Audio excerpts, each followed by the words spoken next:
Tosi. We are excited to hear your insights today, and we are grateful for your presence, sir. To all our speakers, we appreciate your willingness to share your knowledge, experiences, and perspectives with us. Your contributions will inspire new ideas and enhance our discussions. Thank you so much for gracing the occasion. This year's theme, from policy to practice, integrating employee well-being in human resource management for a motivated and highly productive workforce, is particularly pertinent in today's rapidly changing business landscape. As organizations work to achieve their goals, it has become increasingly clear that well-being is essential for motivation, for productivity, and overall success. This conference provides a valuable opportunity to explore effective strategies for integrating employee well-being into our practices. And I must say here that this is not going to be a place where you hear the theory, but our speakers have actually demonstrated, they have implemented well-being in their various organizations and have been very successful at it. So they are here to share with us how they did it. And for those of us who would need management backing, especially HR professionals, to implement some of the well-being initiatives, they will tell us how they did it so that we can take a cue from that. So we are grateful for them, for the experiences they are sharing with us. Today, we will delve deep into the latest trends, best practices, and innovative solutions in human resource management, with a focus on employee well-being. We will discuss creating supportive work environments, promoting work-life balance, and developing effective well-being strategies. Together, we will share knowledge, exchange ideas, and forge connections that empower us to drive business success. And I must say that, yes, you are here to learn, but also to network. So take opportunity of the moment given and network. Don't leave here without making at least 10 new connections. So that, and cultivate that connection. Sometimes we take numbers, and when we leave, that is it. But let's follow up, let's chat up. You don't know when you will need somebody you have connected with today. Before we begin, I want to acknowledge the hard work and dedication of HR professionals and business leaders across Ghana. Your relentless efforts to attract, retain, and develop top talent are the backbone of our organizations, and we salute you for your commitment to excellence. Let us seize this opportunity to learn, grow, and network, and also shape the future of human resource management in Ghana. Once again, welcome, and thank you for coming. I wish you all the best. CEO, we are grateful. This is Patricia Abinakisi. So the keynotes I took from what Madam shared is that we should network. And as a morning like this and seeing new faces, one thing about the tag you have is that there's a QR code on the tag. Someone closer to you can scan it and find your number. So try and scan two people's QR code and let's see. Try it. Try it and let's see. If it works, if truly it works. Scan two people's QR code and let's see. Try it.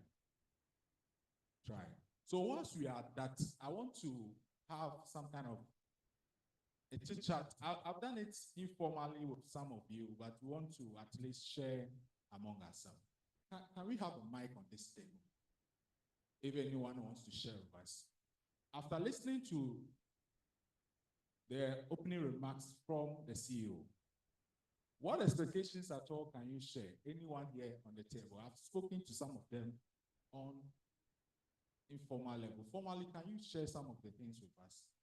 Anyone to help us whilst you are scanning?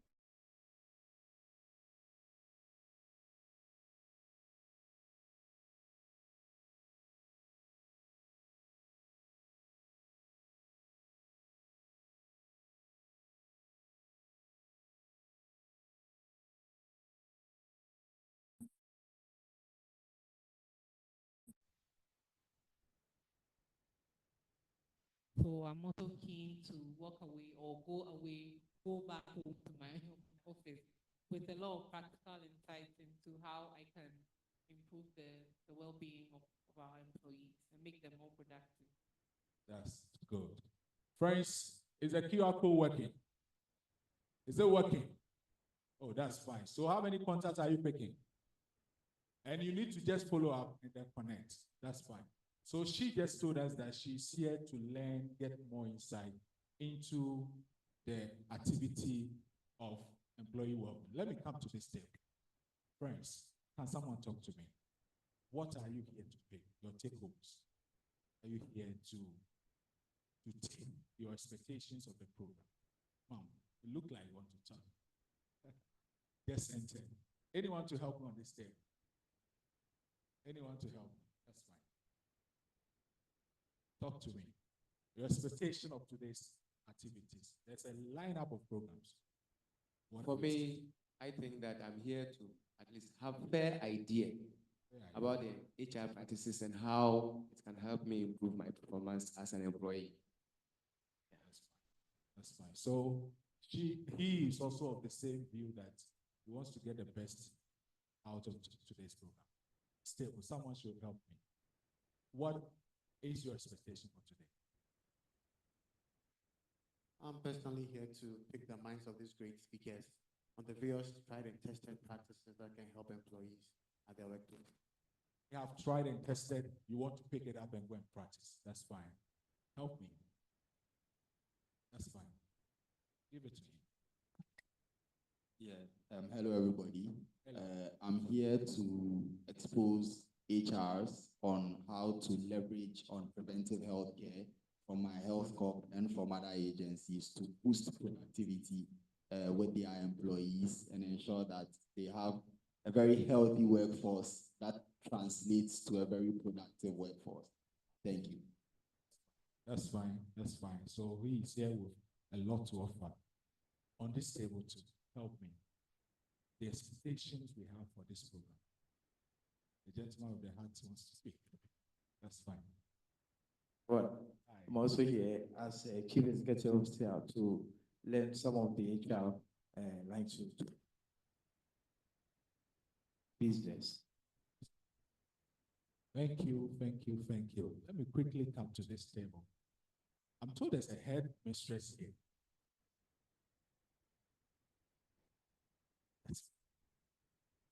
Talk to me. Okay. So my expectation is to implement whatever knowledge I'm going to apply here. So you are taking this to the school. That's fine. The students will be glad. Let me come here. Talk to me. Your expectation. Okay, I'm here to gain more insight in how I can integrate employee well into my HR management so that my it will be highly motivated and productivity can also go on. So my expectation for this conference. Thank you, thank you. Finally, let me pick something. Mom, can you talk to me? So I'm happy to be here, and what I seek to get from the session today is to learn from the speakers how they've worked when it comes to well-being, leading to productivity, and the practical ways of getting it implemented in our organizations. Yeah, that's it. I hope our expectations are going to be met today and everything will be said and done today with well-being emphasized. Employee well-being is the subject matter today. Say, talk to me, your expectation. I'm beginning to laugh a little bit because you are beginning to laugh. That's okay. Because basically we talk of HR. During my era, we talk about personal manager. Fine.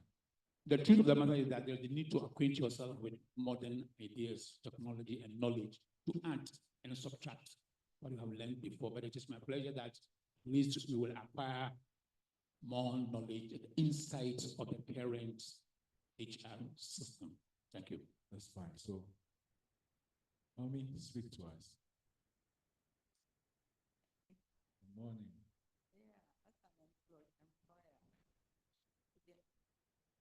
As an employer to get inside and see what the younger people are doing. Listen and take home the best practices. Best practices will be said. Thank you. I guess we can continue from here. That's fine. So, an introduction by my co-host. Yes, so we have the mother of our CEO. I thought you would say CEO one. We have the mother of our CEO here, Mrs. Mary Ann Ampia. Mrs. Mary Ann Ampia. Yes. And then we are also honored to have the husband of our CEO, Mr. Michael Kisi, in our midst. That's fine. So that said, we want to quickly have the SEDAT HR Conference journey video. So how far we have come with all the conferences that has happened to us. Just take a cue from the video being shared. Thank you.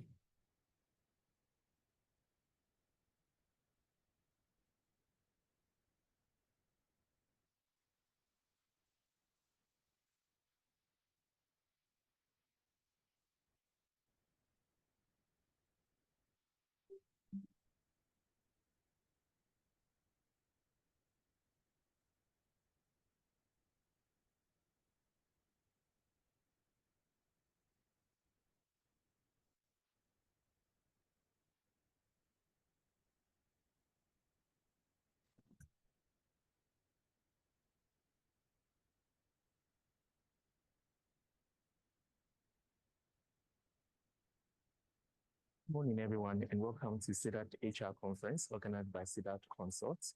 This is our maiden HR conference under the theme, Transforming HR, Innovation, Technology, and the Future Trend. You may be wondering what to expect.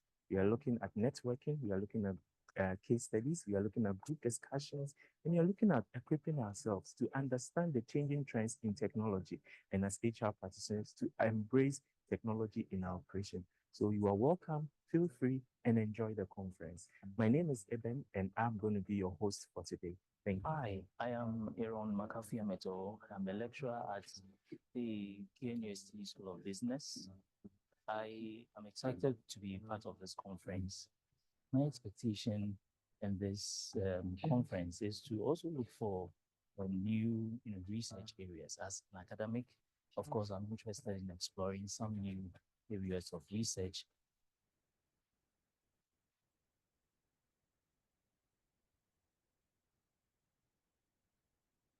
It is with great pleasure that I stand before you today to provide an overview of this conference, Transforming HR, Innovation, Technology, and Future Trends. This theme is not just a collection of words, it's a powerful call to action that underscores the dynamic nature of HR profession and the world of work.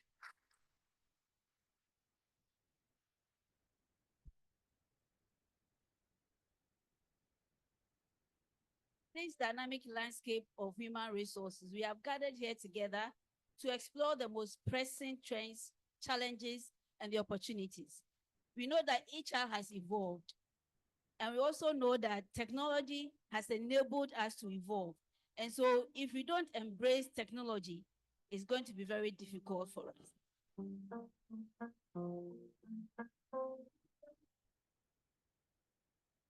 The depth of human resources is unequivocally the foundation for both individual success and collective national progress. So I just want to take this whole myth about AI taking HR's job away and say AI is going to make everybody, not HR, do their work better. If we have the technical know-how, managerial know-how, and the personality know-how to be able to manage the people who form the most important asset in the organization, optimizing their talent to give us the results, then we deserve to be the number one. And that's where we should be thinking of. And as HR professionals, the EM thing is what we need to embrace because we have opportunity right from recruitment to, firing, to illustrate all these mindset that we are talking about. Ability to be able to adjust in response to changing situations. That is the hallmark of entrepreneurs.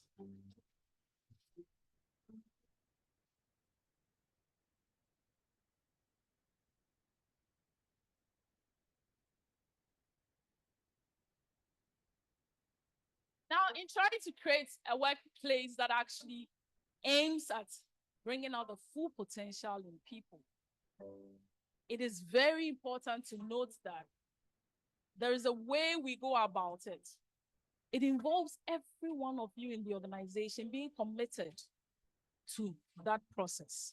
You cannot have a bunch of yes, yes, yes sayers in the organization. You will fail. I tell you on authority, you will fail.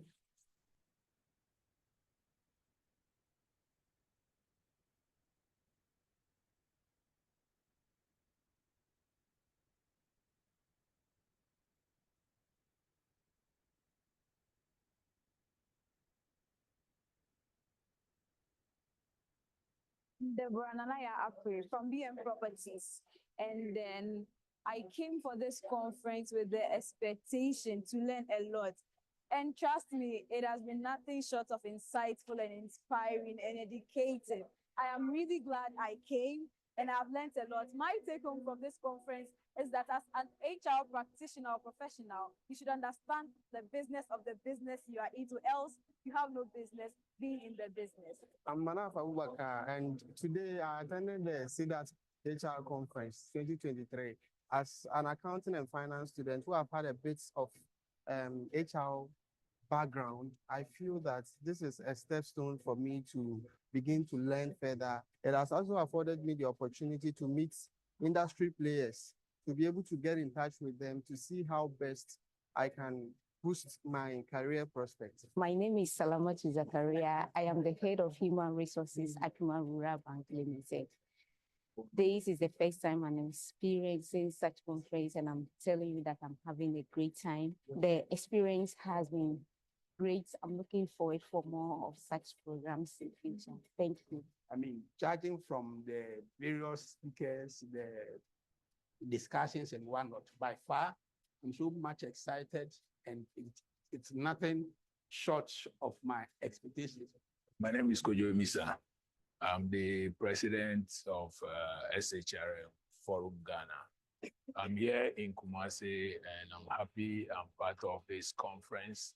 And the theme is transforming HR with technology. And I think for me, it's very important. So my name is Cynthia Maula Wekudo, country manager for BTL Marketing Ghana and the founder of HR Network Africa. So for me, I think this conference comes at a very timely moment where we're actually transitioning HR from the transactional manager to the strategic manager, and technology being the anchor on which we actually want to leverage and push things. I think that the theme couldn't have been any better than what was chosen. My name is Patricia Abnakisi. I'm the CEO of SEDAT Consult Limited, the organizers of the SEDAT HR Conference. I'm so happy that we are having this conference, especially in Kumasi. And as SEDAT Consult as a company, we are committed to knowledge sharing, creating opportunity for networking, and ensuring that people in the HR profession advance in their careers. That is why we put together this conference, to give the opportunity to HR practitioners to, first of all, learn about the new trends in the HR space, learn about how we can be innovative and creative in ensuring that we are impacting the organization. A lot of the times, HRs are seen as cost centers, but we want to change the narrative. And if we can do that, we need to be very creative. We need to also ensure that we are leveraging on technology to be able to impact or determine or demonstrate how we are contributing to the bottom line. And that is why the theme for this conference, Transforming HR, Innovation, Technology, and Future Trends, is very relevant.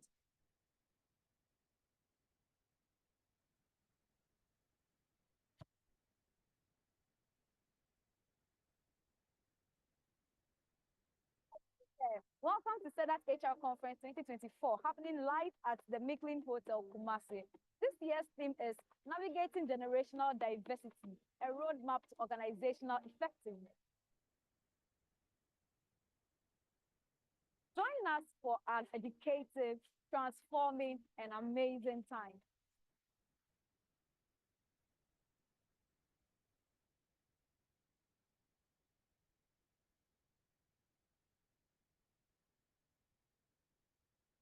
On the bill, we have Mr. Samuel Kwesi from Asante Gold Bibiani Limited.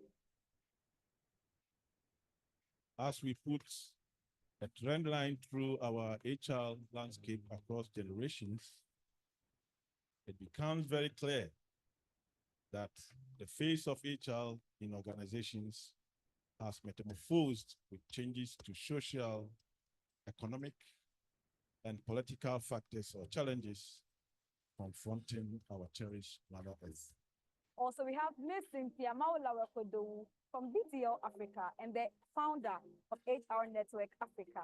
To people in some offices, and I know for a fact in some government offices, some individuals have never had the opportunity to be selected for any training.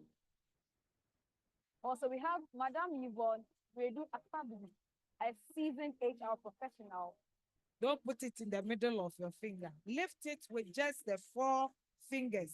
It is highly aimed. And then we have Mr. Eric Sojovan S., also coming from the Bank of Africa, Ghana. So the focus of our HR we are doing now is we are managing emotions and people's needs. Because within these 4 categories or these 4 generations, the one common thing amongst all of them is that they are all human beings. Say thank you very much for every participant here. You have made the investment of time and money to be here today. And my prayer is that you leave here well empowered as far as the theme for this conference is concerned. Very much impacted. It was a very insightful section. I've learned that we have to manage the emotions of our employees and then meet their needs. A very big thank you to all of our sponsors for gracing this occasion and making this a success. Thank you to Glyco Life Insurance. Thank you to Amenfimine Rural Bank for the support. Thank you to Okante Studios for gracing this occasion and capturing the moment. Thank you to Focal Link Tech for making this a success. And thank you to Adom TV for making this a memorable one for us. Follow us on all our socials and keep yourself informed and updated. SEDAT Consult, your trusted HR partner.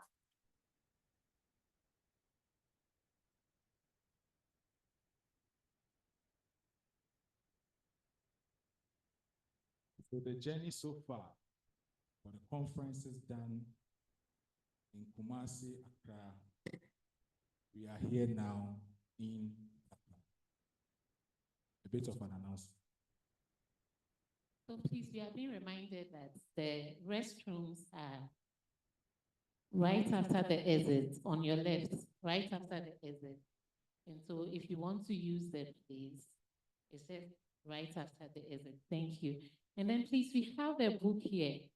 I'm sure it's a to-do list for someone, e-statement, something, and all that. Please, if it is yours, kindly come for it.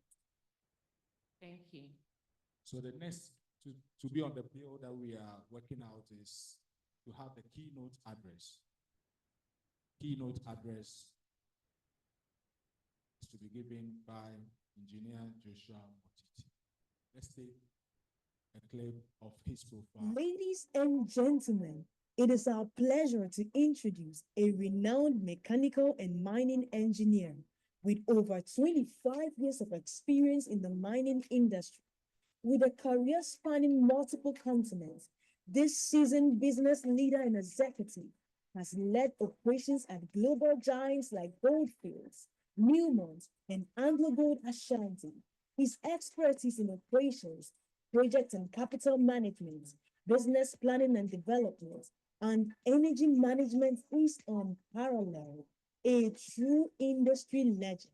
He will share his insights on from policy to practice, integrating employee well-being sorry. into HR management. Media will take out the technical pitch for us. We'll continue. We want to quickly bring in the health corp to help us appreciate, because we are in an environment of well-being. We have preventive health group here, health corp, who are just here to give us something. So let's relax as we bring in the health corp while the media take out the hit for us.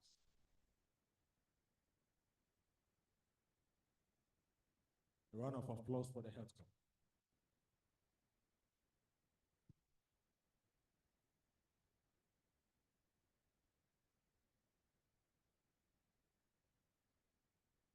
Hello, good morning, everyone. Yes, my name is Pa. I'm with My Health Corp Limited. I'm here with my colleague Kevin. Some of you may know us, some may not, so I'll do a brief introduction of who we are. My Health Corp is a wellness platform that is interested in helping individuals and companies attain optimum health. Our focus is on preventive health care. So our strength is in physical activity, nutrition, mental health, things of that nature.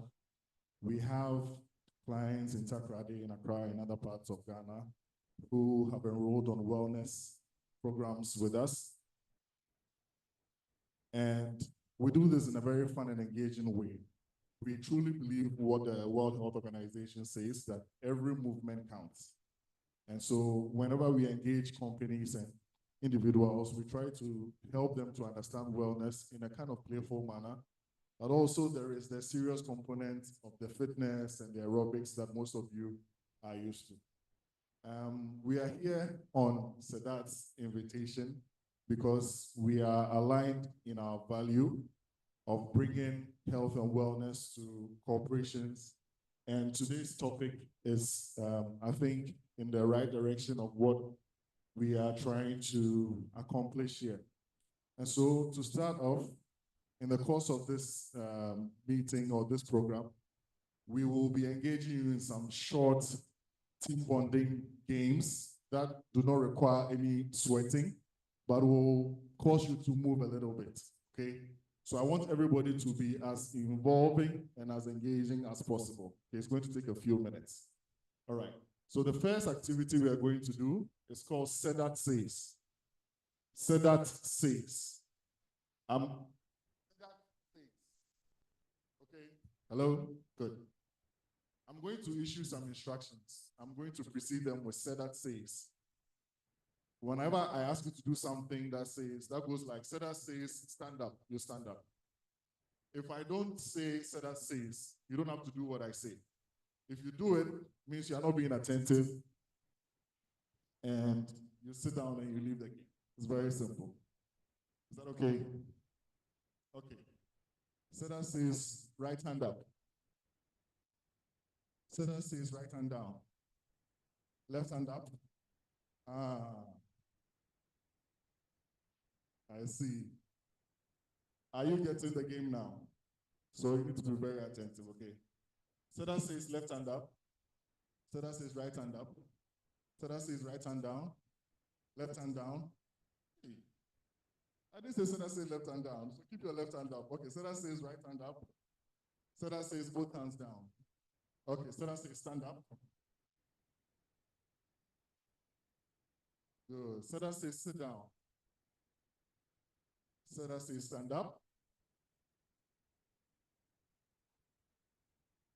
Sit down.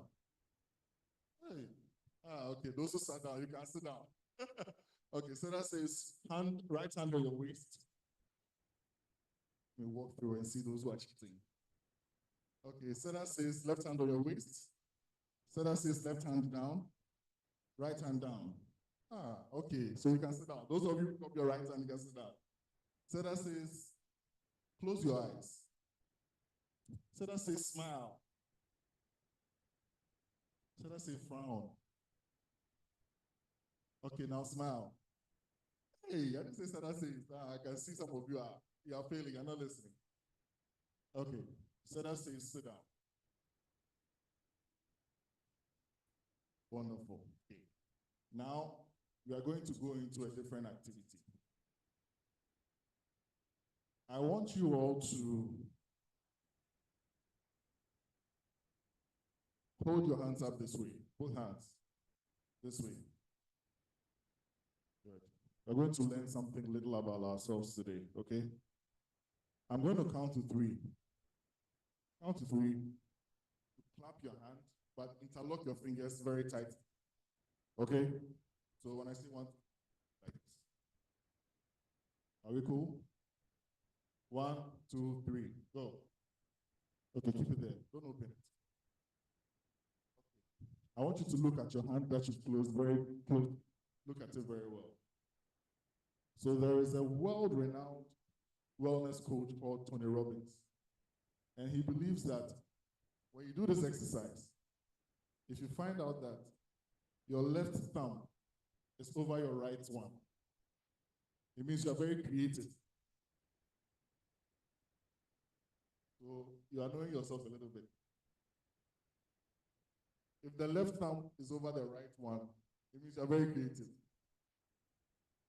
If the right one is over the left one, it means you are very intelligent.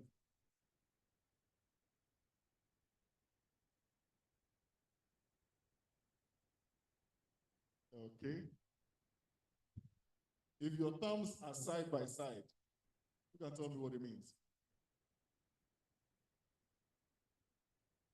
Who can guess what it means? They are both. Not so much. If your thumbs are side by side, is anybody with their thumbs side by side? Who? Can I see by hand? You. Okay, so when you find your thumbs side by side, means you're very romantic. So I'm sure the guys, this is what they accuse us of all the time. Wonderful.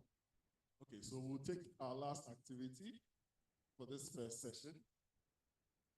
I'm going to use this microphone, and any movement that I do with the microphone is supposed to follow, okay?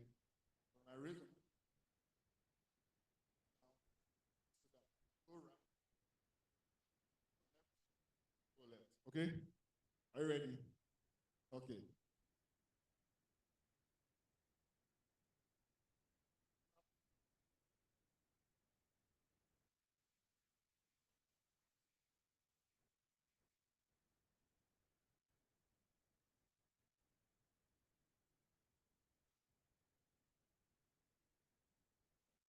Towards the microphone, towards the microphone. So when we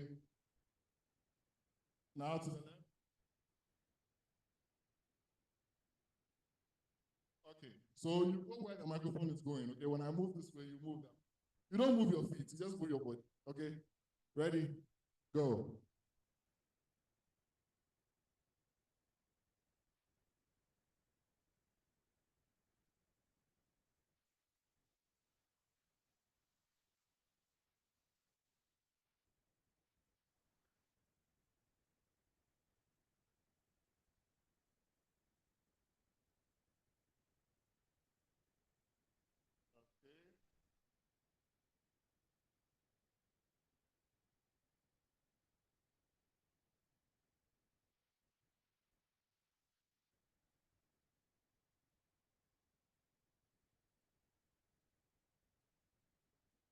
Have a seat. Thank you very much.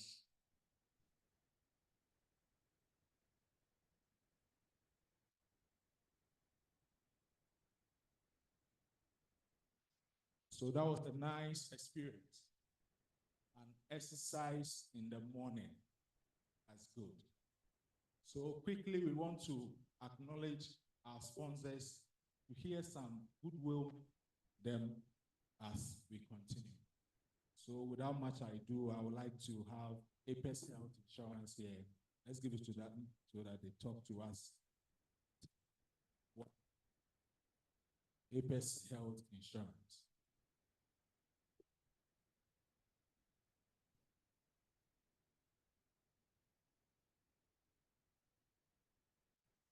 Good morning.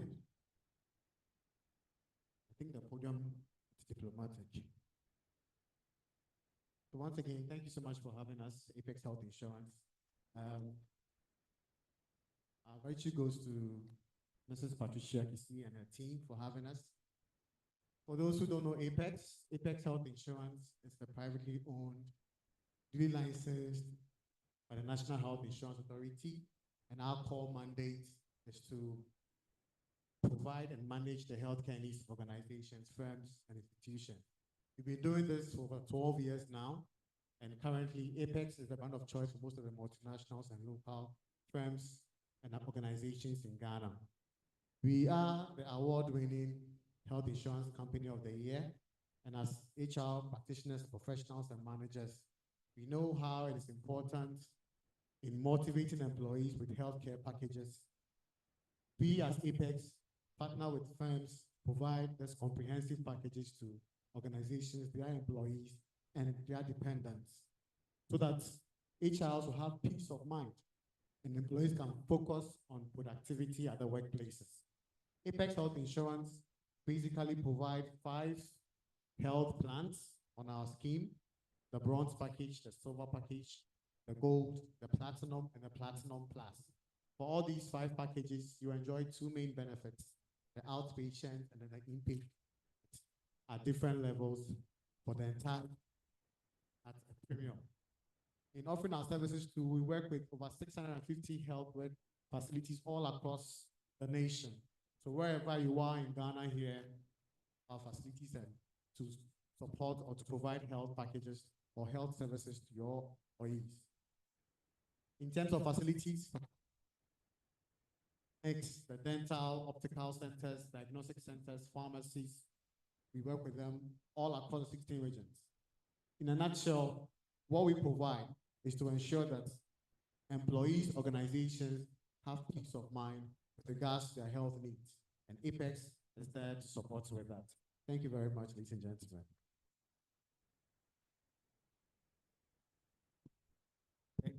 Apex Health Insurance. So we have another prop.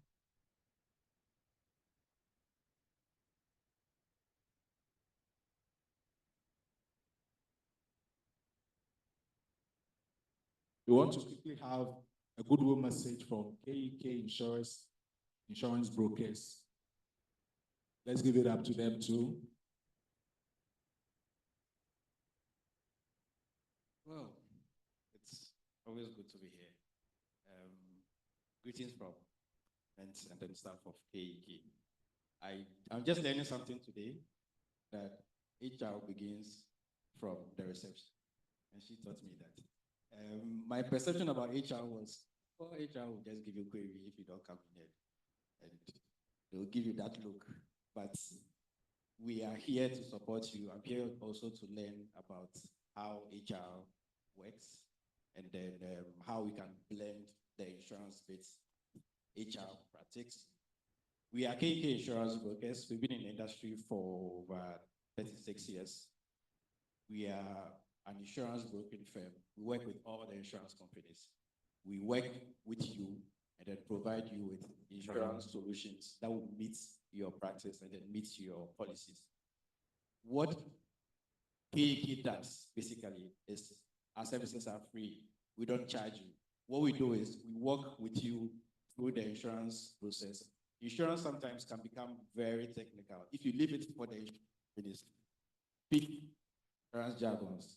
They will tell you insurable interest. They will tell you insurance jargons. But if you have a brokerage firm within your boat, then I'll be able to explain to you what the insurance jargons are. Our services are free, like I said.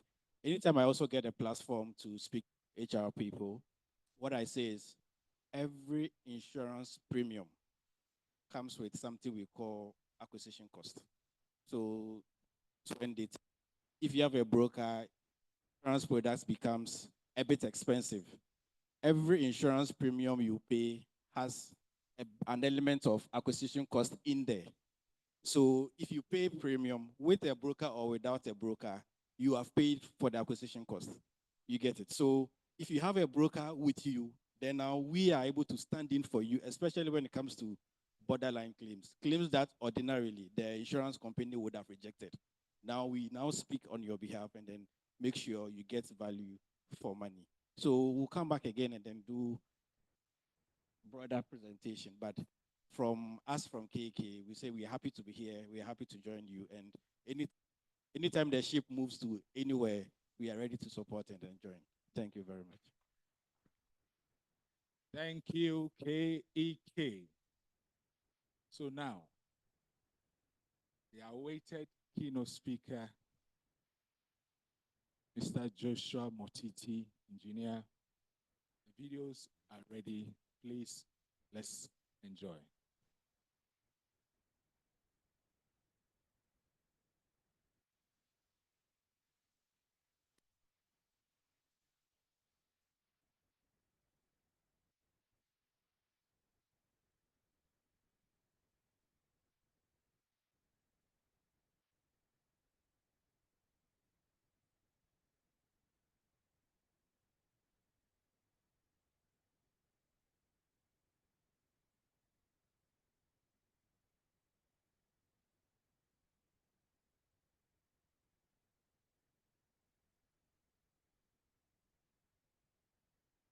This seasoned business leader and executive.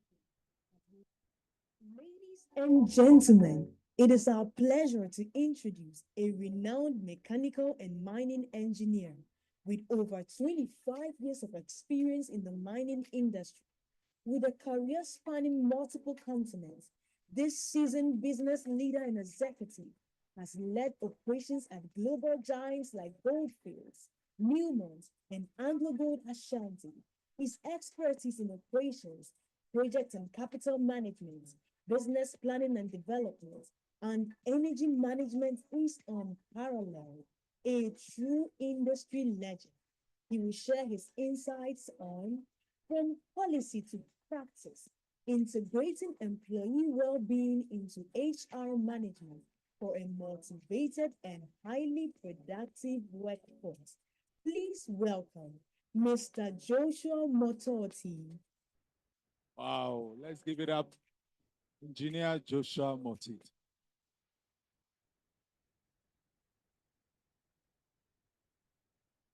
Good morning. I don't know whether I should be in the middle or somewhere. I put up a bit of presentation, but if it doesn't come up, no worries. We can deal with the topic. I'm Joshua Mototi. I've heard the MC call me a different name, but it's not the first time. I think since I was in primary school all the way to now, my name has changed many times. So if I meet anyone who calls me Mototi, I know the person knew me from primary school. If I meet anyone who calls me Mototi, I know the person met me in secondary school. If I know anyone who called me Mototi, they met me in university. If I meet anyone who says Motodi, met me in Newmont. So you can see I have so many different variations of my name. But actually, my name is Mototi. Mototi means the tree by the roadside. And the tree by the roadside, do we all know what it does? It provides shade, isn't it? And by providing shade, what does it get in return? What does it get in return? Those who are old enough will know. A lot of scars, isn't it? So I like the shade part of my name. I don't like the scars part of my name. But names are powerful. I see the scars too. So I'm here to share with you a few of my insights. I'm not an HR person, but I say I'm an HR person. And in this time of giving this speech, I hope to convince you that HR is not a department. That HR is everybody's job. When I started out, almost 30 years, actually next year will be 30 years, that just as the gentleman over there said, it was called personnel management. It was personnel management. And those days, it was around time clocking, a lot of time clerks. We used to have what we call time clerks, checking when you come in and when you go out, and your pay, which was paid by the paymaster, and a pay, Fuzi, what was the name of that? Pay office. There was a pay office. That was the kind of HR we had. Then it moved to human resources. And all of you are in that generation of human resources. But the last year or two, I'm sure you started to hear a new name. What is that? What's the new name? Human capital, some are saying. Some call it people management as well. People management. All those name changes are not just people becoming more savvy or want to sort of make the job look very sexy, but actually it's a transformation of the job. I think one of the guys said HR begins with a reception, isn't it? When you do exit interviews for people, the real exit interviews, because there is the exit interview that tells you what you want to hear. I'm leaving for personal reasons to pursue other opportunities, isn't it? But there is always a reason. The real reason that most people, and statistically proven, leave work is because of their boss. It's because of their boss. It's because of the workplace. It's because the workplace does not provide that environment for them to thrive and give off their best every day. And that's all well-being is about. That's how I define well-being as an engineer.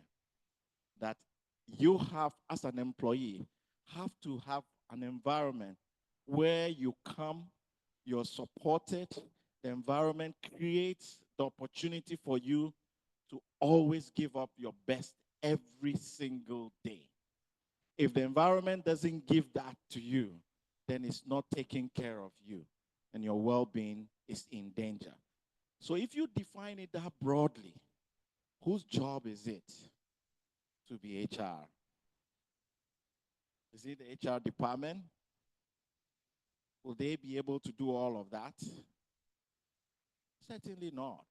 All of us, it's all of us our jobs as employees, first and foremost, to be that beacon of well-being. I think in my presentation, I put a definition up there.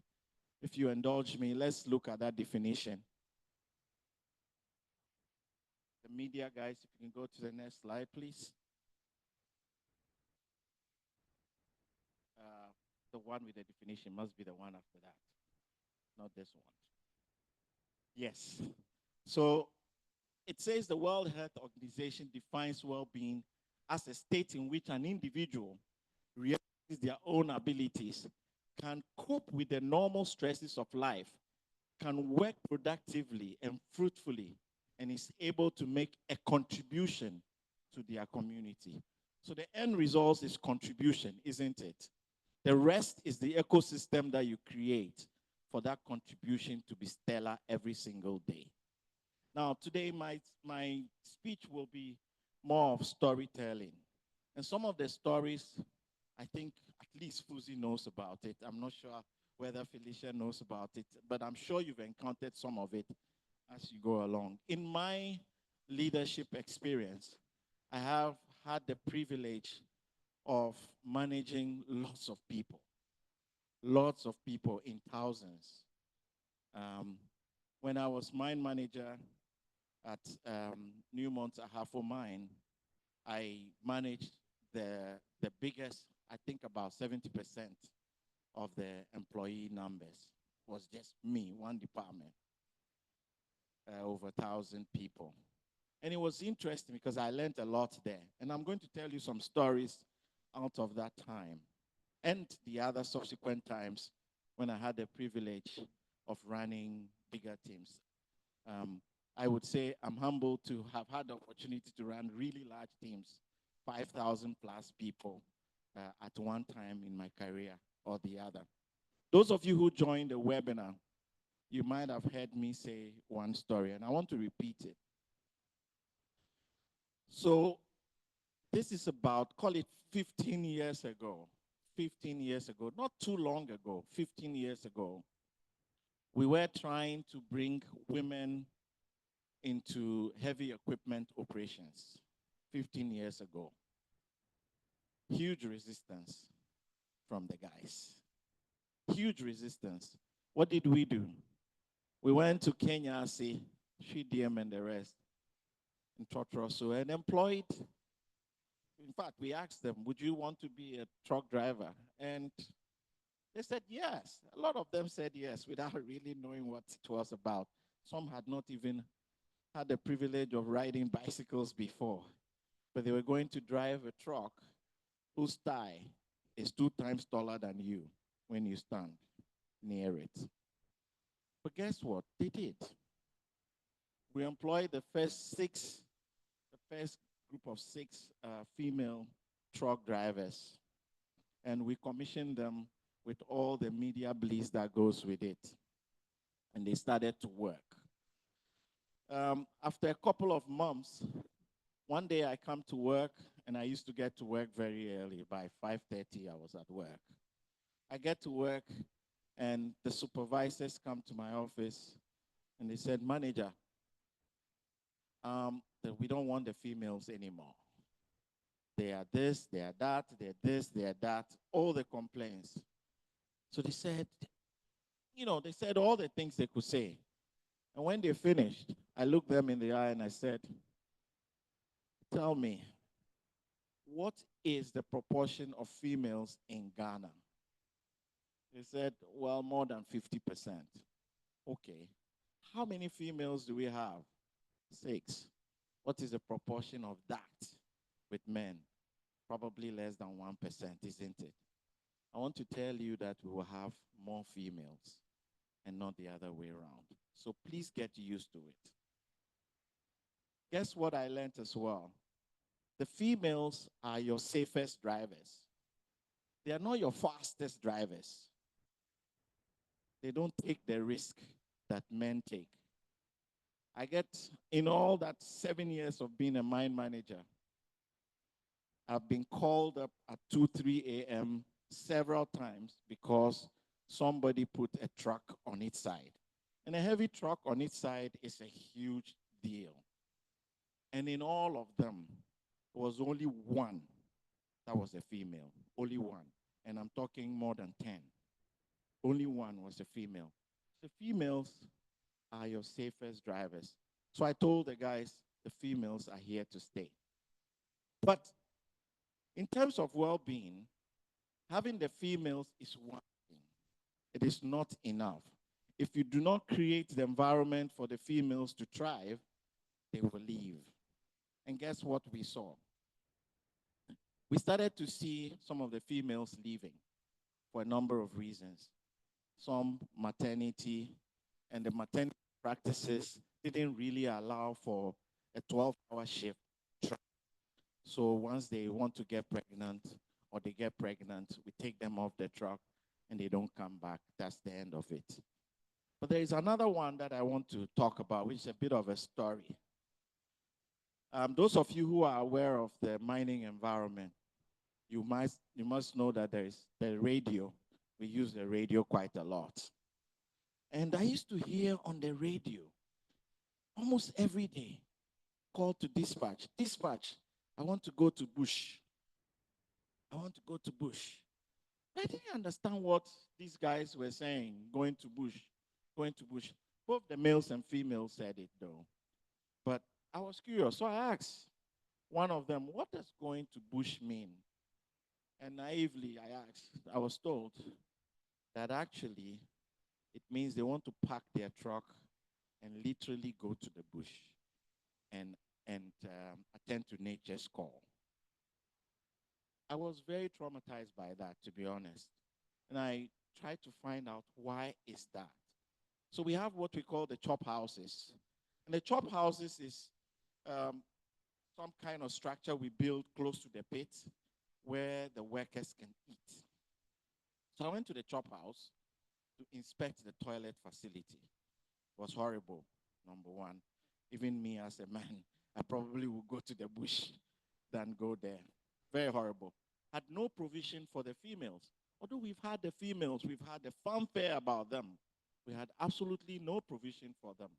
So the females also went to the bush. Again, I felt very traumatized about that. And I set up with the team to rebuild chop houses across the mine. I think Fuzi is aware of that. We built the best chop houses so that the females can feel comfortable going there instead of going to the bush. Again, that's just one example of well-being.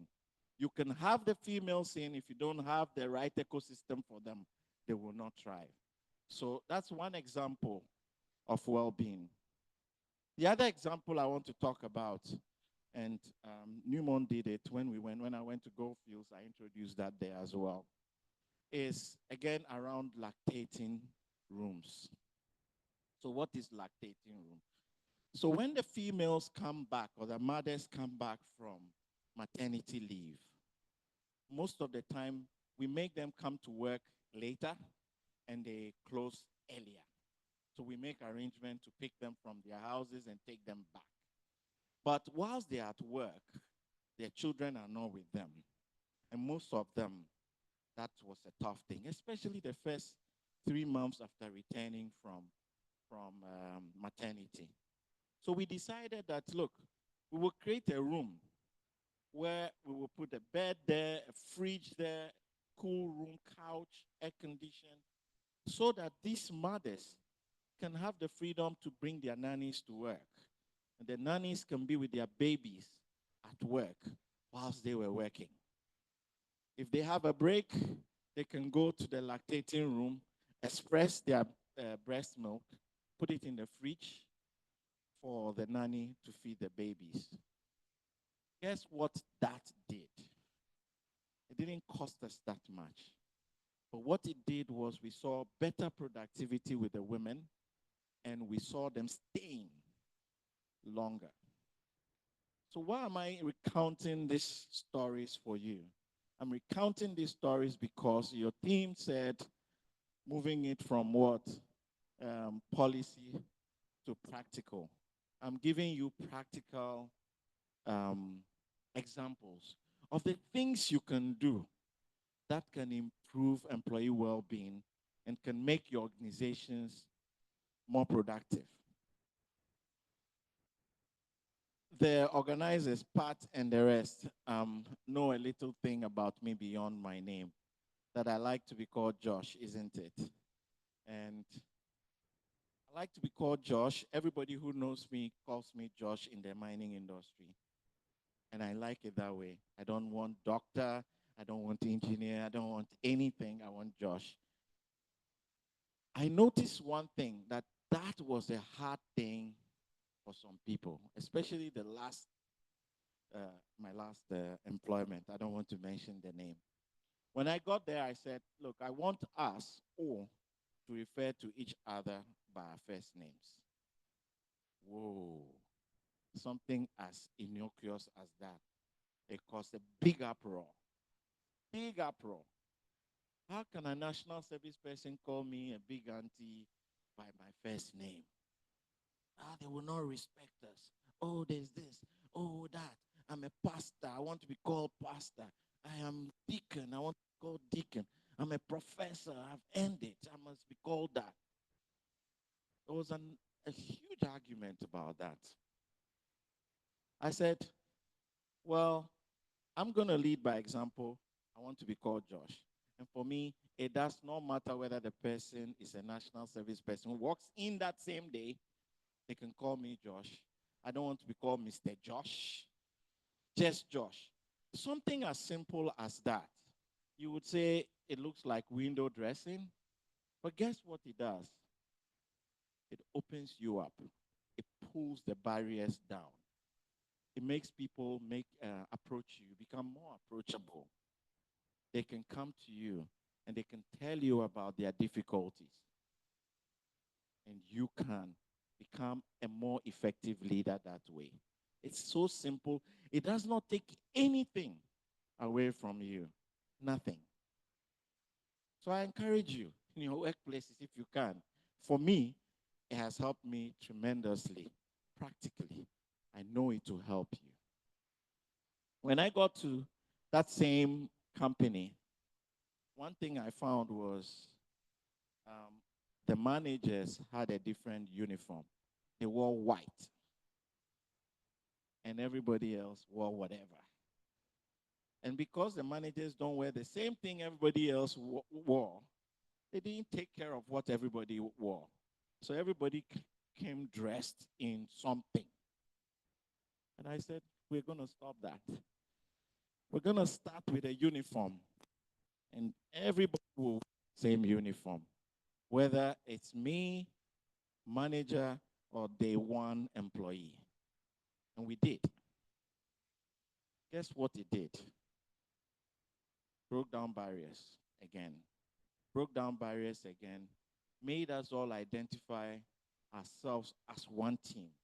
And I can say proudly, in the 3 years that I was there, every single year, we achieved our production target. In fact, we overachieved it. And we supported the overall company. It is accumulation of these things, small things. Accumulation of the small things. The other one, interesting. When I got there, and I'm sure those from the public sector, you have that, tons of it. There were designated parking lots. CFO, MD, CCDD, all that kind of stuff, isn't it? And if the CFO or whoever is not there, his lot will be empty. And other people will have to hustle somewhere else. So I say, we take out name parking lots. If you come early, you park at the available space. What do you think that would do? People didn't like it, right? But what do you think invariably ended up doing? People came to work early so they can get the best spot, right? But he broke that down. Those little things add up. Those little things add up. You notice I haven't talked about mental health at all. You notice I haven't talked about that. In the study of well-being, the moment you talk about well-being, people think it should only be about mental health. But there are many things that stress people. A lot of things stress people. And it's their work environment. Most of it is coming from the work environment. So if you make that work environment congenial, if you make that work environment supportive, I mean, you've done what you need to do, right? So mental health, as far as I'm concerned, is an end product of an environment that is not supportive. So instead of spending time just dealing with only the mental health, by that time it's too late, right? The person has been damaged, and you're now trying to counsel the person, employee assistance programs. By the way, you should have them. They're very important. But what I'm saying to you is that there's a lot you can do before that employee gets into an employee assistance program. And that you have control over as managers. That you have control over as leaders. And those are these little things and the stories I was talking to you about. If you can fix those, you create a place where people will have the well-being that they desire to give off their best every single time. I hope that makes sense. And these things work. There's another thing on my presentation that talks about, I think it's a chart that talks about results, the return on investment for having good employee well-being. If you can go to that one. It's a chart.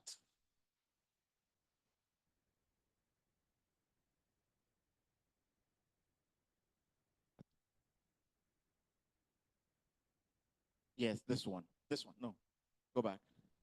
Yes, this one. So let's just go over this one. I like the statistics. It estimates that $1 trillion a year lost in productivity globally due to depression and 80. And it says that for every $1 spent on mental health, companies see a $2 to $4 return in improved productivity and reduced absenteeism. World Health Organization in 2022. The other one, financial, says employees with access to financial wellness programs are 15% more productive and 20% less likely to leave their jobs. And then the third one, it says companies with wellness programs reported a 25% reduction in absenteeism and 40% lower healthcare costs. So these are no-brainers, isn't it? It proves results. If you do it practically, there is a return on investment. So even if you're an accountant, like me as well, and you count the numbers every single time, there is a return on investment for taking the time to put in the right well-being activities at your workplace. And what I'm advising you is well-being should go beyond just mental health. Do the other things that I've talked about and add mental health program. Get an employee assistance program to help and support people who need it. And you would have captured all the things that you need to ensure that your workplace gives you the environment that allows your employees to come to work and be productive every single day. Thank you very much.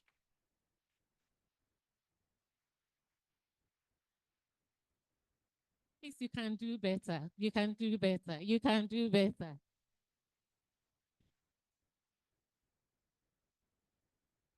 It was an awesome presentation, sir. Thank you very much for having us, sir. Sorry, thank you for having us, Josh. Honestly, I'm also not used to naming first names. It's born out of our culture. It's difficult mentioning people by their first names, but we'll try. So just as we have been enlightened with these points, I think it's time to do some practical. Find out from the person sitting by you his or her first name. Try it. His or her first name. The first name.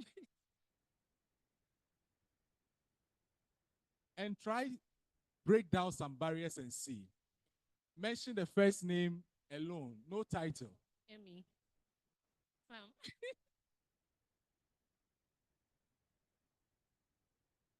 So from this moment going, my name is Sam. I'm no more Pastor Sam Obrobe. I am Sam. And I'm Friends, Emmy. address me as Sam. The pastor is reserved. Sam. Thank you. That's fine. That's fine. That's fine. That's okay. So Josh has given us an enlightenment and is taking steps.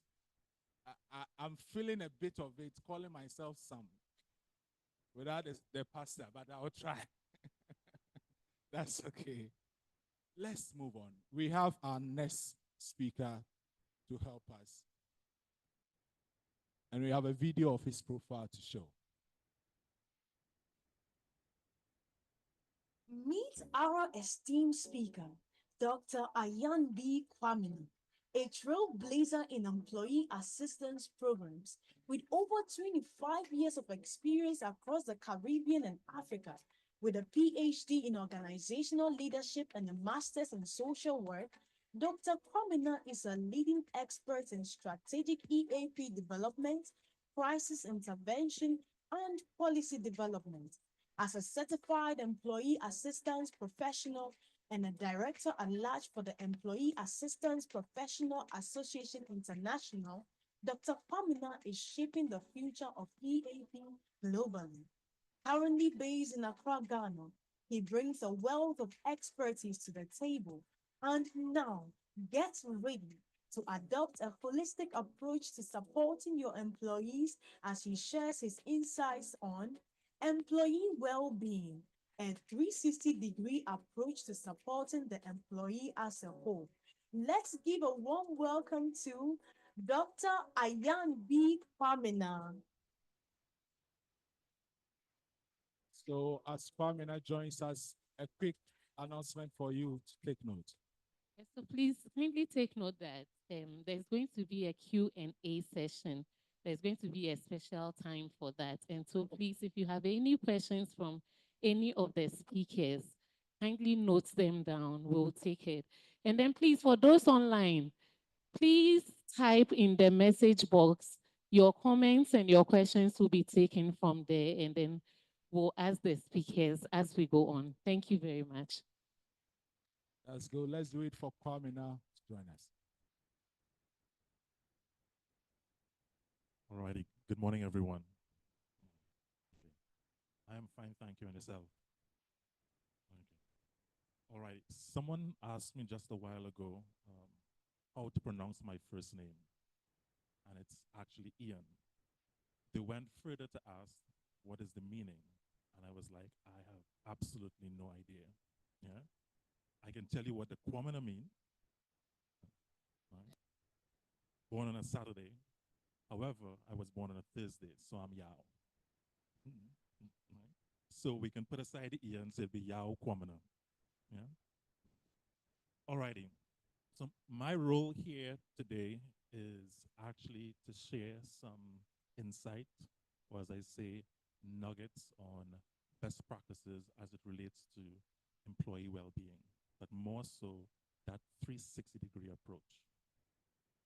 And I want to underpin that, the 360-degree approach, and recognizing that when we think about well-being, we are looking at the holistic individual, the holistic employee. So a little bit about, in terms of my background, the organization that I work for, which is based in Trinidad and Tobago, it's an external EAP provider, and we provide EAP services for companies throughout Trinidad and Tobago, as well as the English, French, and Spanish-speaking Caribbean. So the nuggets that I share here today is based on the work that we do with these organizations, but more so the work that we do with our own organization. Because I feel that as leaders, we have to lead by example. We have to be not just trailblazers, but more so walk the talk, right? Not just say certain things, but actually do it. So as we go out as employee wellness professionals, employee assistance professionals, and supporting our organizations, we recognize that's important for us to put some of the things that we're putting into place, put it into practice, see it working, and then with confidence when we're having conversations and consultations and providing advice to our clients' companies, we're able to share these are the things that have worked, right? It's not by guess, these are the things that work, right? So I thank the keynote for at least providing some context in terms of well-being, right? When we think of employee well-being, we know that it really encompasses the physical, the emotional, right? The psychological, the social health of employees, right? We know for a fact that's critical. But more importantly, we're looking at that 360-degree approach. What does that mean, right? Yes, we want to ensure that an employee is healthy. We want to ensure that an employee is happy.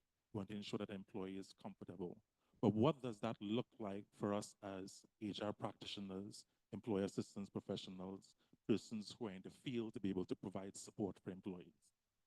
So when we think of the 360-degree approach, we are looking at it from the lens of the 8 dimensions of wellness, right? We are saying that when we're looking at the wellness of individuals, there are 8 components that we need to pay attention to. So we are adopting that same approach in terms of looking at 360 degrees. So we're now looking at not just the 4 areas that I touched on before, but more importantly, that holistic piece, right? The various elements. So as the nuggets that I would share later on, it speaks to each of these components, right?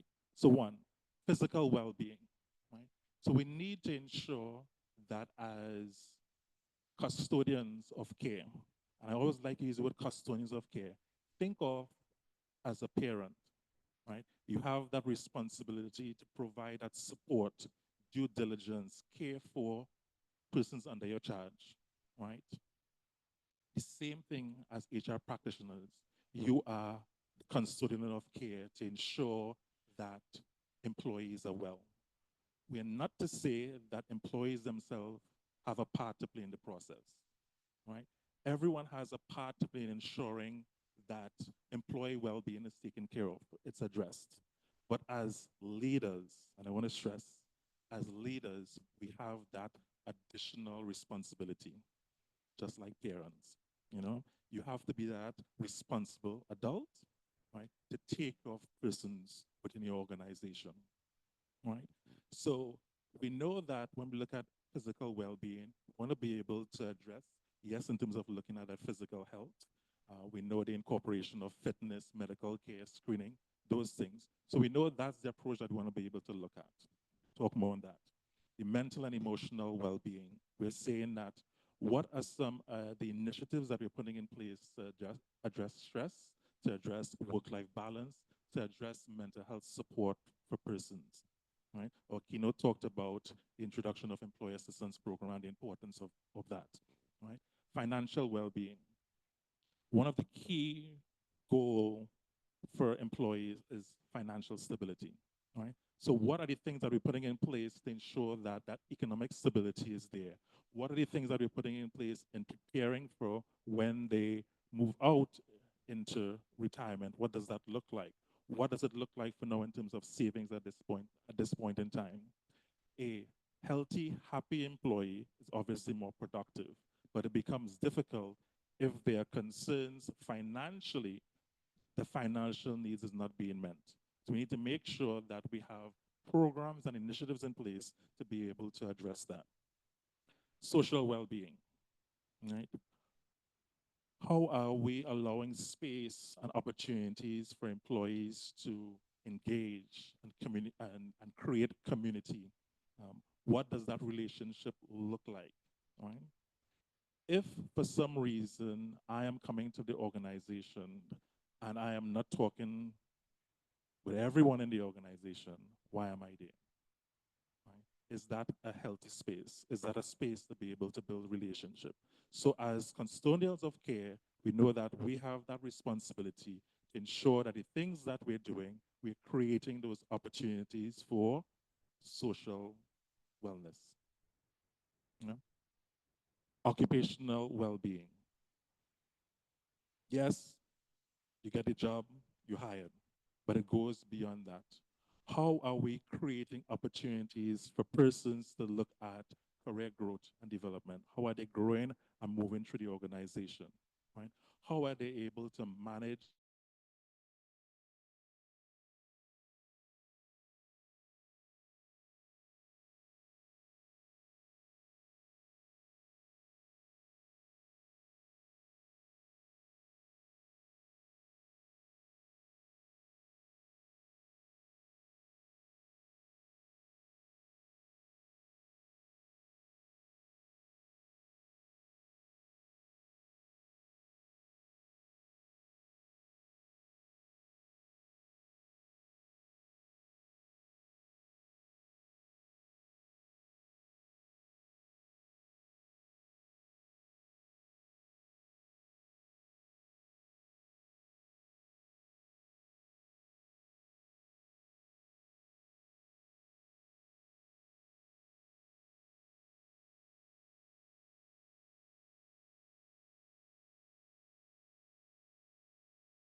The second what is psychological safety. Right?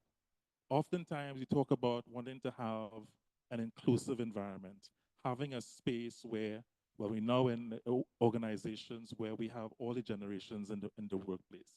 Yes, it's diverse. We just did an exercise in terms of who is creative and who is intelligent, right? So we have all those differences that coming in. But if it is, we're not, so let's go back. So we hire all these persons with this expertise, but we're not creating a space where persons feel comfortable to be able to share their opinion, their views, or contribute without the fear of retaliation. How are we creating that psychological space for persons to be able to share? I had a conversation earlier, we're talking about men and not asking for help. It's a sign of weakness. And it's not just here on the continent, it's across the board, right? Next week will actually be 18 years with Families in Action, the organization I've been with. And when I first started, one of the companies in Trinidad, oil and gas, male dominated, and usage was low in terms of accessing employee assistance program. Doesn't necessarily mean to say that there aren't any issues, but recognizing that what are the barriers, what is preventing persons from accessing that support. And some of the things that we started to do was then having on-site visits with employees. Not just having them access the EAP off-site, but rather we coming on site. We're in the hard hat, we're in the boots, and we're walking around. We're doing walk around, and we're meeting the guys where they're at. And just having informal conversation. And that's where it started. And over a 2-year period, we saw a significant increase in male employees accessing help, accessing support. It was part of the fatigue in terms of, we're talking to each other. You need to get EAP, waiting for the EAP man to come, and you need to go and talk to the EAP. So those were the conversations that they were now having with each other. So we're not saying that men don't need the help.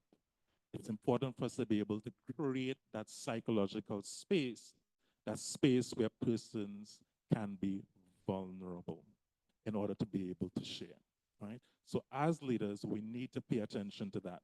So leaders need to encourage feedback, show empathy, and some of the trainings that we do, we talk about now leading with empathy. What does that look like? And handle mistakes as learning opportunities rather than failures. We all make mistakes, right? But how are we learning from those things? What are the things that we're doing? And I say as leaders, we have to be able to pay attention to that.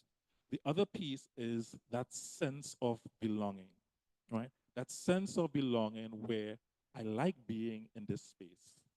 I like interacting and engaging with my coworkers, right? I feel respected. I feel valued. The contributions that I made, it's recognized. So that's what we're talking about in terms of that sense of belonging. So when we're looking in terms of creating that culture, that workplace culture that supports the holistic employee in terms of well-being, we need to make sure that leaders are fully committed, they're on board, and see it as a priority in terms of providing that support. 2, we are intentional in creating the space for psychological safety where persons can give feedback and share. And also, we want to make sure that we're creating an environment where persons feel that they belong. All right? So that's the what. Now let's go into the how. What does that look like? Okay.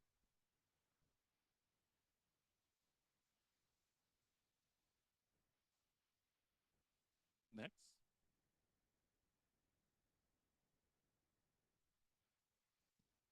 So while waiting for that to come up, So we're looking at the how, but we'll be looking at the how based on the 8 dimensions, right? The 8 areas. So first, we're looking at best practices, employee voice and engagement. So we're talking about that psychological safety in terms of creating that space. So we know here we want to make sure that we have an opportunity where employees can regularly give feedback, and not only in terms of giving feedback, but leadership is in a space where they can receive that feedback and provide that support, right? I constantly have conversation with leaders along the lines of, we're talking about making change in the organization, but do not push go until, as an organization, you are ready to receive the feedback, the good, the bad, and the indifferent, receiving the feedback, and what are the things that we need to do? Where is our commitment in terms of action in those things? The commitment to action doesn't necessarily mean to say, because the employee wants X, we have to give X today, but rather looking in terms of what that would look like over a period of time. It may be a phased approach, and where we're having constant communication with employees to be able to share what the plan is. So they recognize that the feedback, the concerns and information that they have put forward, it has not gone on deaf ears, because sometimes they feel, oh, we're going through this process every time you have to complete a survey and nothing gets done, right? So we have to start with a place where we have to be intentional. If it is we're creating space for the feedback, we also have to create a space and a commitment to action what we receive, what comes our way, right? And I want to be able to give an example here. And the areas where you see in green is some of the nuggets, some of the things that we would actually do with organizations. So some of our organizations, they do these toolkit or toolbox meetings, right? It's scheduled. In some instances, it's every week. Sometimes it's every other week. Sometimes it's once a month. So you want to be able to use those things, use those opportunities. So sometimes it's not necessarily trying to create a new space, because as I'm sharing these nuggets, talking from the place of what could be a little more cost effective, right? Because that's always a piece, right? Yes, we're talking about all these things that we need to do, but it comes at a cost. So the nuggets I'm sharing here is the things that doesn't necessarily come at a cost in terms of that financial piece. Well, if you think of it, it would be like, well, if we spend an additional 50 minutes, it'd be a lost time on the line. But if it is we're saying that employee well-being is a priority, then that 50-minute is important, right? So we're creating that space where persons are sharing that, right, in that normal setting, as opposed to you doing a survey and you sending it out. Well, one, some persons may not have access to email, the technology to be able to get the survey. So how are we making sure that we creating opportunities to get genuine feedback? In some instances, we have employees that would have had literacy would have been an issue. So they're not comfortable in terms of writing things down, right? So we take note of all of those things. But if it is we're able to have these conversations, and more so, not necessarily the CEO or senior management coming in, but rather their supervisor, their line manager, in our normal everyday setting, where we're creating that space where persons can start having that dialogue and start sharing, right? Because it's now in their organic space, as opposed to changing the environment, then those create barriers and persons may not always be willing in terms of wanting to share, right? So we know that feedback is important. So just as I talk about the toolkit, we also have water cooler conversations. So sometimes along the corridors, we would have, again, line managers just stopping and talk, hey, Johnny, how's it going? And just having those casual conversations. But it's doing it intentional to be able to get feedback from persons. The other thing that we do as well is allow employees to be part of the conversation when it comes to creating wellness policies. They have to be part of it. And one of the things that we do with organizations is encourage organizations to create these wellness committees. And these wellness committees would be made up of employees representing different parts of the organization. And And oftentimes it includes a union rep as well too, because it's very important that we get everyone on board and everyone has ownership to what it is that we want to be able to do and be able to move things forward. So again, remember, how we're creating this workplace culture that supports employee well-being, we need to make sure that employees' voice is heard, and we need to ensure that we create opportunities to engage employees. All righty? Good so far? Okay. All righty. So the next one, recognition. Right? So we know we talk about persons need to have this sense of belonging, right? How do I create that sense of belonging? Persons need to feel that their contribution matters. No matter where you are in the organization, your contribution matters. And persons have to be able to see that how we all have an important role to play in order for the success of the organization, right? So when we look at in terms of recognition, we know that we have to look at creating a culture of appreciation. I'm not too sure if it happens here, but I know with the companies that we work with, we always first to talk about what you did wrong. And we would never highlight or put a spotlight on the things that persons do well, right? So again, if it is we want to create that workplace where persons feel appreciated, we know there are things that we would need to do. So there are several examples. Praise employees in team meetings, right? You want to be able to give them big up in that meeting. So that same toolkit meeting that we have, or that toolbox meeting, you want to be able to share what this individual would have done, or persons on the team would have done, right? In instances, it goes a long way if it is you have a senior member of the team, an elder, who's able to give that big up, as opposed to coming from the line manager or from someone else, right? So the thing is that more than anything, you would know your organization, you would know the members of your team, and you would know what are some of the strategies that would work best, right?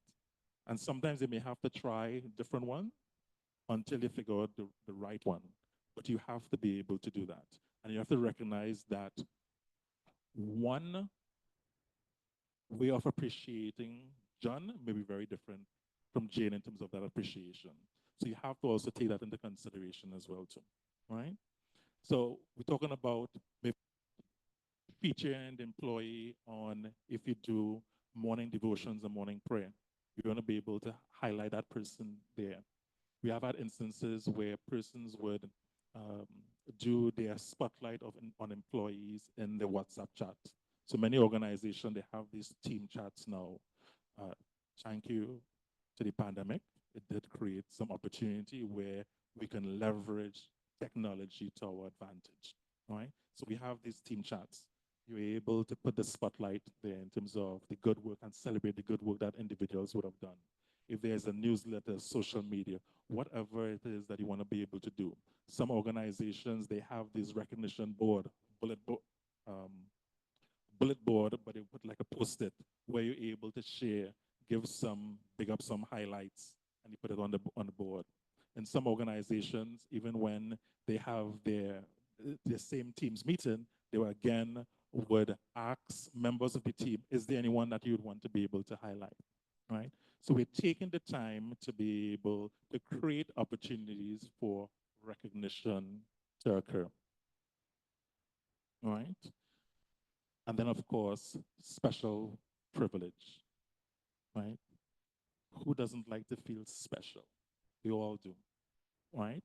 So we need to ensure that we use that same approach, right? And some of the strategies that we have worked with organizations is where persons would have done a significant work in an organization. They may have lunch with senior leadership, or some persons may get the best spark. So there are different things that we're able to do for persons. We may give them the opportunity to be able to lead a meeting or to lead a project, right? So these are some of the things that we have been able to do to be able to create that recognition that persons not only want, but it's important that we show that appreciation, right? So again, these are some examples that we can do, right? The next best practice is, again, looking at the dimensions, is career development. We know that we have to create opportunities where persons are seeing career growth. What are things that are happening, right? So there's shadowing, there's cross-training, where we have the opportunity of persons to be able to shadow a leader or a senior person in the organization. So we're creating those spaces, right?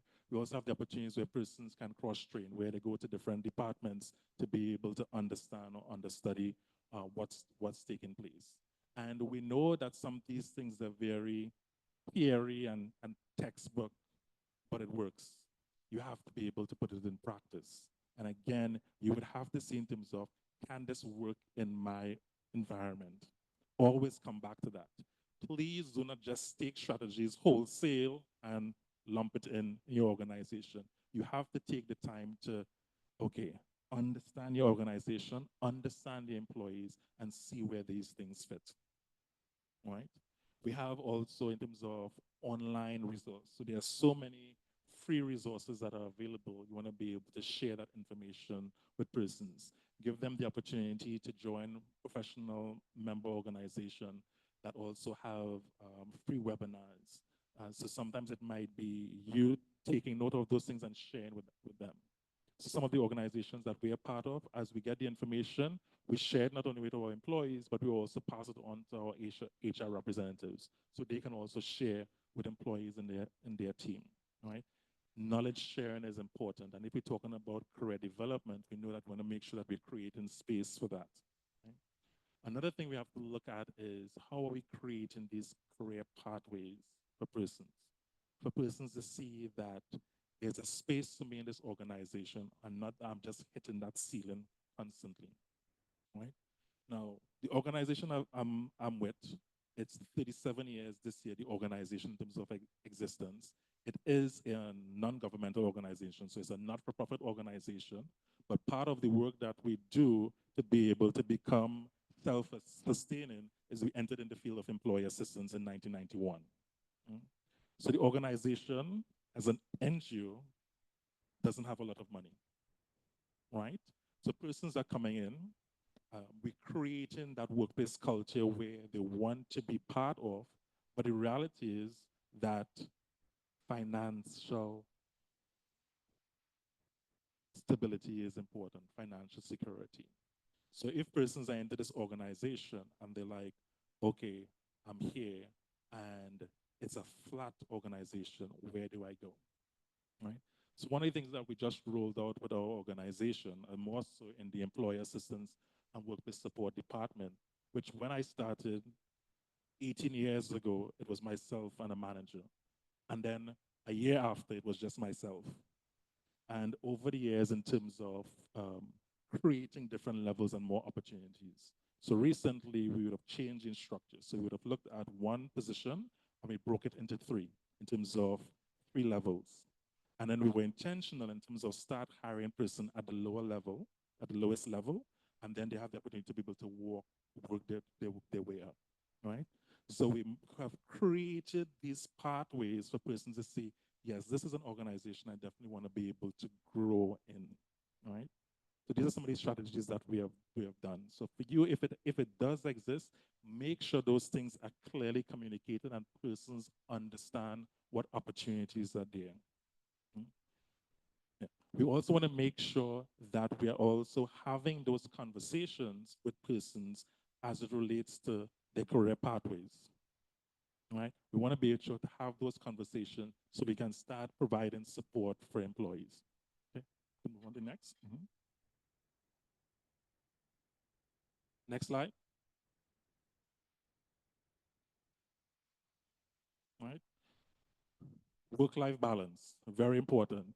So how are we ensuring that persons are able to not only manage their responsibilities at work, but also the responsibilities off work and not being stressed? So a couple of things that we do, we look at in terms of flexible work environment, right? So as a lot of organizations, they will look in terms of having those flexible schedules for persons. So it may be a flexible schedule where we're no longer doing that 8 to 4 or that 9 to 5, but rather persons have the opportunity to start their work from either 7 a.m. to 9 and therefore end either at 3 or 6, depending on the start time. So when we talk about the flexible schedule, it's not necessarily that this week I want to come in for 7, and next week I want to come in rather. But from the time we start, we sit and say, okay, this is the flexible start time that we would have, and we therefore have that structure. So it's not a case that everyone is trying to come into the organization at the same time with the rest of the country, right? Because then there's that traffic, right? So we have that flexible schedule. The also piece that we have as well too, it's also creating opportunities for persons to work shorter hours, right? So we call this in terms of that compressed time. So we will start with that.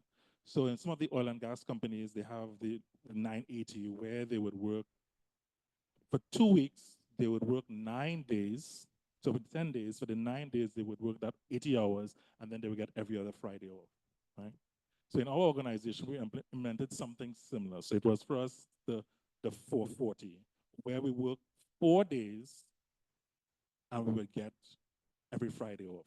But the 4 days, we would do the full 80 hours or full 40 hours during that 4-day period. Because the reality was, because the work that we did, it wasn't necessarily synced to your clock in and your clock out. Many times persons were working normally beyond that time, right? So now what we did in terms of creating an opportunity where persons would have had that week off, that day off. So every Friday would have had off. One of the things that we even did with regards to the career pathways, we also introduced a shortened work week. So now members of the team work 4 days a week, and they're off on the 5th day.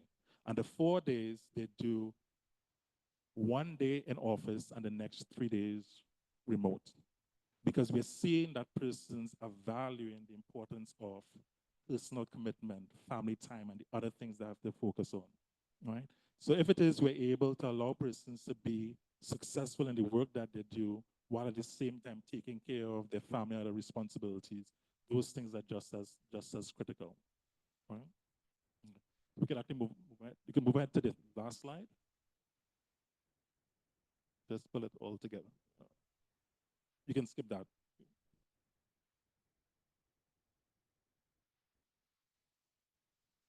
Okay, right. Go back 2 slides.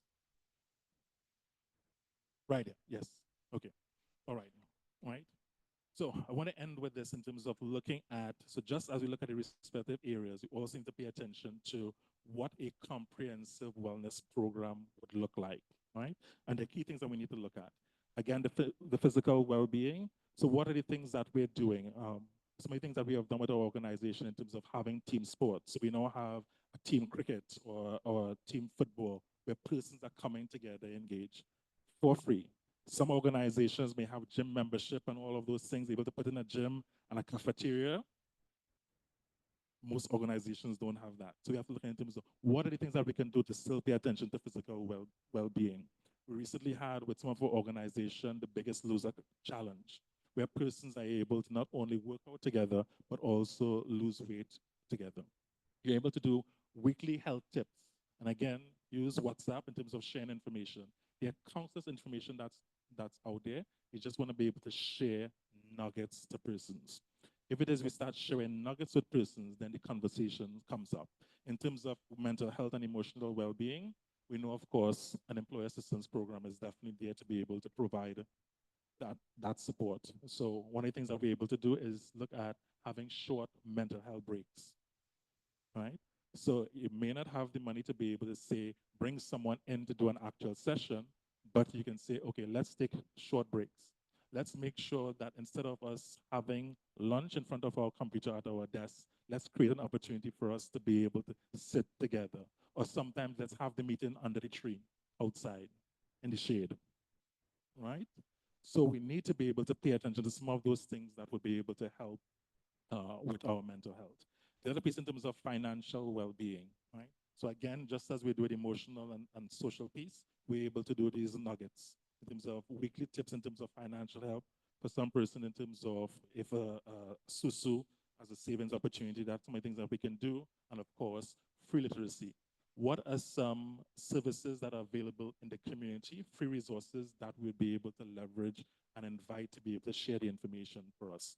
And of course, finally, in terms of social well-being. So for us, we have team shutdowns. So once a month, we shut down for 2 hours. And it's actually the opposite. So a lot of our companies in the oil and gas, shutdown means all hands on deck. So now everyone come out and do the work. We flipped it around, right? Shutdown means all hands on deck, but we're not doing work. We're coming together to socialize and connect, right? Sometimes it might be in terms of persons bring a little potluck, in terms of lunch, a meal, we sit together, we play games, but there's an opportunity for us to be able to connect socially, especially if you have instances where persons may be working remote on some days of the week, and therefore they don't have the opportunity to be able to connect. So we have to be intentional in terms of creating that space for persons, right? So I know there's a couple of nuggets that I've shared. I definitely would pass the presentation on so persons would have the information. But I want to end by saying that we have to be intentional. We have to look at what are the things that we have control of, right? As I said, there are countless challenges that would prevent us from doing what is needed, but we have to stop and look at what it is I have control of. And if you start with, I have control over my team. So even though I would have gotten X and Y mandates, okay, how I'm now receiving that information, how I'm now making it sense for my team.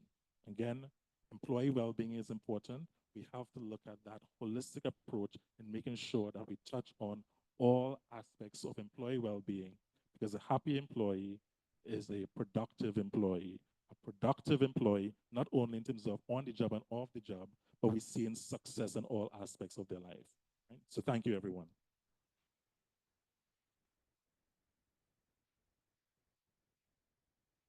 Thank you.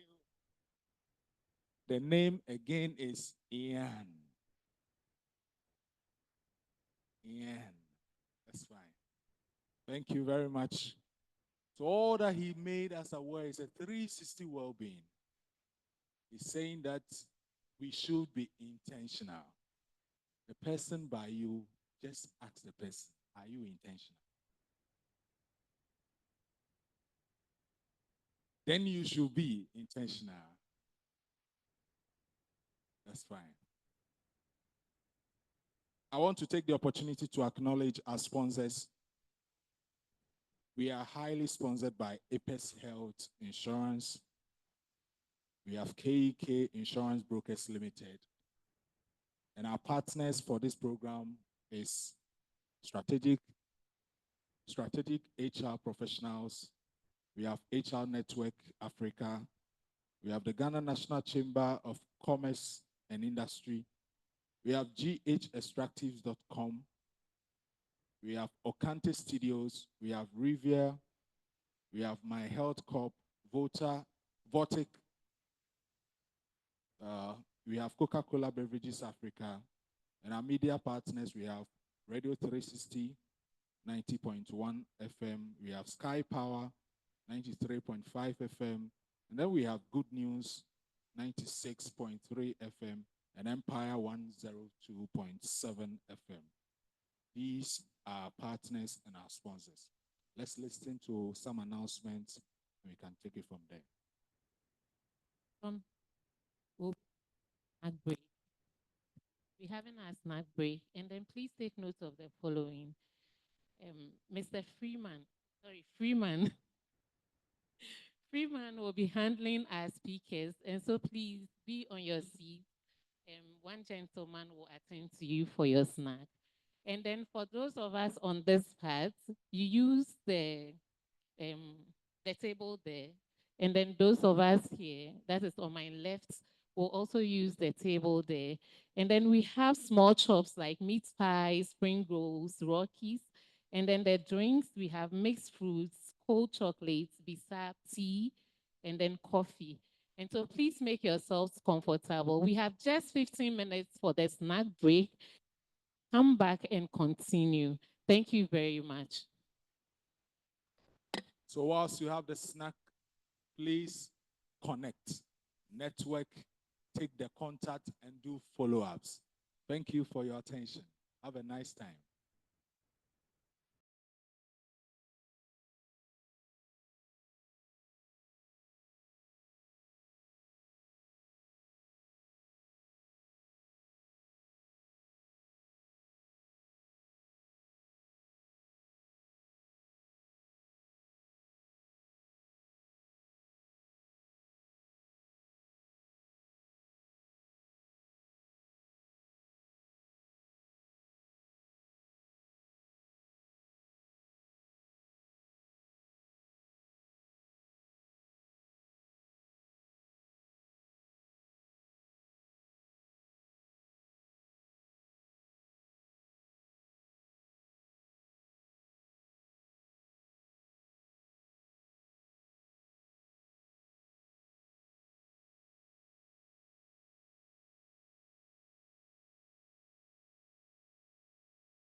so that your question and answers will be given at the end.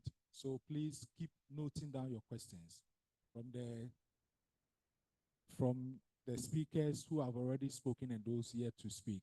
Just note down your questions. Those online, you are being reminded that you can just put in your questions in the chat box and we will handle it from here. Thank you.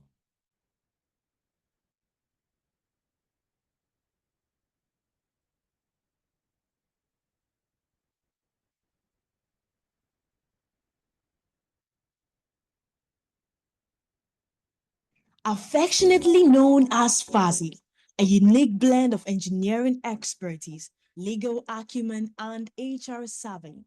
With a distinguished career spanning multiple continents, FASI brings a global perspective to the intersection of human resources and engineering.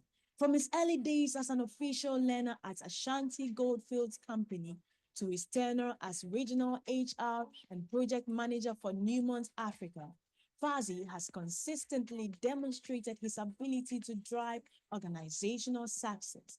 A certified senior professional in human resources and member of several prestigious professional organizations, Fazi is a true polymath. And now, get ready to be inspired as he shares his expertise on leading by example, how leaders can promote employee well-being and drive business success. Let's welcome this exceptional individual, Hussein Edward Abugri, aka Fazi. Let's give it up to Faz. He comes with his own name, Faz. Thank you very much. So the name is actually Fuzi. The Fuzi is just a nickname, and it's a name for Hussein. And Hussein in Arabic means somebody who is good, somebody who is handsome. That's all that I know about my name. So thank you very much, SEDAT Consult, for giving me the opportunity to share my experiences with a team of enthusiastic participants today. When she reached out to me last year that she intended to organize a program of this nature this year, I couldn't but just accept it wholeheartedly. So, in short, I am a mechanical engineer, a lawyer, and then an HR practitioner.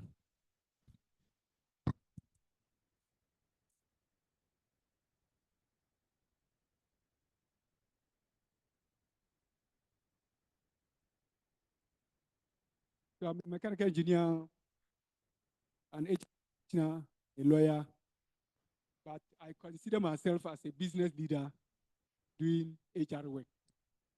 So today I'm going to share my experiences in HR for the last 20 years that I've been practicing HR, but before that I did engineering for about 15 years. So,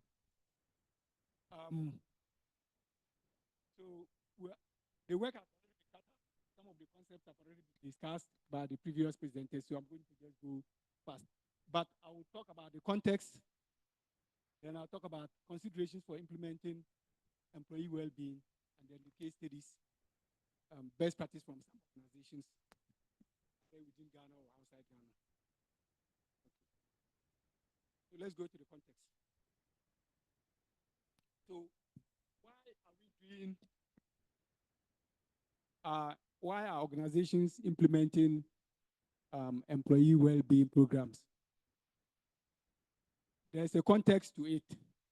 So we are going to look at the evolving workplace environment. The first one is demographic shifts. Now we have in the workforce, workforce. What do I mean by that? We have baby boomers, people who were born between 1946 and 1964. And let me make a confession that I am a baby boomer. We also have the Gen Z, Gen Z, millennials. So at the workplace, you have different varieties of with their specific needs, specific backgrounds, context, and everything. The other one is the increasing female employees at the workplace as a result of diversity, equity, and inclusion programs that various organizations are implementing.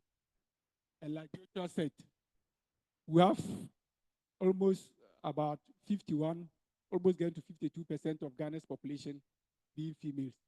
So it means that it's a business imperative for an organization to have a larger workforce being females because they represent the future. Then we also have post-pandemic, the COVID-19 developments. COVID brought a new worldview of work. Hitherto, people had to work at the office, the work phase, 8 hours a day, 5 days a week, or depending upon your schedule, some do 4, 3, 3. When COVID came, some of the arrangements had to be revisited. So we then had people working from home.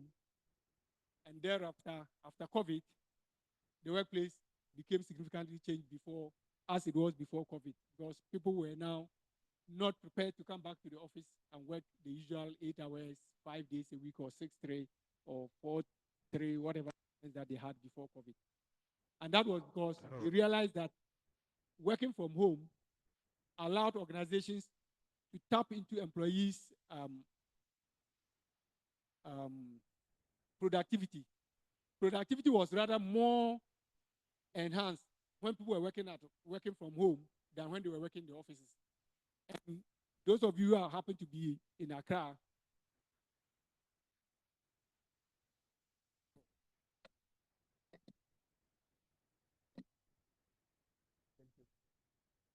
so those of you who happen to be in Accra will specify that if you are staying at a place like Adenta, you need to leave around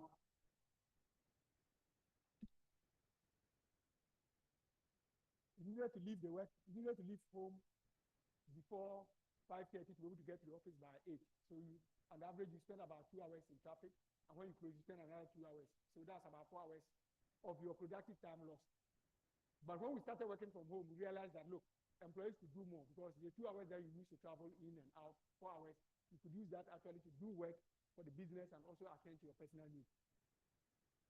The other one is increasing competitive pressures among organizations, and it all has to do with productivity. If you want to be a competitive organization, you need to be competitive. You need to be productive. You need to be profitable. How do we ensure that? It's about productivity improvement. Then now we are increasingly having cases of non-standard employment arrangements, and I'm sure all of you sitting here know about fixed-term employment contracts, freelancers, people who don't work permanently with any organization. They come in and work as and when they are required. We have various forms of employment arrangements now. Next slide. Next slide. Next slide. Next slide. No, go back to this slide. I just want to talk briefly about some key assumptions about employee well-being. So one of the concepts is about subjectivity. Employee well-being is subjective. So what that means is that no one size fits all. So what might be good for one generation of employees, like the baby boomers, would not be what will work for Gen Zs or millennials. It's multidimensional, and my earlier speaker made mention of that. The 360 approach is it composes of a lot of, from the physical to the mental, the environmental, occupational, and all those things. Then it's also dynamic. It's changing. Employee well-being changes with time. It also has a contextual influence.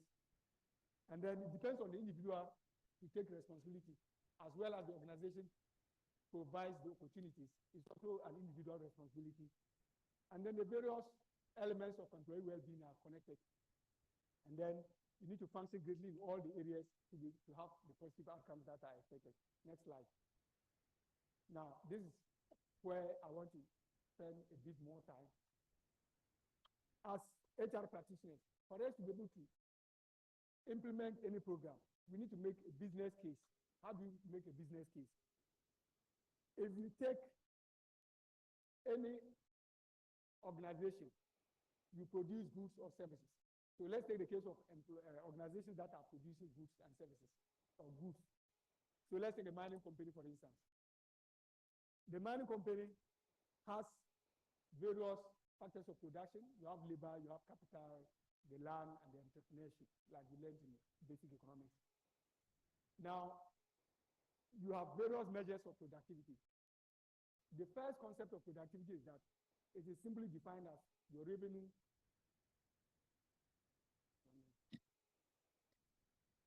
so it's the revenue divided by your total cost.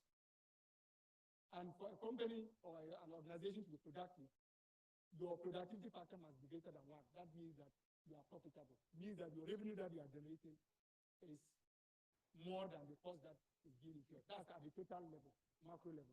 But when we come down to the micro level, the various factors of production can also be measured. You can measure the productivity of individual components of production. So let's take labor. Labor productivity is defined by the total revenue divided by total employee hours. Okay. So if you take total revenue, then it means that labor productivity times total employee hours, right?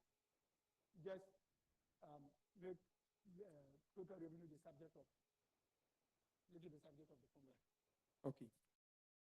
So what that means is that if you want to increase labor productivity, you want to increase total revenue, you either increase your labor productivity or your employee hours available. So the more employees hours available, because it's green, it's not very clear. But what I'm saying is that the more productive hours available, the more revenue that we generated, all things being equal. So we recruit employees to come and perform a job of producing those revenues. So if the employee is available at work, the more hours the employee is available, the more revenue that we can generate, and that will turn into the profit of the business. So we are saying that the greater the employee hours available, the greater the revenue generated, all things being equal. So if you are doing a program to promote employee well-being, it must be based on a business case. And the business case is that you are able to generate more revenue when the employees are available. Now, anything that takes the employee away from the workplace at any given point in time reduces your total revenue because it reduces the total employee hours. So if one employee doesn't come to work in a particular day, 8 hours is gone. So the 8 hours multiplied by the labor productivity. So if every employee is producing about, and I've spent the last 30-something, almost 14 years in the gold mining industry. And the gold mining industry, we measure our labor productivity by dividing the ounces produced by the number of employee hours available. So if it is 5 ounces per employee hour, and then the employee doesn't come to work for 30 hours, that's 30 times 5, and that is 150 ounces of gold multiplied by, the gold price now is 3,000. So that's about 150 times 3,000 is about $450,000, and that is gone. So with this type of analysis, you're able to make a business pitch for implementing all the employee well-being programs that we have talked about, and then we are going to look at. Next slide. Next slide. Next slide. We've already talked about all these things, but this is also another way of presenting a business case. Reduce absenteeism. When you reduce absenteeism, it leads to increased productivity and revenue. It reduces your turnover and your recruitment costs. The more employees leave your organization, and you have to constantly be recruiting people, your recruitment costs is rising. Therefore, putting in an employee well-being program will reduce your recruitment costs. It also reduces your health costs, improves the company culture, it increases competitiveness. It also reduces workman compensation claims. If people are getting injured or getting organizational illnesses, and they have to pay them employee workman compensation. Then engagement, and then brand reputation. Next slide. Right. So what are the key success factors for implementing any well-being program? First is business rationale for every employee program. And I've talked about the making a business case. You must be able to reduce it to numbers in dollar terms or in CD terms to be able to demonstrate that there's a business case for it. And then the organization will buy into it. The next one is leadership commitment. It must be visible, and the leaders must actively participate in those programs. It's not, oh yeah, we support employee well-being programs, but you never see any of the leaders participating. Then there must also be an employee buy-in. The employees must also buy into the program. That is what is in, we call it the YFM. What is in it for me? Employees must understand what they stand to gain. And there must be KPIs or key performance indicators for measurement of your program. And then there must be continuous improvement. And then we must have programs that are inclusive, accessible, and are fun to engage in. And one of the increasing revelation now is the use of technology. We can leverage technology to promote our employee well-being programs. And lastly, there must be regular feedback. Next slide. Next slide. Okay. So various elements of employee well-being initiatives, ranging from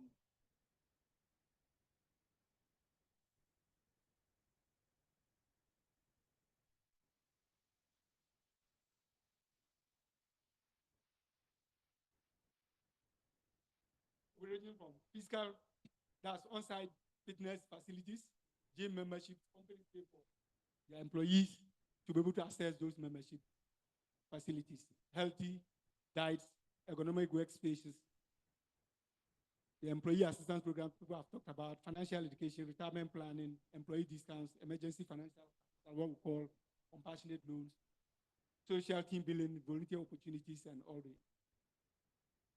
So I wanted to look at a few case studies. One of them is, next slide. All right. So, Obuasi Mine. One of the physical well-being programs that they implemented was the malaria control program. And this was a program that we had to partner with Global Fund. It involves spraying residential facilities, call it indoor spraying. So you spray the rooms so that you reduce the presence of mosquitoes. And why did we do that? We had to do that because we realized that when we did an analysis of all our medical attendances, we realized that about 50% of our hospital cases were due to malaria, followed by hypertension and then diabetes. So we had to then implement the malaria control program. And within the first year of implementing it, absenteeism reduced by 50%. You see the graphs, and you see how absenteeism due to malaria came down significantly. Then we also had to embark on hypertension and diabetes awareness programs, where we have workers be educated, they go through this testing for hypertension and then put on programs to bring them under control. And then for social well-being, the company established a football club, built a stadium, had a band, had a sports club where you had a lot of programs from table tennis to badminton, volleyball, football, etc., hash runs. Also introduced retirement planning programs and financial education programs based upon a business case justification. And this was an already existing mine that was there for more than 100 years. Other case studies are Adobe, which is a software company. They have on-site fitness centers, healthy lunch options, flexible work options. They have the Johnson & Johnson Live for Life program.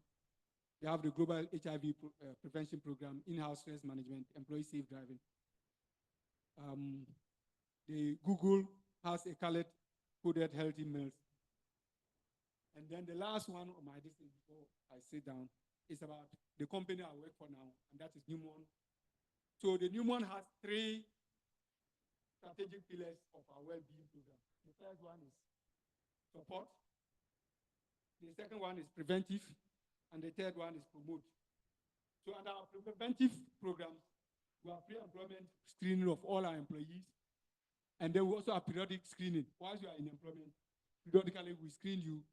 But the pre-employment one is to establish a database of all your health indicators, hypertension, hearing, all the things that you can imagine.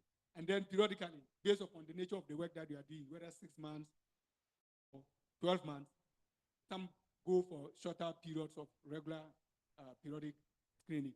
And then you plot all those things on the graph, and you see when some of the indicators start deteriorating or start increasing, then you have interventions, and that's where the support comes in. We also have workplace risk management. Well, look at the design of the workplace. Desk that you can sit down and stand and work. So when you are sitting down and you feel like you want to get up, you just adjust and then the desk will rise with your laptop and everything, and you stand and work. And then when you want to sit down.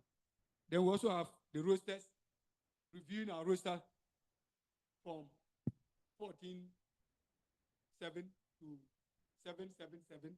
We also have some people doing 4/3. And then we also have under promoting, we have inclusion and diversity programs, business resource groups. We also encourage our employees to participate in corporate volunteer programs. And then for the support, we have the EAP, which is the Employee Assistance Program, which there are 1,001 elements. We have a counseling unit, a service provider, said that if our employees have issues with mental or traumatic events, they can call that helpline for the necessary assistance. And if it gets to the case where yours has to go through psychiatric treatment, then we also provide that. We also have the first line responder training for employees, supervisors, so that because the supervisor with the employee, if the employee has any problem, the supervisor will be the first point. So we also give them training as what to do before they refer the employees to professional services. And then we also remove barriers that will make employees not access some of the services through the health insurance programs and making available all the resources. And then they will monitor the performance of our EAP programs, and then continuously refining those things. So in conclusion, what I want to say is that by integrating well-being program strategies into HRM, organizations can create a supportive and inclusive environment that drives employee engagement, productivity, and overall business success. Thank you.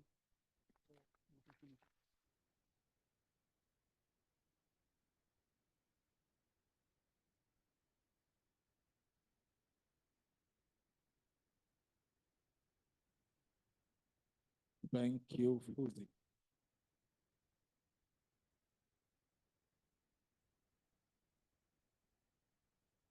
We've had some food for thought. And one study that struck me was the one from AGA. Just a malaria program. The malaria program can bring down 50% of absenteeism. That's massive. And I think we have CEOs here, we have business leaders here. Don't let us fall sick. Help us. Is that okay to all of us? Are we going to take it to action? That's fine. So we quickly want to go for our third speaker to, sorry. To you, it is the fourth, but to me, it's my third. Is that okay? You are counting 1, 2, 3, but I'm counting from a different level. So please understand me. Is that okay? Are we together on this? Or we have to battle it? That's fine. So we have online participants. We want to acknowledge them. So we have Christian Kwatin Wayo joining us online. We have Etel Lanyo joining us online. George Kweku joining us online. A whole lot of lists. Kwame Obin Yebua joining us online. Marian Atabenya joining us online. Owusu Ansa Comfort is online with us today. Yaira Apete is online. Yvonne A. Lamte is online. But for today, we can scrap off all their surnames and call them by their first name. Breaking barriers. That's fine. So I want to quickly have a video of our next speaker to join us. Please fix your eyes on the screen. With 18 years of expertise in cultivating high-performing teams, with a proven track record across diverse industries in the UK and Ghana, Felicia brings a wealth of knowledge in recruitment, training, organizational development, and employee well-being. Holding an impressive array of academic credentials, including an MBA in Human Resource Management and an MSc in Business Psychology, Felicia is a Chartered Fellow of the prestigious Chartered Institute of Personnel and Development UK. As the head of Human Resource and Administration at Taka, Ghana, Felicia is passionate about driving organizational excellence and employee satisfaction through innovative HR practices. Today, she will share her insights on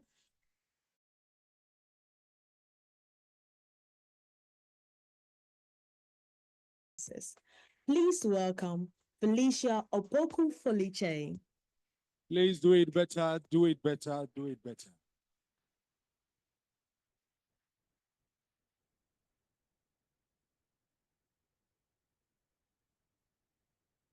Thank you for the introduction and good afternoon to everyone.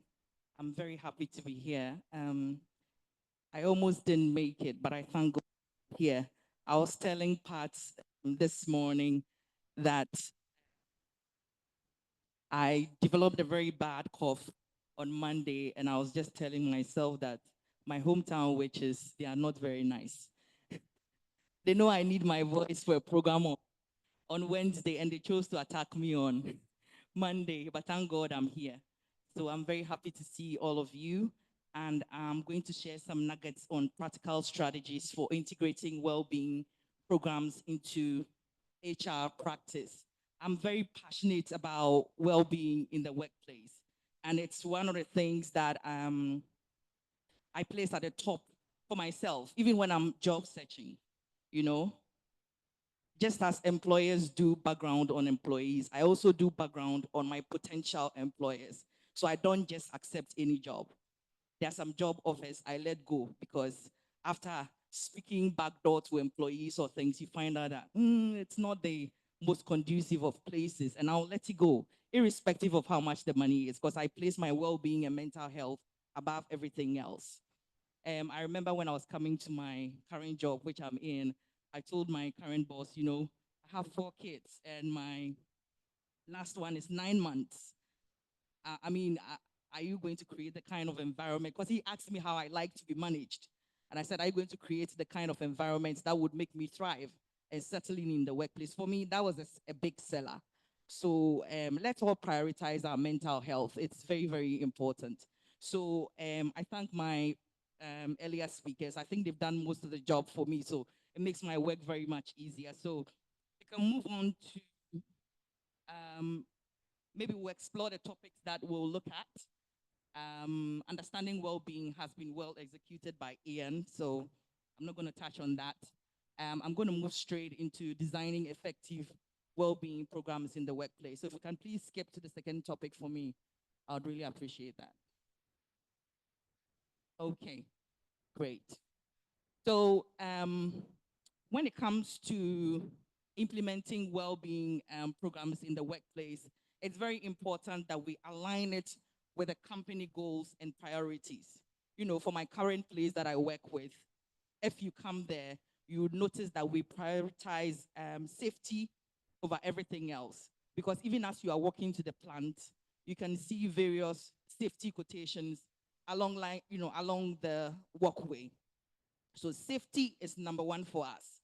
And we always tell people, you come with your 10 fingers and 10 toes, we want you to go back the same. And our safety slogan is, nothing is so urgent or important that it cannot be done safely, right? So I had to leverage on this. I realized that this is an environment which prioritizes safety, but I realized that the physical safety was being more focused on than the other aspects of safety. It wasn't deliberate though, but I think that it just hadn't been picked on. So for me, that was like my selling point. And if we want to maintain a safe environment, it has to cut across all the different factions of safety, including mental health and well-being. So it became very easy for me to implement my well-being programs. Also, you need to realize that you need to tailor your well-being programs to your employees' needs. You don't just sit in your corner and decide, okay, this is very fancy, let me just bring it. You need to tailor it. How many of us here have health insurance in our workplaces? Can you show my hands? Health insurance, or you use specific facilities in your workplace to manage your health? Okay. So one of the places that you can get information to tailor your employee needs is if you have a health insurer, I don't know if they provide you with your utilization reports every year. It's a very good point to start because it shows you the kind of diseases that your employees and their beneficiaries, reported for during a particular year. So it helps you. For me, I'm very data driven, and I like to work like that because then if you know the kind of issues that people have. So if I take this year's report, I realize that people reported for back pain, and maybe their kids also were reporting for respiratory diseases. That's been the top for, especially when the weather is not really good. They get a cough and the cold. You realize that when you get a utilization report, it lists all those diseases. So it can help you make a very informed decision when it comes to tailoring well-being programs for your employees. Can you please move to the next slide? Okay, so some of the program elements can include physical activities, such as clubs, gym memberships, and life changes. For us, this is one of the things that we're trying to do because, I don't know if anyone knows where our plant is located. It's a bit remote and out of town. So sometimes it becomes very difficult to come to town for people to come to the gym. It's not everyone who's big on walking. So we realized that, Vignari Clubhouse has a gym, which is non-functional. So as trying to promote that, also we're trying to revamp it so that it's very close to the plant and people can access it from their housing colonies as well. So you have mental health support. For us, we have a dedicated psychologist and he has his number. And we've made our employees aware. He comes by frequently and he gives us talks on different mental health topics. And they have access to him. If you have any issues, you can easily call him. He's not going to tell me what you told him because it's, it's confidential. And then if he needs to refer you to the right place, he will do that as well. So having good mental health support is part of the program element, and also having, flexible work arrangements where you can help people tailor their work to their needs as well. As I said, I'm very big on, I'm very focused, a family-focused person, and I make sure that I attend all the school events for my kids. So if I need to go, I'll tell my boss today I have to go for, it's multicultural week, or sometimes I chaperone for my school, my kids' school. So maybe today I would like to work from home or I'll close at this time. So if you need me, you can only reach me at this time. And I think it works well for me as well. And then we also encourage the other managers to do same for their staff or, their subordinates if they need that kind of arrangement, so that we can make people not just committed to the work environment, but, to their personal life as well. So when it comes to implementation strategies, you should look at your rollout plans. How do you roll out your well-being programs? You should develop a detailed rollout plan, a structured implementation of well-being programs, include timelines, responsibilities, and communication plans to keep employees informed. Because what is a program when people don't really know what it's about? You can't create the program in vacuum and then it's just sitting on your computer and in your head. You have an employee well-being program which nobody knows about or even how they can access. So getting the information out there is have a very good communication strategy in place. If you have notice boards around, you can print stuff, put it there. If you have newsletters, if you have, what do you call it? Your intranets, yes. You can post them on your intranet sites for your staff to also access it. Make noise, let people know what it's about. If people don't know, they can't access it and they will not even use it. You will end up spending so much money, something which no one actually uses. Please move to the next slide. So how can we well to daily HR? We need to embed well-being into our HR policies. If you have a program in place, you need to create a policy also around it. It gives it a very structured approach and it helps you to manage it in an effective way.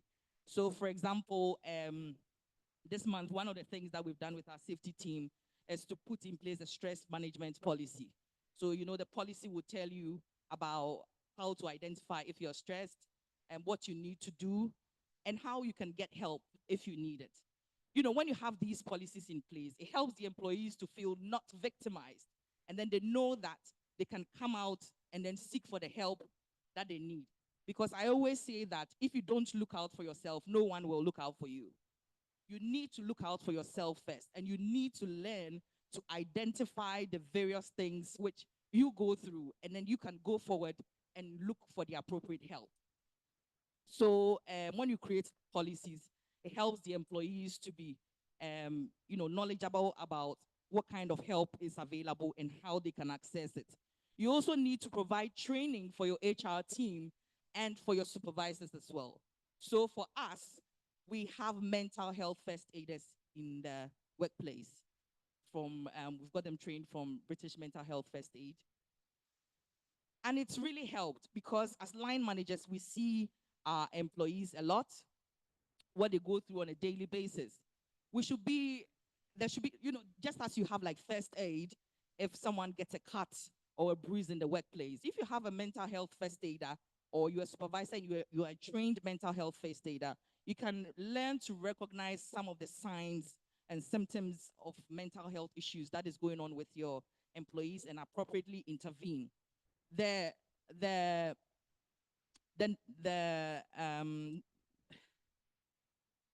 idea behind it is not for you to treat because you are not a certified psychologist or mental health professional. But once you learn to recognize, you can help to abate the symptoms and then point them to the right source of help. So it is very, very necessary that we train ourselves as HR professionals and also some of the line managers so that we can effectively manage some of the mental health issues that we face in the workplace. So in supportive work culture, we also need leadership commitment. It's very, very important. When employees realize that leadership is very committed to what we're doing, it gives them the confidence to access whatever we have to offer them. Leaders should model well-being practices and openly discuss the importance of mental and physical health. You are a manager. The whole year, won't call leave. You don't go on leave. How do you expect your subordinates to go on leave? You need to model good practices for them to follow. You know, you schedule your leave, you take it, don't pile your leave. You know, as I said, nothing is so urgent or important that it cannot be done safely. If you're tired, you're tired.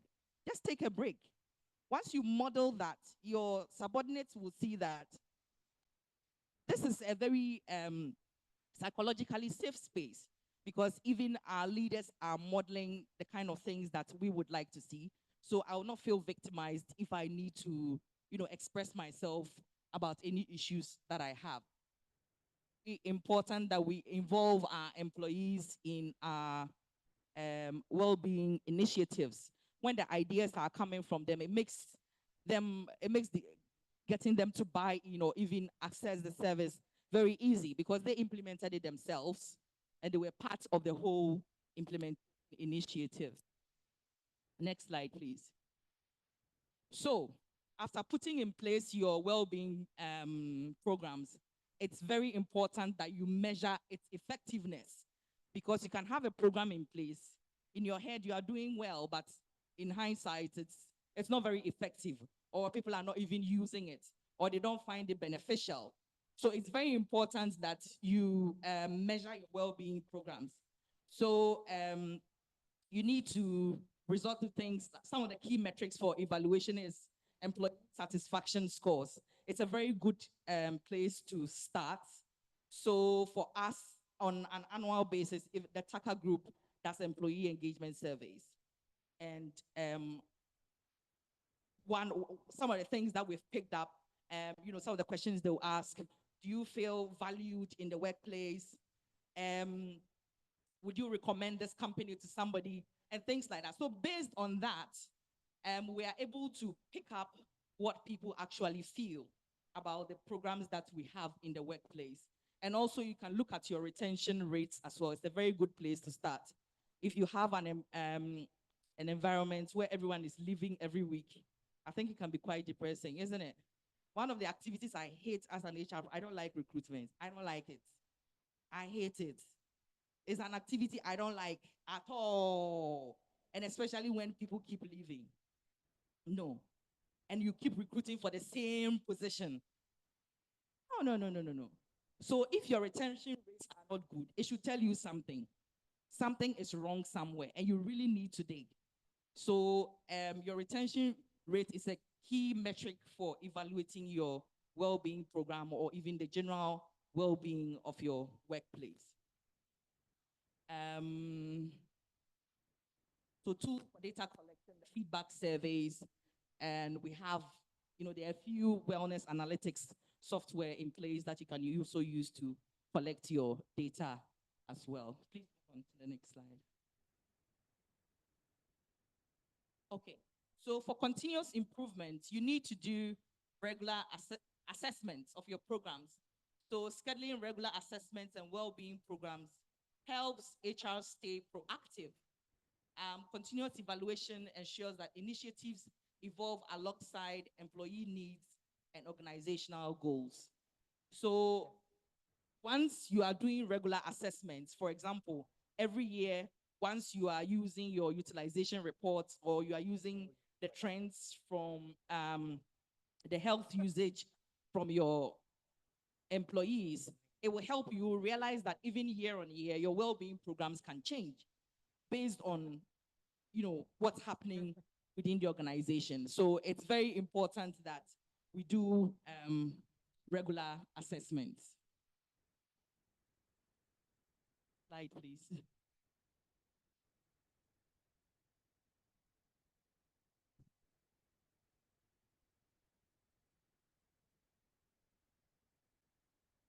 Okay, so when it comes to evaluating existing well-being programs, employee participation rates also tells us if you have a program in place, how often are people using it? Maybe you have a gym membership, you've gone to buy expensive gym membership. You realize that the whole year it's only Kwame who is using the gym. Meanwhile, you have about 100 people in the workplace. So then you tell yourself, is it really what they need? Because these things cost money. And are you focusing your budget really where it's needed? So you also need to look at your employee participation rates when it comes to your well-being programs. Please move on to the next slide. So when you're identifying gaps in your well-being service, well-being services, you need to look at areas of improvement. So you need to identify areas that need improvement. Whether the such as mental health resources or physical activity opportunities, helps target specific employee needs and embrace overall program effectiveness. You also need to assess gap in resources required. Do you have any gap in the resources that you need to boost well-being programs? So for example, as I said, we needed to boost our physical well-being in the environment, but we realized that the gym is all the way down in town. It's like an hour's drive, which is not really feasible. Time you get there, you wasted fuel. It's not practicable. So the gap is that we need to bring a gym closer to the employees. Hence, the revamp of the gym already existing. And then you can also look at barriers to access, because sometimes there are certain things that puts hindrances in front of people when it comes to accessing services. In our African context, we don't talk much about mental health. So sometimes that alone helps people it keeps people not talking about their mental health, especially the men. In our environment, men will keep things to themselves. So if you realize that that's a barrier and there's stigma in the environment, how can you provide discreet mental health services? Because if people feel like they are being watched every now and then, they may not use it if they are experiencing any mental health crisis. also, is location accessible?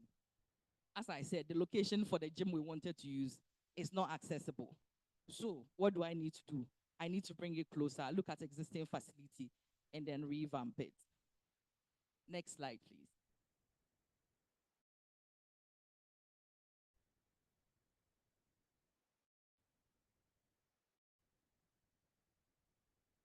Okay.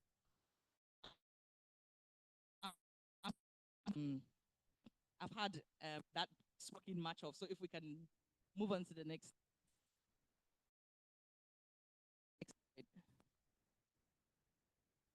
slide. Next slide, please. Next slide. Next slide.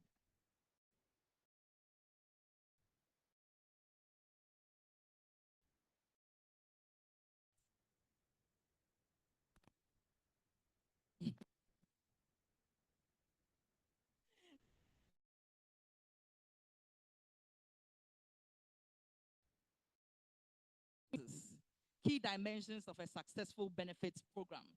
So you have to apply data-driven insights, inform decisions about that, because you can't operate in a vacuum and then just sit down and do anything. Your analytics and reporting need to be on point. That will be your reference point, your program in the first place. You have to optimize internal and external resources and technology solutions to drive operating efficiency. So for example, your intranet, your newsletters, your notice boards, make very good use of them so that you don't have to spend too much. So make good use of internal resources that you already have.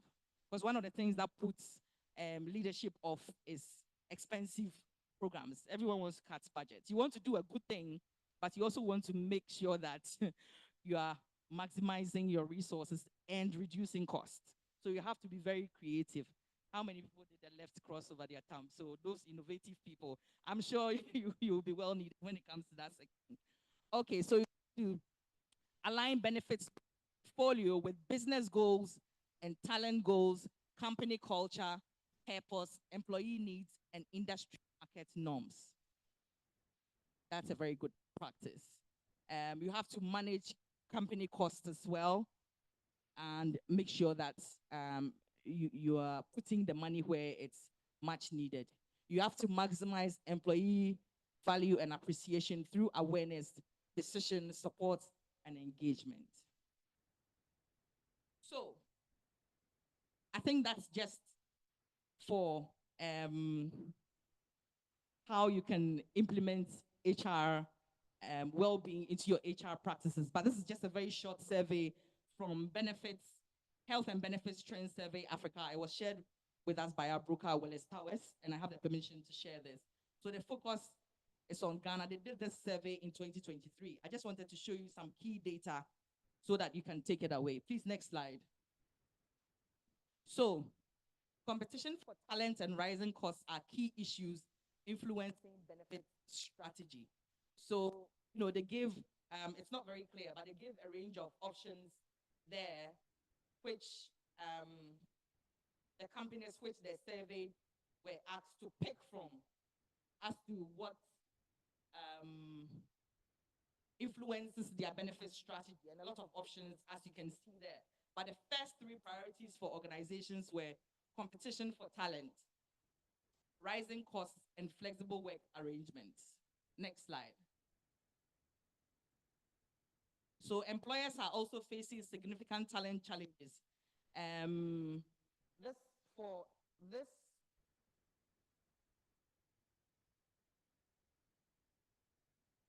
what extent is your organization prioritizing actions to improve the following issues for its employees? And 71% of employers said attraction and retention for key talent. 79% said work engagement. 76% overall employee well-being, and 88% employee productivity and effectiveness. So you can see that for the employer, their profits is always prioritized. It's always prioritized. What are employer priorities to support their workforce? It's not so clear. But, let me see. Please move on to the next slide. I think it's not part of what I want to share. Next slide, please. Next slide. Next slide. Next slide. Okay, so just a few top 5 conditions by incidence when it comes to Middle East and Africa, including Ghana. You realize that some of the conditions that they surveyed were the top, were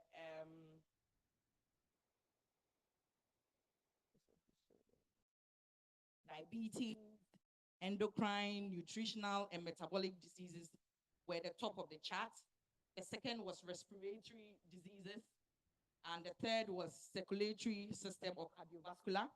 The fourth was digestive system or gastrointestinal. Musculoskeletal and connective tissue was the last top 5 conditions in Africa, Middle East, including Ghana. Well, we're in Africa, so literally. So these are the top conditions. So you realize that when it comes to well-being, it's not just the mental health, but even in the conditions, there are levels to it. And okay, so please move to the slide where it says employers. Next slide. Next slide. Yes. So the survey conveyed that employers are least active in the areas where employees need the most help. You know, in the employer's view, social well-being is top on the list, followed by physical well-being, third, emotional well-being, and then fourth, financial well-being. But for the employee, financial well-being is top of the list.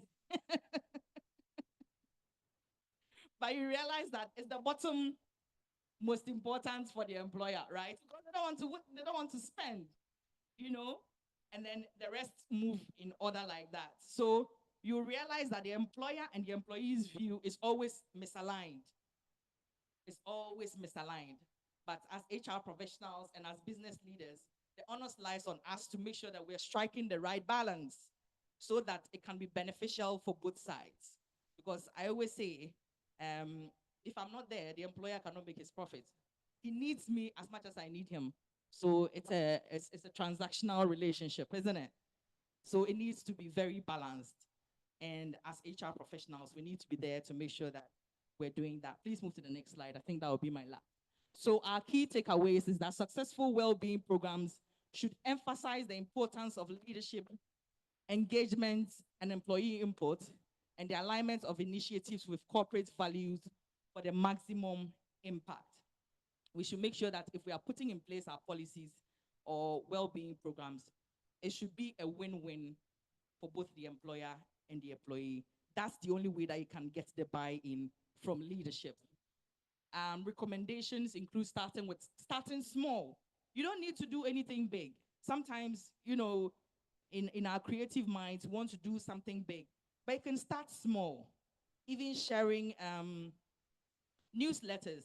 I'm blessed. Willis Towers is very kind to me. They send me well-being messages every month. Then I share with my employees mental health issues.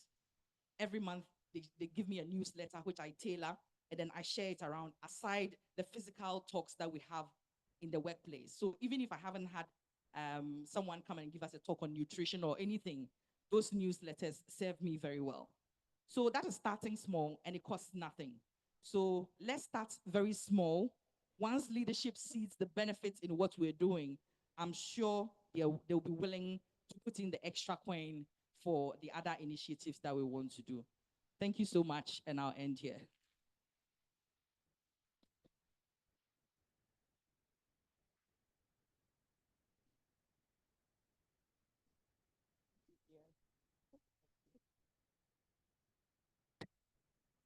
So awesome. Please give it up for Felicia again. I think I tried. I mentioned the first name.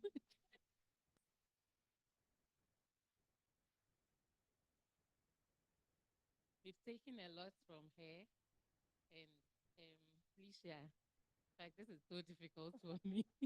Try. We are glad to have you, And then we've taken a lot. For me, the recruitment part, please recruit me, why? Please recruit me. I want to enjoy all these employee well-being programs you have implemented. I want to believe that we've all taken one or two from Felicia, and then we are going to implement it in our various workplaces.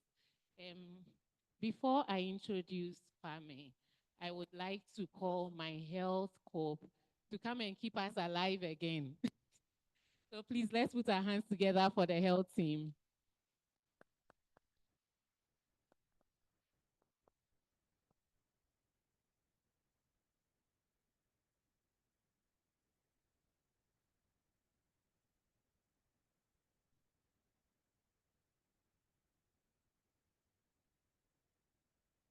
Okay, so a partner on their table.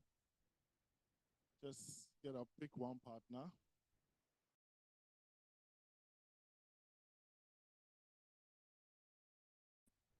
So I'm going to get two pairs of people. 2 pairs of people.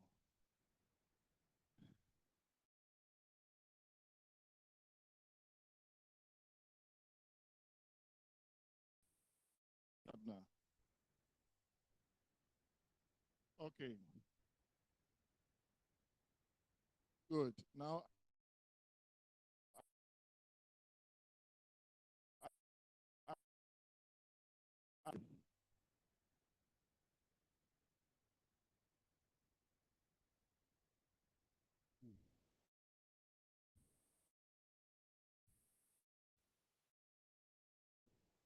okay. So I'm going to test the telepathy of the room. Okay. Just, yeah, we are all talking about the same thing. So we want to see, is our mind really in sync? Are we all attentive? Are we all present? Okay. Now there are 2 symbols. Okay. There is this, the peace sign. Okay, the simple peace sign. And then there is this, the fist. Okay, good. So this and this. Now, when I count to 3, one of you or both of you are going to make a sign, but you don't know which one the other one is going to make. Okay, so I want to see the teams that have telepathy. So if I say 3 and both of you do this, it means you are in sync. If somebody does this, the other does this, it means there's a little work to be done there. Okay, so make sure if you want to change partners, now is the time. Remember, this is a game for fun. There's no prize on it. So don't signal your friend and say, oh, let's do this so that I know. Don't do that. Let's be honest. Let's have some fun. Let's see how this goes. Okay, so I'm going to count to 3. 1, 2, 3, go. Okay, we have one here. Oh, Alpha. This one didn't work. Okay, this worked. Oh, it didn't work. Okay, let's put it down. I'm going to count again. 1, 2, 3. Let's see. 1, 2, 3, go. Ah. Oh, okay. Okay. Oh, it still didn't work. Wow. Oh, you guys work now.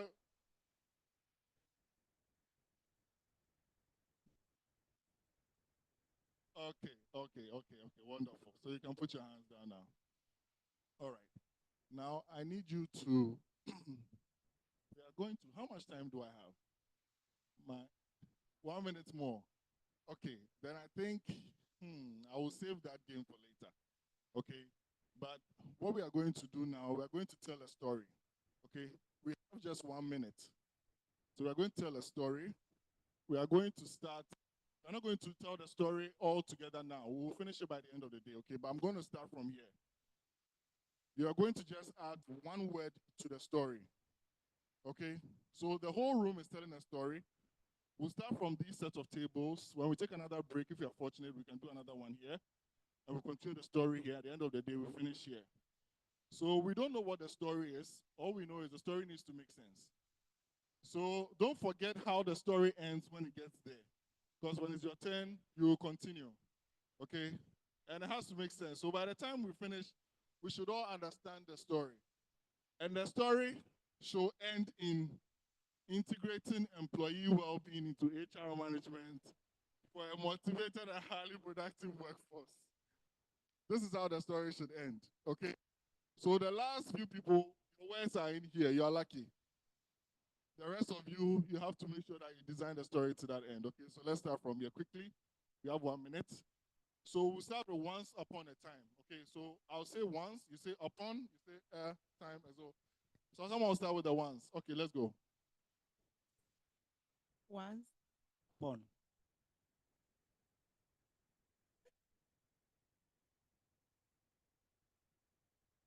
Event, okay, I'll say that once upon an event happened in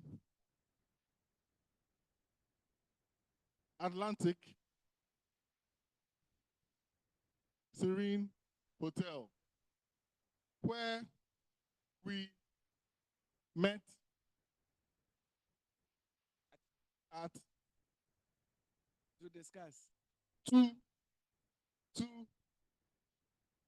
HR well-being. HR well-being, one word or two words?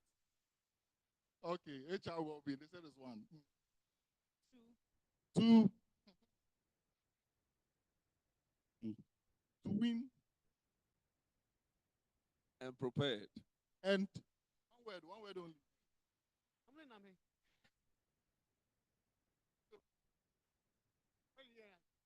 So the story, I'll try to summarize. We met at Serene Hotel, HR well-being meeting to prepare Together. Prepare together. to us. No sign language, ideas, to put together ideas. Oh, ideas. Let me see. Eh. Okay, prepare together ideas on How? Oh, I like it. You speak up. Okay, so this is where the story has ended. Need to prepare on how we'll continue from there on our next break. Give it up for them. Give it up for them. Because of I time. believe because we of are time, all because- active now. Please remember the story. Oh.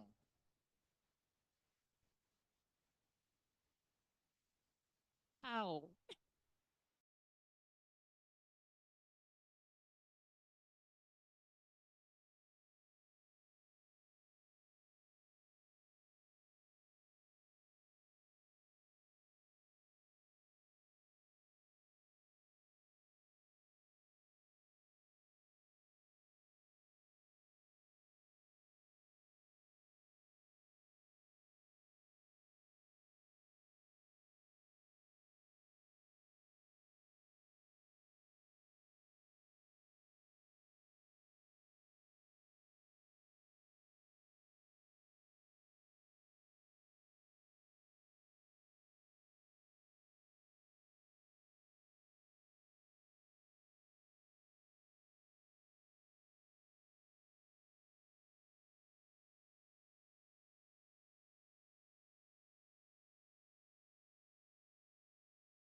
organizations in the Federals.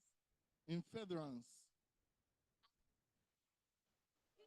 I get you ate.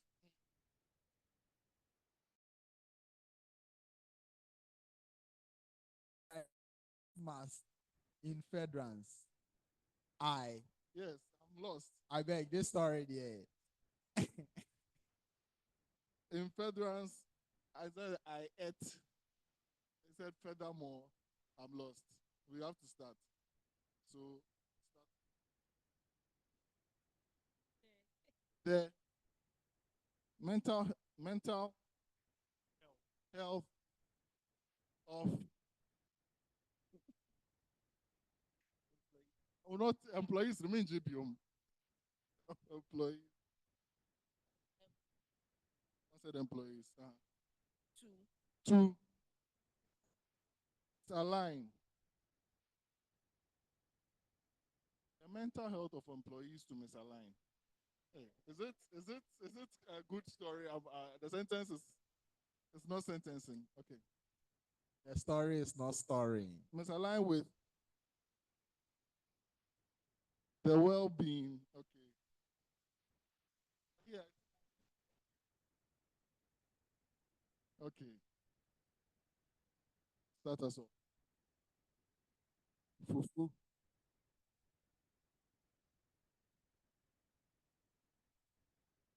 Okay. Okay. Who is Part of. part and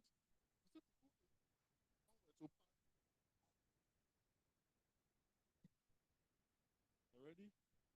Okay. All right. We got to fufu is part of. We'll continue. Please put your hands together.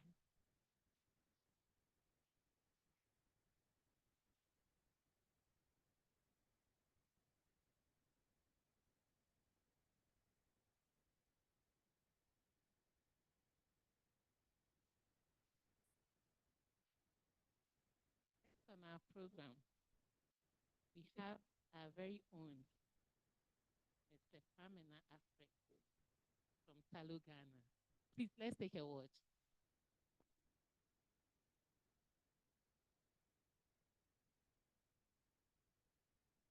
Vice Financial and HR Manager at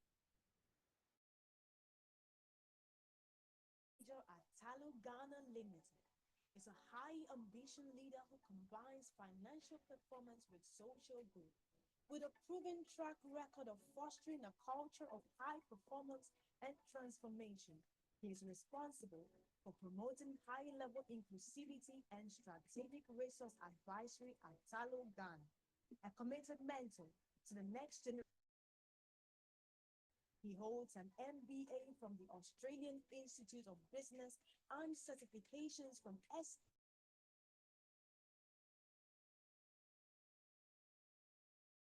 Healthy Workforce as he shares his expertise on the return on investment of employee well-being.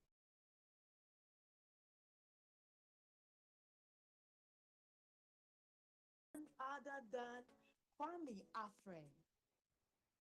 Please put your hands together for him.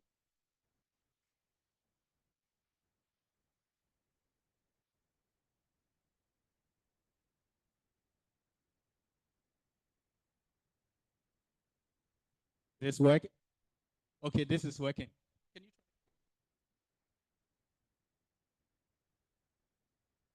you So, one of the difficulties in speaking after so many speakers is that there isn't much to say, right? There isn't. But we're going to try to help leverage everything they've said because they've said a lot of important things. And standing on all protocol, it feels like I need to explain my name. Now, this is problematic because I've been sitting there and asking, what's the meaning of my name? The only thing is that I was born on a Saturday. That's the only explanation. All right. Let me test.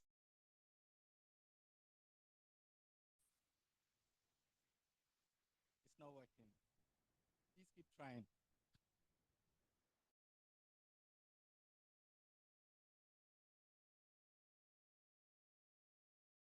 dealing with today? What are we dealing with?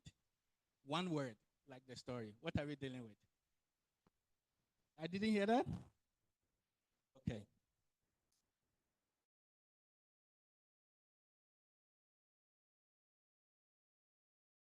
The topic for this conference, and I'm sure to yourselves as well, this is important, and that's why you're here. How many of us are HR practitioners? So if you're in the line of HR practice, how many of us?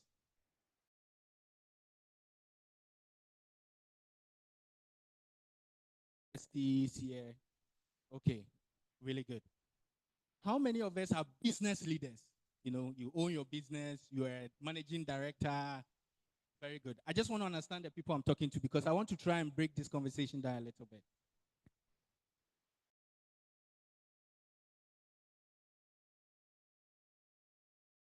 Employee well-being is not just the right thing to do, but it makes a lot of business sense. In fact, the smart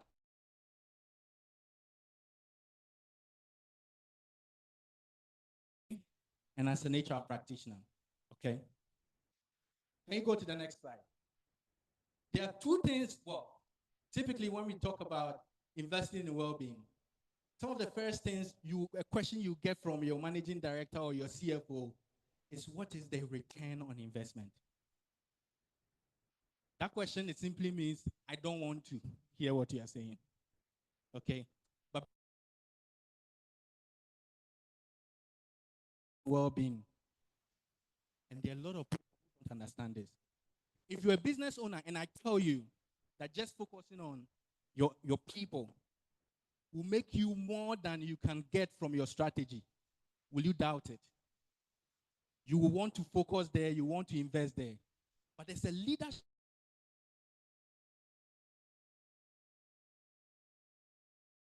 The bottom line. It starts with what is our strategy? The first sequence of focusing on what works in our organization.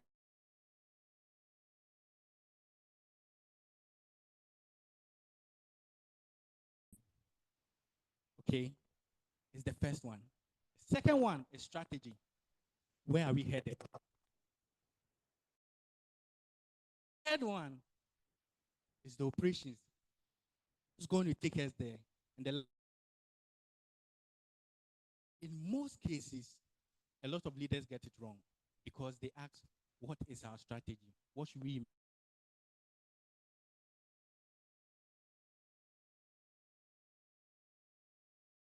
We will look at a case, and I'm a very numbers person. For an HR person, I deal with a lot of numbers, and it's very strange.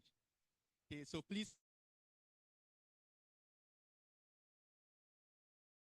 And I know a lot of you are pressing your phones, so we are going to use the phone. So please bring out your phones. Can you set up my Menti for me?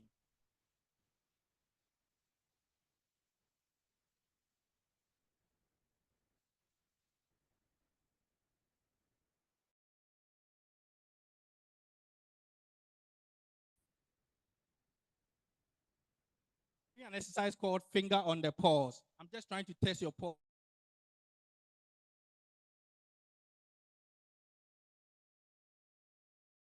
Who know me knows that this whole conference, I could have started speaking at 9 o'clock and I'll finish at 6 o'clock. So I like to talk. So that's number one. Number two, I only have 25 minutes. What I'm going to try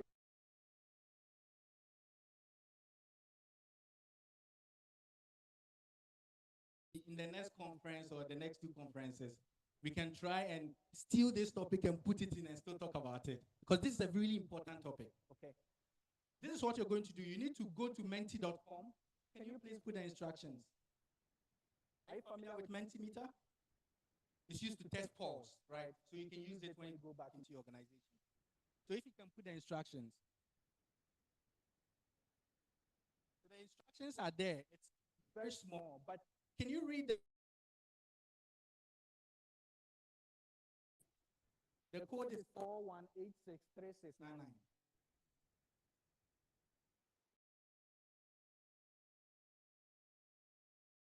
Okay, do you need help?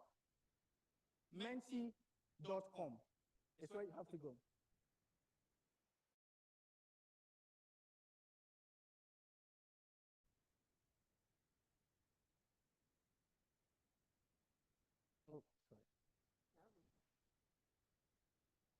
Or if you scan this, it will take you directly to the survey.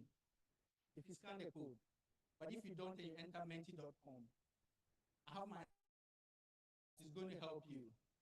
I need you involved in this conversation. It's very important.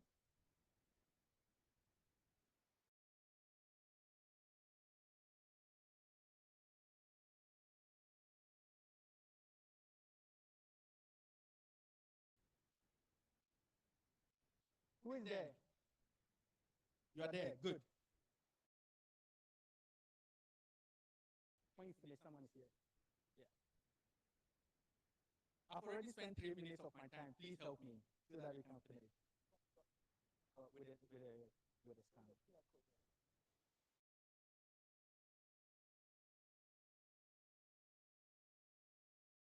Immediately you are there.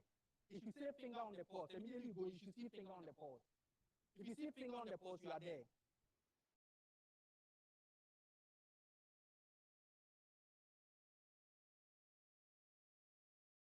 And then we try it. Oh, sorry. Oh. And then we hit it.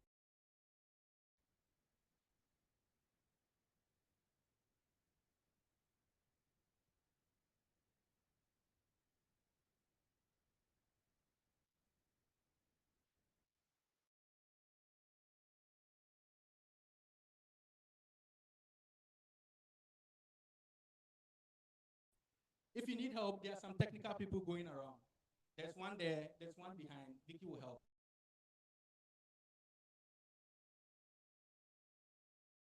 Each of you are going to answer the question. And what you see is that the answers are going to come directly here. Now, I'm going to use the data as some Ghana data. But the reason is that I want some relativity with us in the room. I don't want to have abstract conversations. Because the bottom line of having a very good conversation is a blend of qualitative and quantitative data that makes sense. Because you shouldn't leave this room with nothing. Something with an energy to make a difference in your organization. You shouldn't just be seen as an HR leader reading HR policies. You should be seen driving organizational performance. What we do in the policy is to engage in order, because we know people are different. Are we there? Question. Please roll it.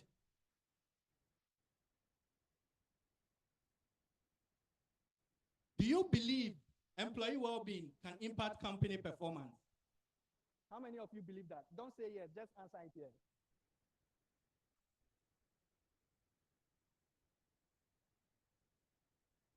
We only have 2 responses so far. Oh, no, 36 responses. 40 responses. Please keep going. Do you have some non-believers? Okay, this is good. Next question. So what we've established is that we believe this is an important element and dimension in delivering organizational performance. The second one is, does your company have any well-being program or initiative ongoing at the moment? Do you know any? That is, so first of all, there could be 2 dimensions. It is there, you just don't know. Or it is there and you know. So, wow. Can you see the data? Do you see the no? A lot of people in this room currently they work in an organization.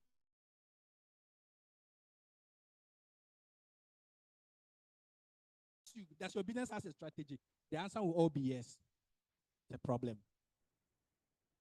This is the reason why we're having this conversation. This is a big problem. We'll try and solve it. Oh, wow, the data.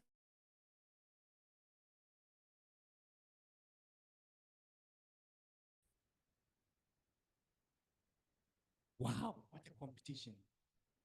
Look, I will try and do 25 minutes, but we will continue another time. Maybe they will do another series on this. Let's go to the next question. Which of the following do you believe is the biggest contributor to workplace absenteeism? Now, this was spoken about recently, well, in about 2 of the presentations. But what do you believe is the biggest contributor of workplace absenteeism? in your organization, from where you come from? What do you see? And especially for some of you who are, you talk to your colleagues. Wow.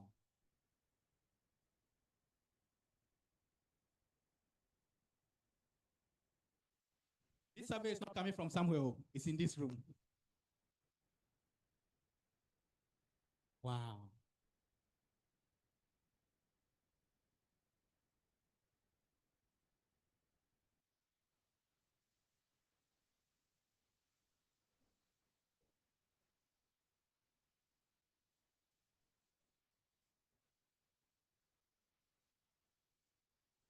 I like this.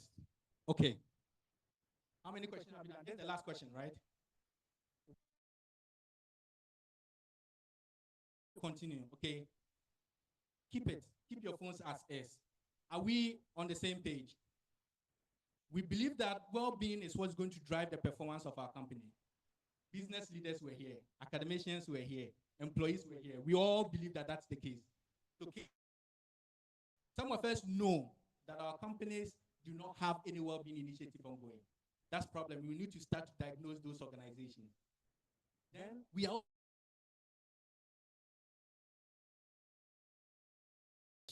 There's a big problem here, and you can't ignore it. Next slide. Now, the impact of well-being extends far beyond how people feel. So it's important how people feel when they come to the office, but the impact of it extends beyond that. It goes beyond even impact the number of days they take off as sick leave.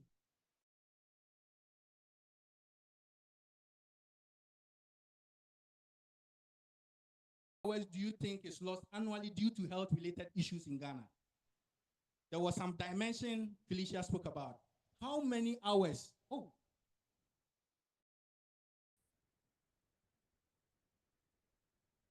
How many hours per person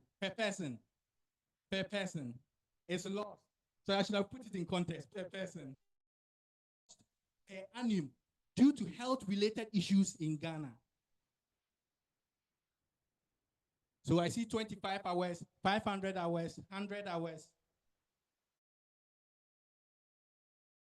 A lot of people are saying 50. That's why 50 is big in the middle. So how many hours, if you quantify, is lost to workplace productivity due to health-related issues at work? A lot of people are saying 50. That's a good one. Can you pause the Mentimeter for me? Please don't close it. We'll come back to it. Like I said, the impact of well-being goes way beyond how people feel. It affects the number of days they take off. It affects their burnout. It affects, even it's linked into how people leave your organization. And somebody spoke about how managers are bigger contributors to it. We'll try and deal with that in the next couple of slides. Let's start by addressing the problem. On the next slide, can you show my slide? Because I want you to see some numbers. The numbers may make sense to you or not, but it will very soon. First off, 75% of all medical costs today in our organization stem from preventable conditions. 75. How many of you hold a budget to your medical health insurance? Now, the number of you who hold this will see this trend. There's an exponential increase, especially after 2020.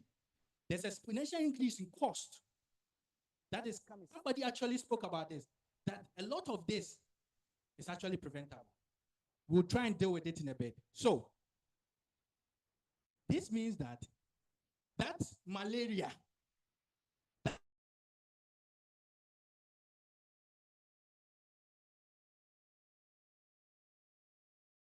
To work, you didn't get your ounces of production.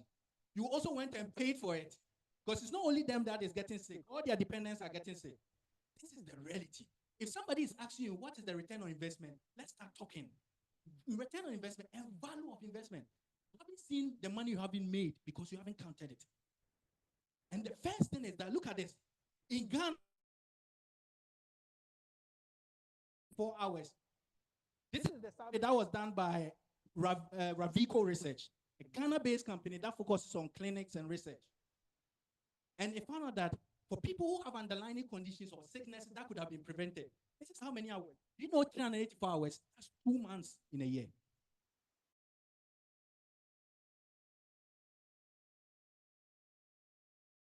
You pay the person. So as a business leader in this room, this is why I was trying to know which of the people I'm here with. As a business leader, is this happy for, are you happy with these numbers? So investing in well-being will be the first thing you start to do. This is where we are going with this story. Now look at this. 54%. Did you see the Mentimeter survey? Somebody said workplace stress. Did you see it? It was on top. Look at it. 54% of workplace stress at work. It was the biggest one. This was a research that was done by Gallup. It was a global, it was aspect of Africa, and it focused on Ghana. And this is shocking. You know, I was shocked because in this room, you all told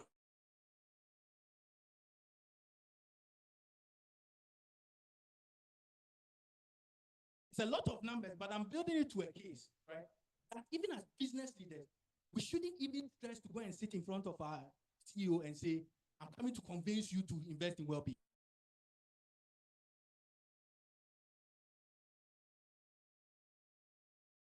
Talking about. Now look at this. We did a survey. There was a slight tweak, but this particular one about the 4 dimensions that drives workplace absenteeism. The first one was illness. 63%. When people get sick, they don't come. When they come, they don't work. They don't come. This is the really, this is what we are dealing with. Work, oh.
focus on employee well-being. This is the case we are talking about. Both the financial and the qualitative. It's the most important element we need to start looking at. We've already spoken about the fact that when employees are taken care of, if employees believe that they belong and they are cared for, they come to work happy. There's something Felicia said I very like. If your sister works in a company, every day she comes home, this is the worst place I've ever been. This is the worst work I've ever done. Is that the first place you send your application when you're looking for a job? So the value of investment is understated by employee branding, where people are paying more money to set up the employee branding and forget that the best vehicle on ambassador is the employees. So the leadership consequence really starts with talent. It can't be anything else. The people who are going to help us win are the people we are not even paying enough. Because the things they do for us is invaluable. Let's take this a step further. Next slide. So please take up your mentee. This might be the last 1 or 2 activity. I still have about 7 minutes. I've given myself 7 minutes. We'll finish this. This question will be a question about how do you think organizations that focus on well-being does or perform against companies who don't? This is really what the question is. So can you go to that question? Oh, it's answered. That's beautiful. Oh, do you see that? Much better than the market. There's a research I'm going to talk about. Who has read that research? Did you get a pop from there? Or you're following the story? You're following the story. Very good. So do you see? This is beautiful. We have about 50 people in this room, and they're telling us that 37% or 37 people are telling us that this company does better. You are not wrong. Let's look at it. Can you go to the next slide? Next slide. I'm going to talk about, this is a survey that wasn't done in Ghana because it was very hard. I was trying to get data on our Ghana Stock Exchange. Very hard to do, so I couldn't. But there is a research that was done by Harvard. And it talked about, how many of you invest in stocks and stuff here? I want it to be a very relative conversation. If you don't, I'm going to tell you something that when you start to do, you will look for that, okay? So, it looked at companies that were listed on the stock exchange, right? The New York Stock Exchange, etc. So you have the S&P 500, NASDAQ, etc. These are companies that have been listed. So Harvard and Indeed did this research. In the research, so you know when a company lists, it's in a group of, so you say S&P 500. These are 500 companies that are performing against a certain indices, right? In those companies, there were companies that were focused on well-being. They said, we focus on well-being. How do we know that what they were doing was working? They did something called well-being score. So every company, all the employees, it's not the leader going to say, I'm doing well.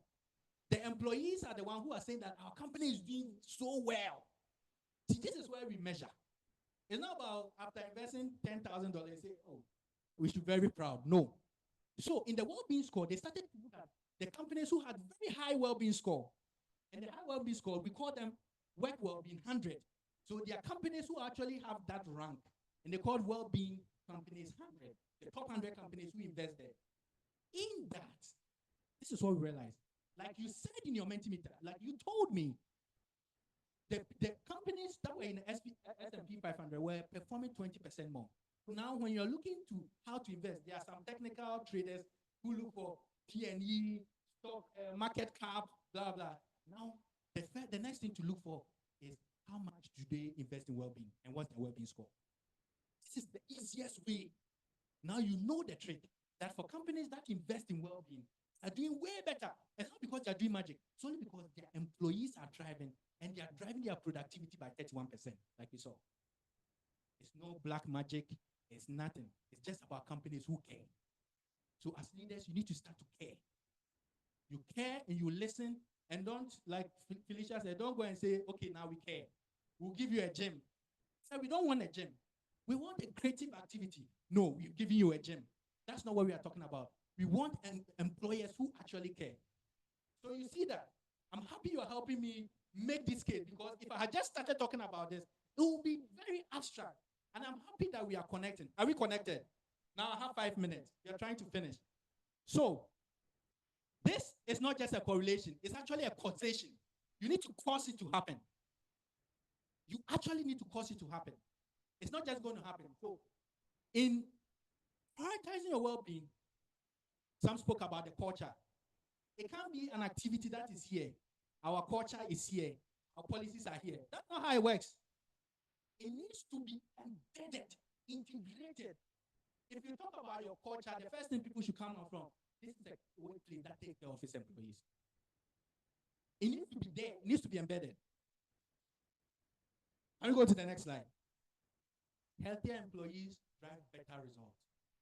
Now, demonstrating that well-being actually is not just better for the people, it's also good for business. Look at it. Higher company well-being levels are predictive of future company performance. So you don't need a soothsayer. This is it. Here's the problem. There's a big disconnect. There's a next meter survey. This is the last one. Can you move on and then let's do that quickly. This is the last one. Last Mentimeter. But I want to test if my answers, my stuff is correct. There's another one. There's the next question. So I asked, there were leaders, there were employees here. This question is going to go to the leaders. If you're an employee and a leader, you can answer it. But let's try and get the leaders only to respond to it. As leaders, how well do you think your company is doing in supporting well-being? As a leader in your business, as a CEO, how well do you think you are doing?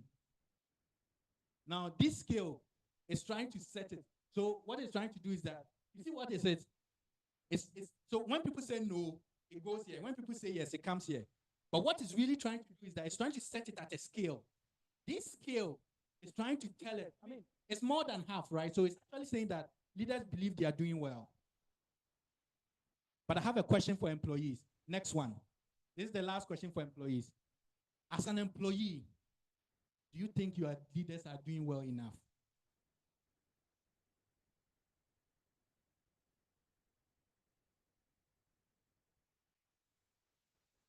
Oh God, I don't like this.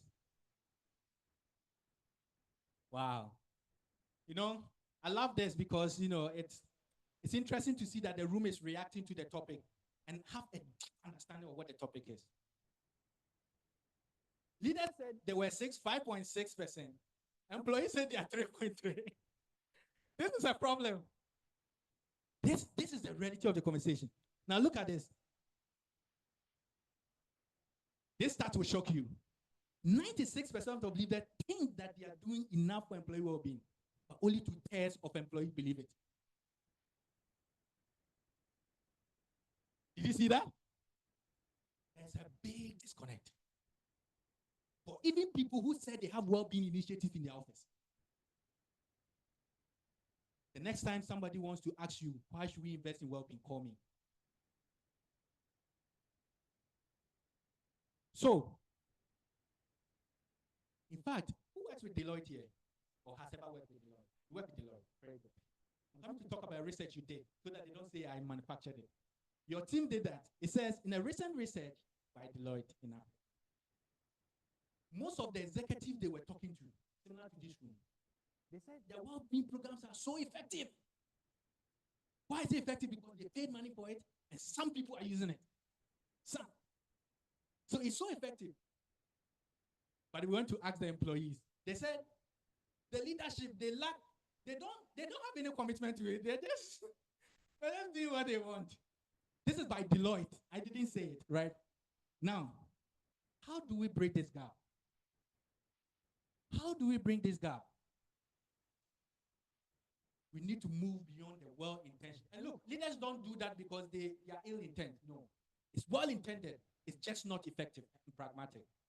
So how do we bridge the gap? We need to move beyond well-intended, ineffective initiatives and truly impactful well-being strategies. So let's go there. Now, I'm not going to focus here because all the speakers have worked on it. It's the same thing, but I have a question. If you go to the next slide, if you're moving to a holistic well-being design, it's not about pets. It's not about fruit in the room. It's not this. That's not what it is. It's so integrated and holistic. So if you look at this, a well-intended, employee-centric, this is key. Well-intended employee-centric initiatives are necessary to drive what we are looking for and to achieve the full value of a healthy workforce. Next slide. This, everyone has spoken about it, but I have a random question for you. Spiritual. How many of you have multi-faith rooms in your office? Multi-faith rooms. These are places like, okay, you are from my office, so don't raise your hand. Okay. So these are places where you can go and pray. You're very spiritual. Muslims go and pray. You know, on Fridays, Muslims have to go to a mosque to pray. Do you know how much time you lose to productivity? Spiritual. So when you're talking about well-being, it's not just the physical. So how many of this are missing in your organization? Is it all, some, or one? Oh. Wow. Okay. We're going to move very quick in the next slides because it's been treated. But basically, I was telling you, how do you go about ensuring that you have a holistic well-being program? The first step, before we go there, let's not kid ourselves. There are barriers to this thing. In the organizations, there will be different reasons why they don't work. But this is the general one, and it was sort of addressed in some of the presentation. When you're going to do well-being program, don't do it and hide it. It was spoken about. When you have a very toxic work culture, your managers don't believe in the well-being initiative. They say work remote, but you say, hey, I need you to be present. That is toxic. You don't believe in the policies, the companies have done it, but it doesn't have the leadership commitment to drive it. So, there are some resolutions there. I'm sure they will share the pack around for everyone. But one, you have to assess the current state, whether you have it or you don't. You need to assess the current state to understand the well-being data, evaluate where we stand today. It's important. The second one, you need to pick the teams and priorities and where employees are struggling the most. In your company, based on like the type of work you do, whether you are an extractive. In fact, extractive is one of the most difficult places to work. Long hours, workplace demand, it takes a lot of toll on employees. So you need to understand where are employees struggling the most and design solutions to help them. Select and implement the initiatives that fits. So well-being is not a one-size-fits-all, but choose one that addresses the real need. And accountability. Leaders. I can't say this enough. You need to own it and drive it. Otherwise, your employees will be telling you, you don't have any commitment. So this is how we move from intent to real impact. Can you move to the next slide quickly? We will not deal with it. We will not deal with this one because it's already been dealt with. Can you go to the next one? So, when we move beyond financial returns, let's not forget the human impact. We are dealing with people, our employees. A happier, healthier employees leads to stronger workplace culture, better collaboration, and higher retention. Somebody says, I don't like recruiting. This is your solution. Make them happy, they go nowhere. Because as HR, your eyes can't be anywhere. The first responsibility of every HR leader is to make all your line managers HR people. That's it.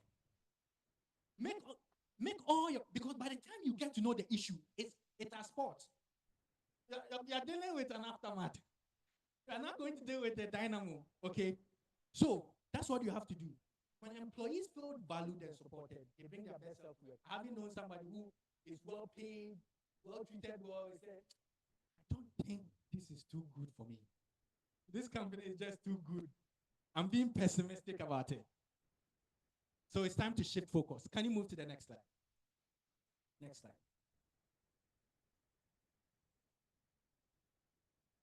The old way of thinking that was prioritizing profit over people. But today you know better. Today you know that the most successful companies prioritize people. I already spoke about the sequence. And in return, it drives their profit. And the shift is what HR leaders and business leaders need to embrace. Now, a healthy workforce is not a cost. We spoke about medical costs, all the money you are investing. Now, if you're investing 3% of your GNA, or 5% of your GNA, there's a math we do. 5% of our GNA, OPEX or whatever you solve our GNA. please increase it a little. Add more. So an investment, the healthy workforce is not a quote, but it's an investment. And the one that pays dividend. And as leaders, HR leaders, academics, whatever we find ourselves in this room, our role is to champion sustainable, impactful well-being strategies. And I challenge each of you to ask yourselves when you go back, how can I take our well-being initiative to the next level? Thank you all very much.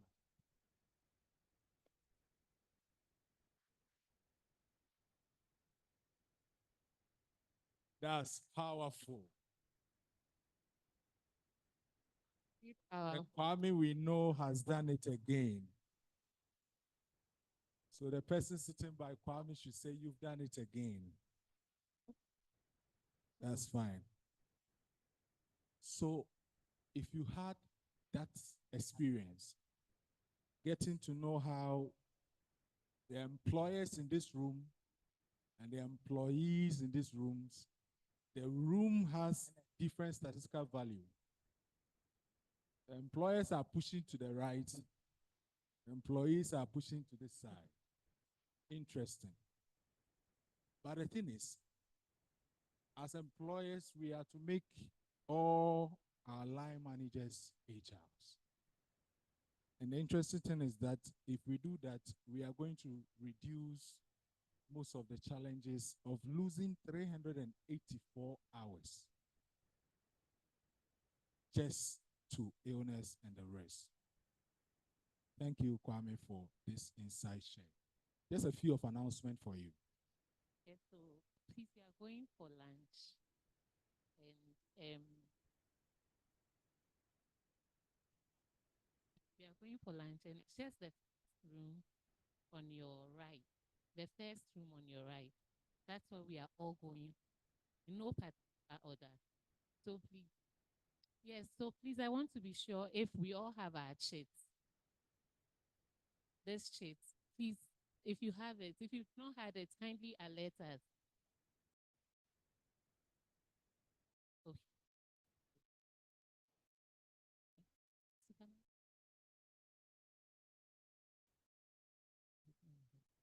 Please do what to receive it at the before you step out.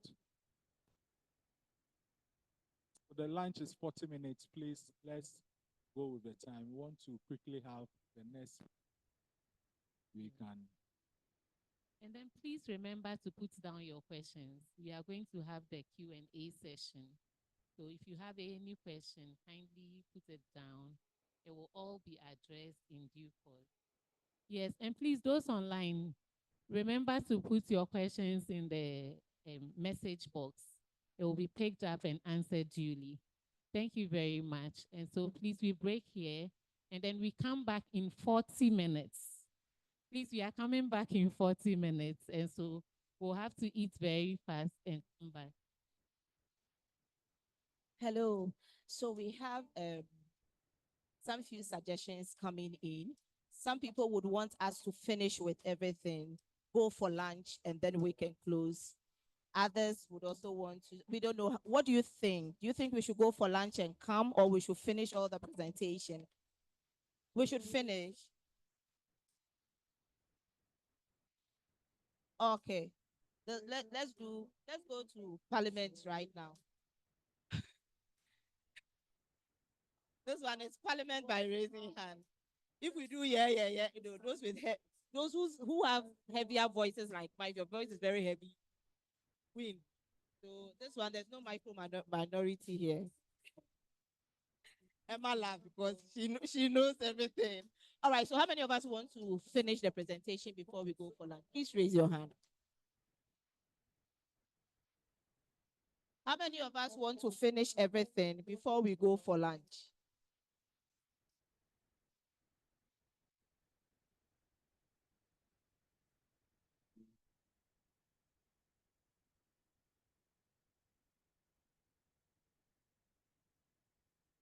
Like we have majority. So, and how many of us want to go for lunch and come?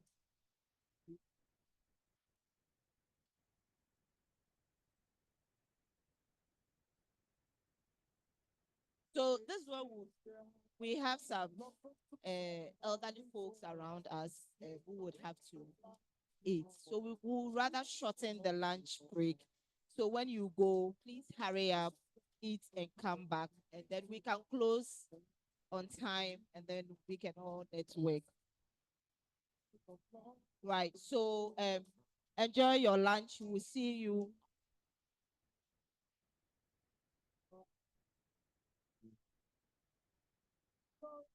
So please eat fast and come back. The MCs gave us 40 minutes. Let's do 35. For 30 minutes, please. We have only 30 minutes. And so please, let's go and come back quickly.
Please, we have 30 minutes.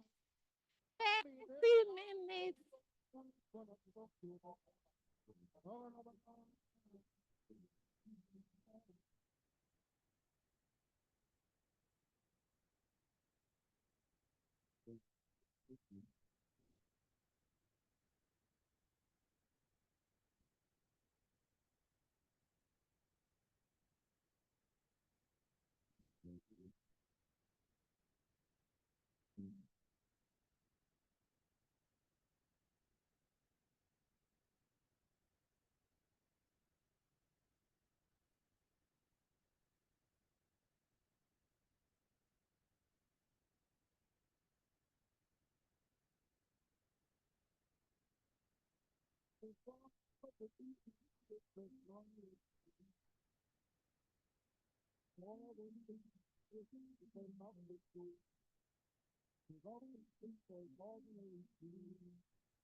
see when you close your eyes. Maybe one day you'll understand why everything you touch surely dies.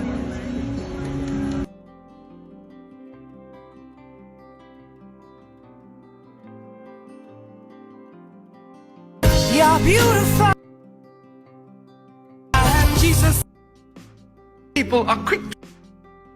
If you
first team born in the last week of April. So between now and April, take your time. Our contacts will be left behind, or you can see us at the last table. Put your name and your company. We'll plan a date for you in the last week. What we did here today, we have many games like this. We'll come and do it in your office for your staff for free. You don't pay anything, okay? So make sure you book your slot before we close. Thank you.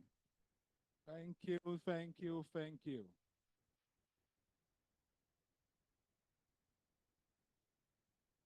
So we are lucky to have our next presenter who will be speaking to us. If my media team is ready, let's a view of her profile. Meet our inspiring speaker, Emmeline Dati, a multifaceted expert in HR strategy, leadership coaching, and women's empowerment. With over 13 years of experience across various sectors, Emmeline is the founder of ICS Africa Limited and the visionary behind the Fearless and Fabulous Network. A passionate advocate for women's growth, she's also the director of the West Africa Female Leaders and Entrepreneurs Network.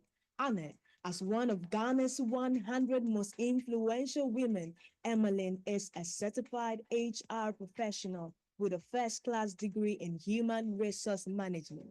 Today, she will share her expertise with us on Beyond Compliance, embedding employee well-being into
our inspiring speaker, Emmeline Dati, a multifaceted expert in HR strategy, leadership coaching, and women's empowerment. With over 13 years of experience across various sectors, Emmeline is the founder of ICS Africa Limited and the visionary behind the Fearless and Fabulous Network. A passionate advocate for women's growth, she's also the director of the West Africa Female Leaders and Entrepreneurs Network. Honored as one of Ghana's 100 most influential women, Emmeline is a certified HR professional with a first-class degree in human resource management. Today, she will share her expertise with us on Beyond Compliance, embedding employee well-being into organizational culture.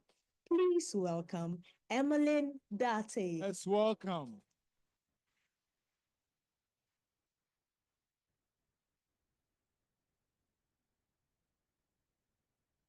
Thank you very much.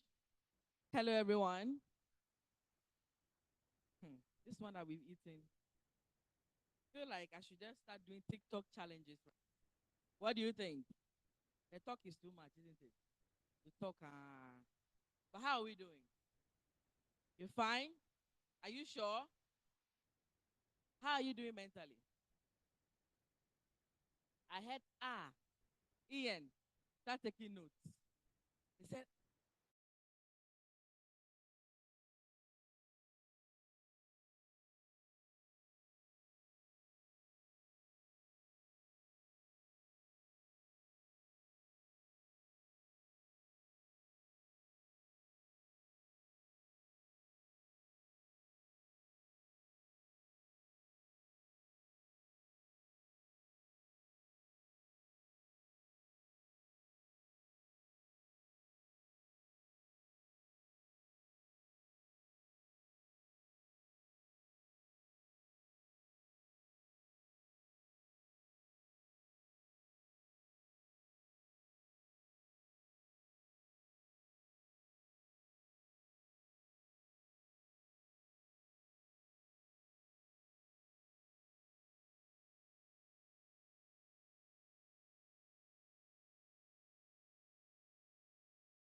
So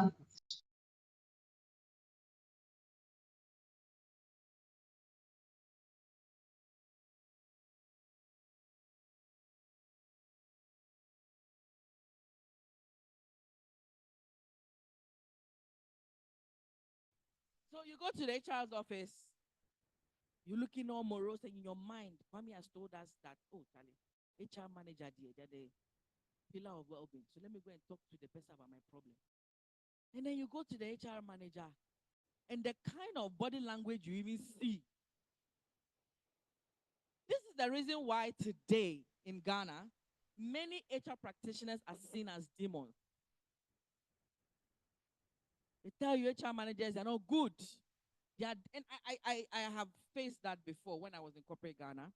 And when you actually ask employees, my brother works in a very popular company, I won't mention the name. He doesn't like the HR team, a multinational company. They don't care about us. They think about themselves. They're always there for management. They just impose. They don't engage them before. You know, who was it Kwame that mentioned that we've gotten you a gym? We don't want a gym. We've gotten you a gym. That is not what they want. And so they feel a disconnect, a huge disconnect from the HR managers and the employees. Why do you think that is so? So I was speaking with my fellow colleagues on the table about, why certain relationships fail. We started speaking about childhood traumas and, and I had to connect to the reason why even relationships today are not working. So divorce is high. People think that divorce is high because of infidelity or lack of money. No. Those are the things you see on top. The average human being in a country is traumatized. Is traumatized. Now, when we hear trauma, the first thing we think about rape, accident, emotional. No. Even loss is traumatic. Do you know how many women who go through maternity, some of them lose their minds after giving birth? I have a lady who is my chef. She can't smell food. Can't taste food again after having kids. Yes. She's just in the early 30s. That's the first time I heard of that. There are women who have lost their ability to walk. Childbirth. You see, life is happening to us every day.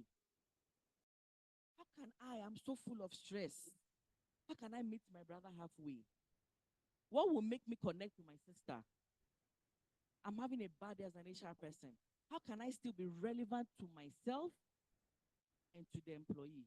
What is that key thing that is necessary to make sure that everything we've heard here today will not be lip service, but it will be real? You've heard this saying, hurt people hurt people. If you are hurt, you will hurt people. If you are stressed, you will do what? Broken people will break people. It is a fact. And unfortunately for us, we live more with our subconscious without knowing. So when everything is happening to you, oh,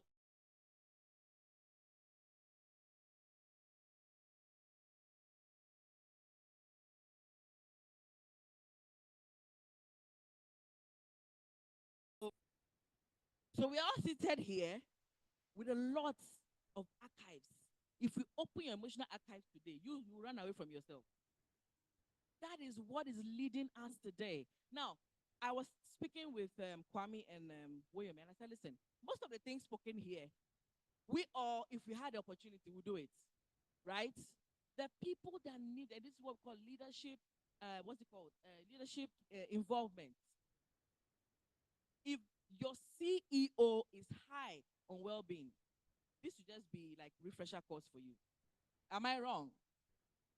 So we saw over how many people saying we don't have. The difference between companies that have well-being strategies working for them from those who don't is not because they both don't know it's necessary. One person just understands that it is important. and it has a very positive impact on bottom line. So we always speak about bottom line when it comes to the people, the owners of the company. At the end of the day, we all start business for what? Money, isn't it? At the end of the day, you want to get salary in your pocket, right? But the money doesn't flow from heaven. Somebody needs to work. The business environment is difficult. It's become very complex after 2020. It's not going to stop tomorrow. How are we going to what? Navigate through and still remain afloat? Competition is not getting easy. Oh, AI, problematic AI. What are we going to do? Are we going to lose our business? All of these things are in the CEO's minds. How's going to have time to think about you? So the question is, who is focusing on them? It is very important that as we push the agenda of HR practitioners, ensuring a culture of employee well-being, that the people who pass it on are okay. Don't be a hypocrite. You can't give what you don't have. It's useless. So I will start by saying, please, everybody listening to me, your mental health matters. As simple as walking on this beautiful beach I never knew existed in Ghana. I'm just here for the first time. It's so blue, I'm surprised I'm in Ghana. As beautiful as just going there every morning and embracing nature. Just let off the steam. Understanding, accepting that you have a problem. You're not too big to have a problem. You're not too big not to be okay. It's okay not to be okay. The moment you get to that point in your life, you become an embodiment of well-being. You become the billboard. You become the apostle of it. So that even when she's stressed out, why would I go to her and she could have just snubbed me? Because that's what we do when we are stressed. What made her not do that? There's a key point which I want to talk about today. Everything I put on my slide, I saw it fantastically done in my with Felicia. She did some of this. I'm not going to bore you. I just want to think about one fundamental principle or foundation that once we lay in organizations, everything will be okay. And hopefully, once we're able to get the mental health of our CEOs, executive management, which I believe some of you belong to, or if you're not the senior management, if it's okay from that level up, trust me, we will not be discussing too much. Rather, we'll be dissecting the strategies and trying to see which one suits us. Is that okay? Please take me to my slide. Let's go to, go to slide 5 or 4. Quickly. Okay, let me just go to my phone whilst we are trying to look for it.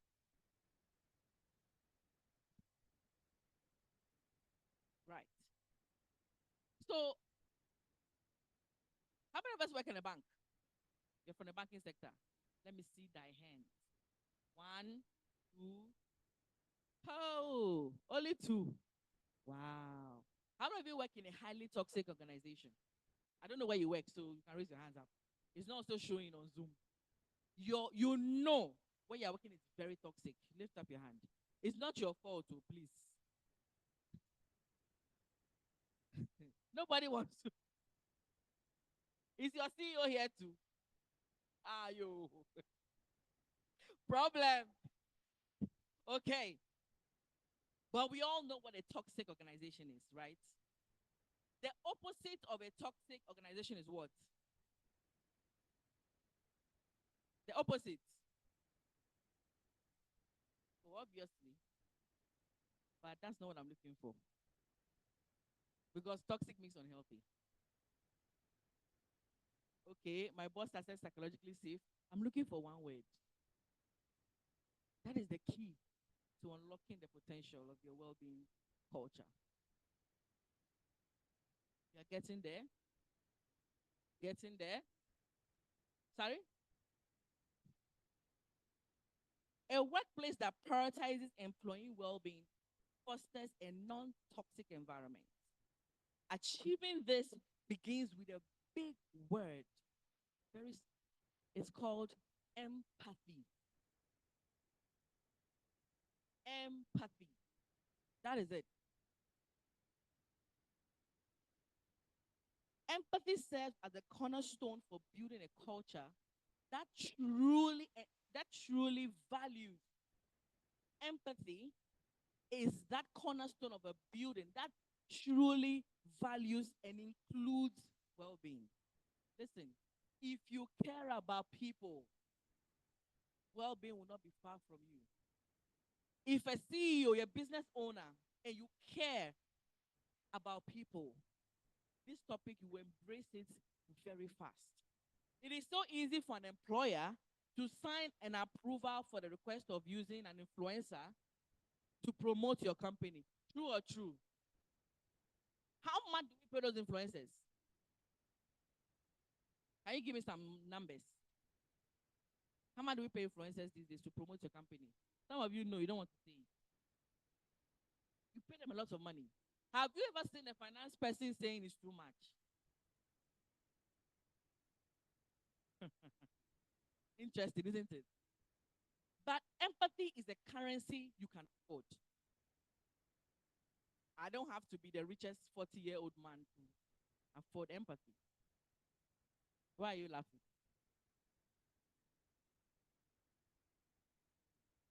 Employers who are deliberate and purposeful in their efforts to reshape, and this topic, anything mental health in the corporate space, is all about reshaping business, right?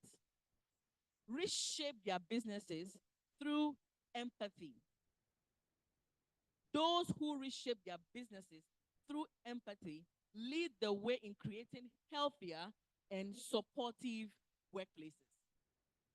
There is no employer that can afford this. There is no human being that can afford empathy. But the first thing I asked you is if you're okay.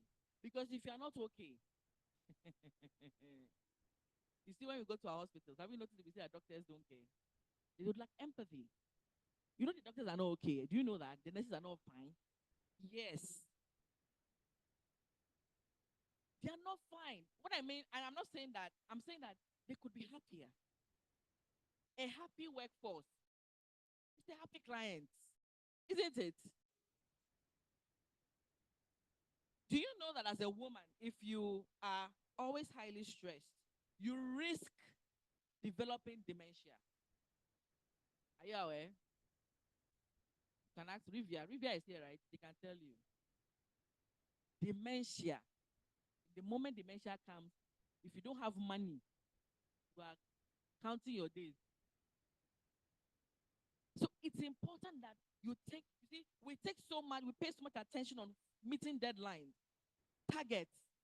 What again are you trying to talk? Mention them. Deadlines, targets, budgets, profits, KPI. A lot of people have not made their KPIs because they're in the grave. But they've been replaced immediately. So all of us sitting here are what? Not irreplaceable. We are replaceable. But it can be changed if you had the opportunity to change it. Is that not it?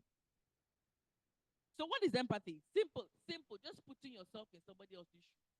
But you see, you need to be all right, fit enough for you to be what? Self-aware. You're self-aware of how you feel, self-aware of your emotions, and you are also self-aware of your colleagues' emotions. So when I am self-aware, I understand what pain is. When I see my colleague going through the same thing, I connect.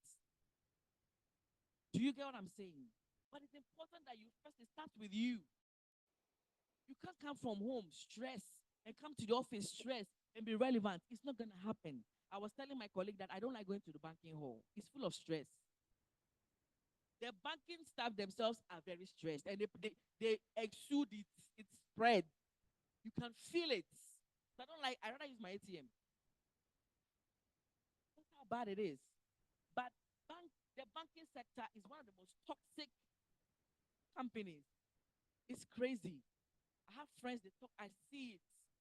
The first time when I finished school, I said, God, give me a job, but not in a bank. That's how bad it is.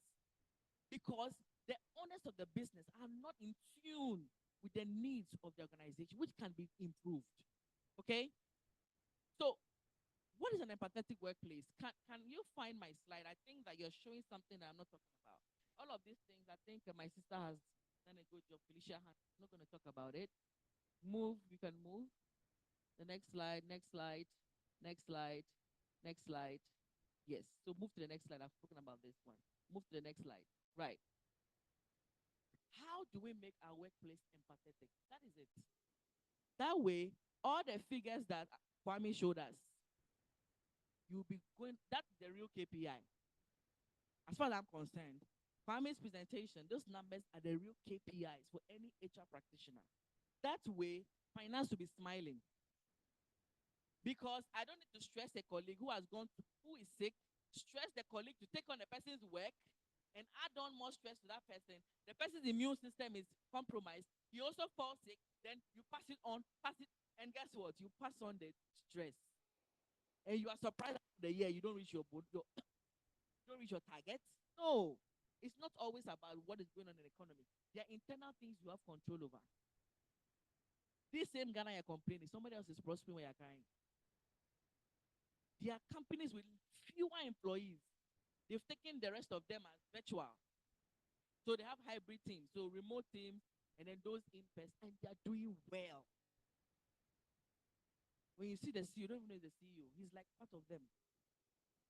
Because he's all right.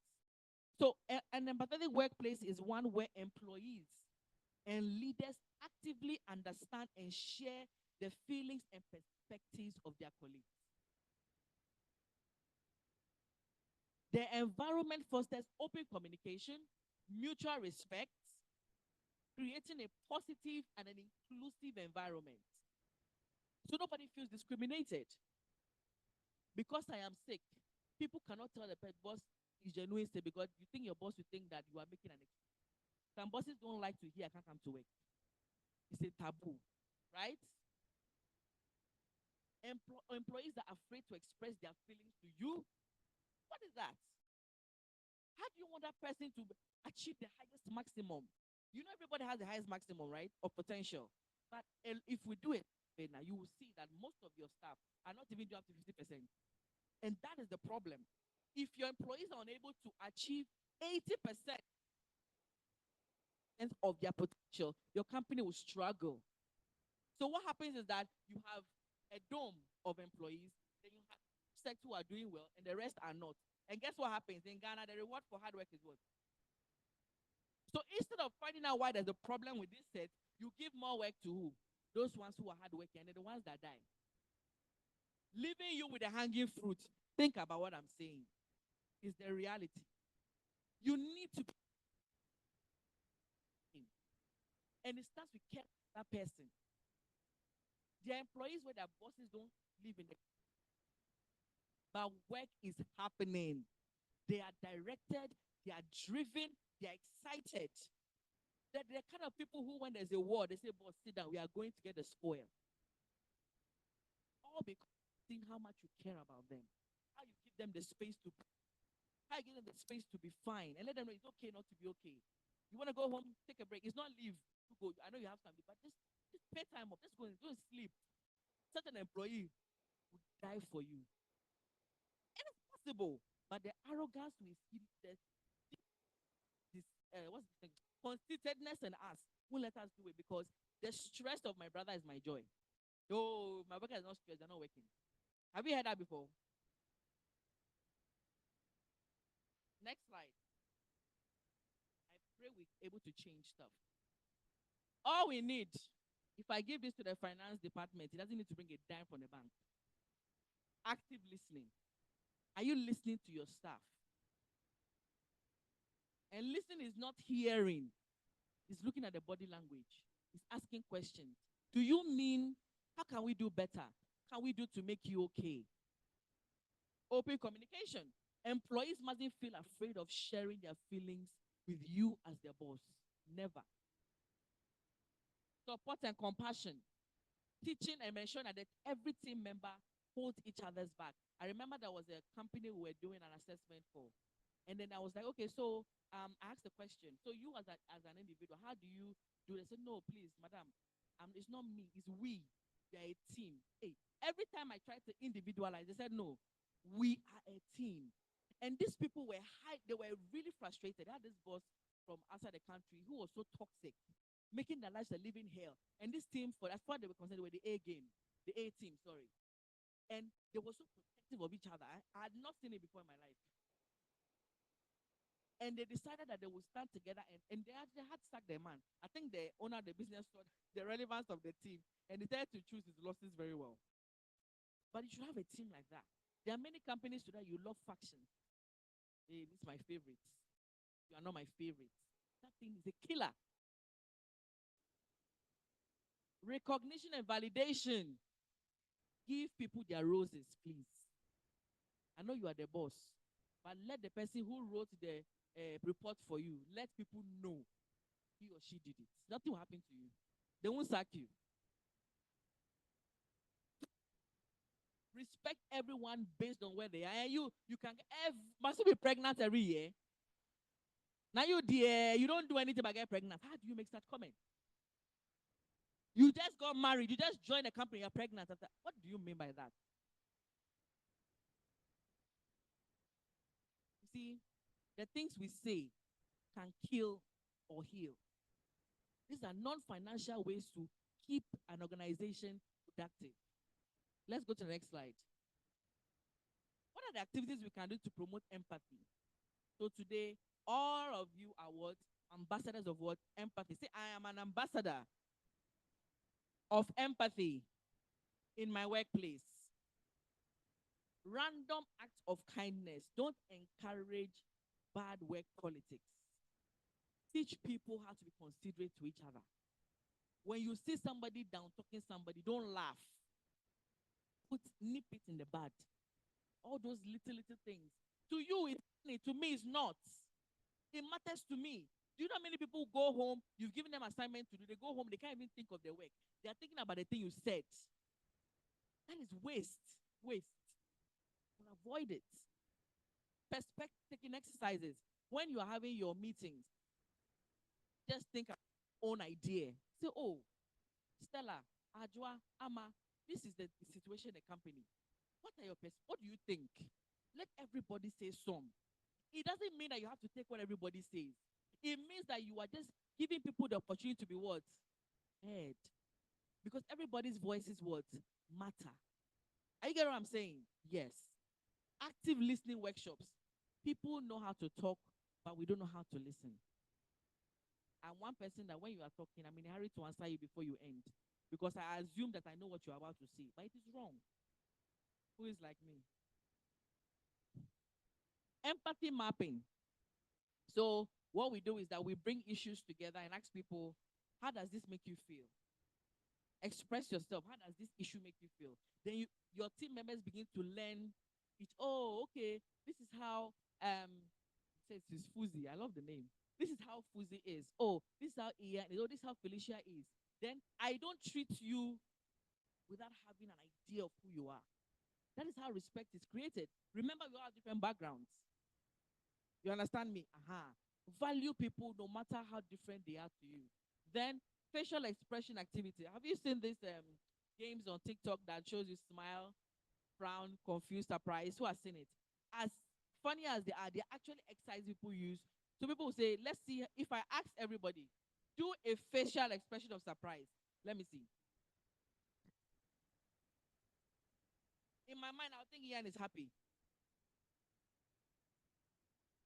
You see how it is? Some people's surprise looks like frown. So it means that we can misunderstand each other. Then you come and wonder why he greeted me and I'm not minding him. I thought he has insulted me. Meanwhile, he thinks he's being surprised. Writing letters of appreciation.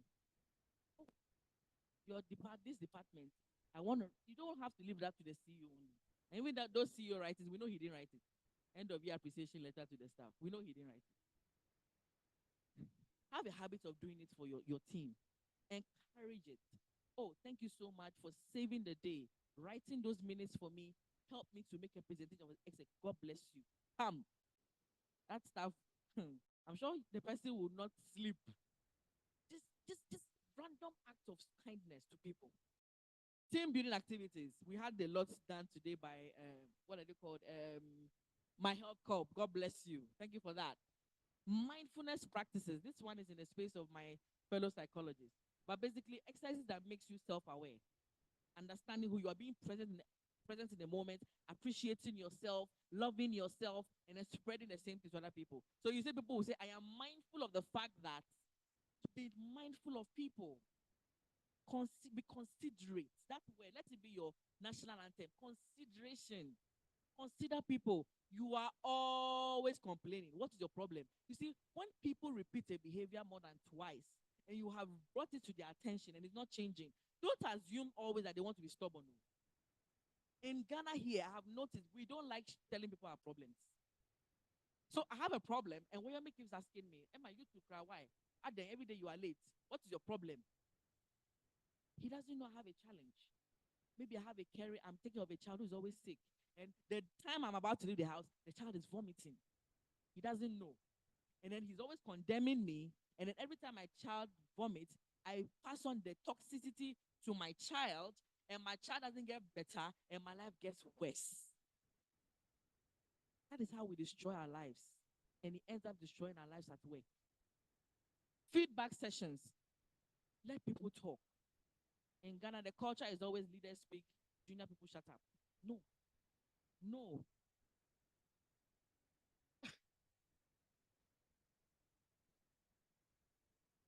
I love when my sister said they do surveys. We don't like survey. We hate to see the truth. We do surveys some companies. Hey, your what's that ego? Be hit hard. When employees tell you how they feel about your service, one time they did a survey for HR departments where I used to work. They scored us 0/10.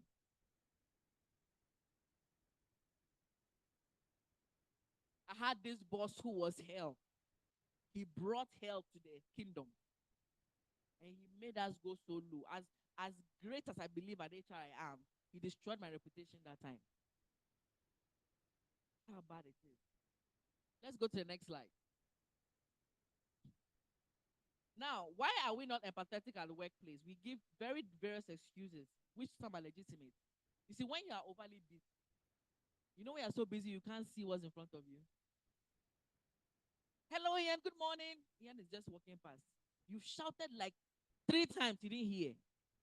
Because as he got to the gate, headquarters called him. In the next 5 minutes, I want something emailed to me. He won't hear you if you call him. Then Ian didn't mind me. I now begin to hate him. Who does he think he is? Because of his nice hair. Nicer than mine. He's not my friend. Then, can you believe it? Who does he think he is? Then I move straight, coming. Be careful about this guy. Ian all of a sudden will see that he's become popular for the wrong reasons.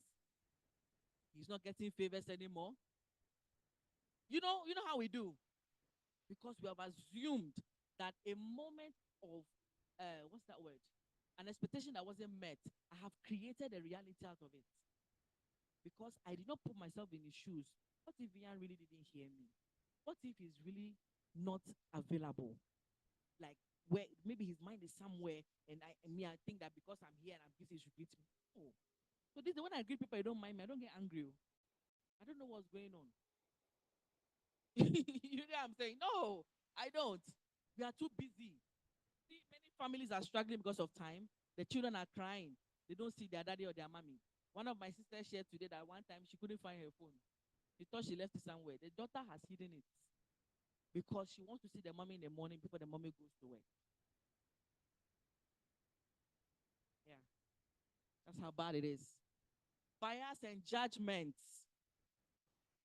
I don't speak to people who are from the Volta region, so I don't like Woyome. I cannot be empathetic to Woyome. What an Ewe man did to me, I will show him. Please.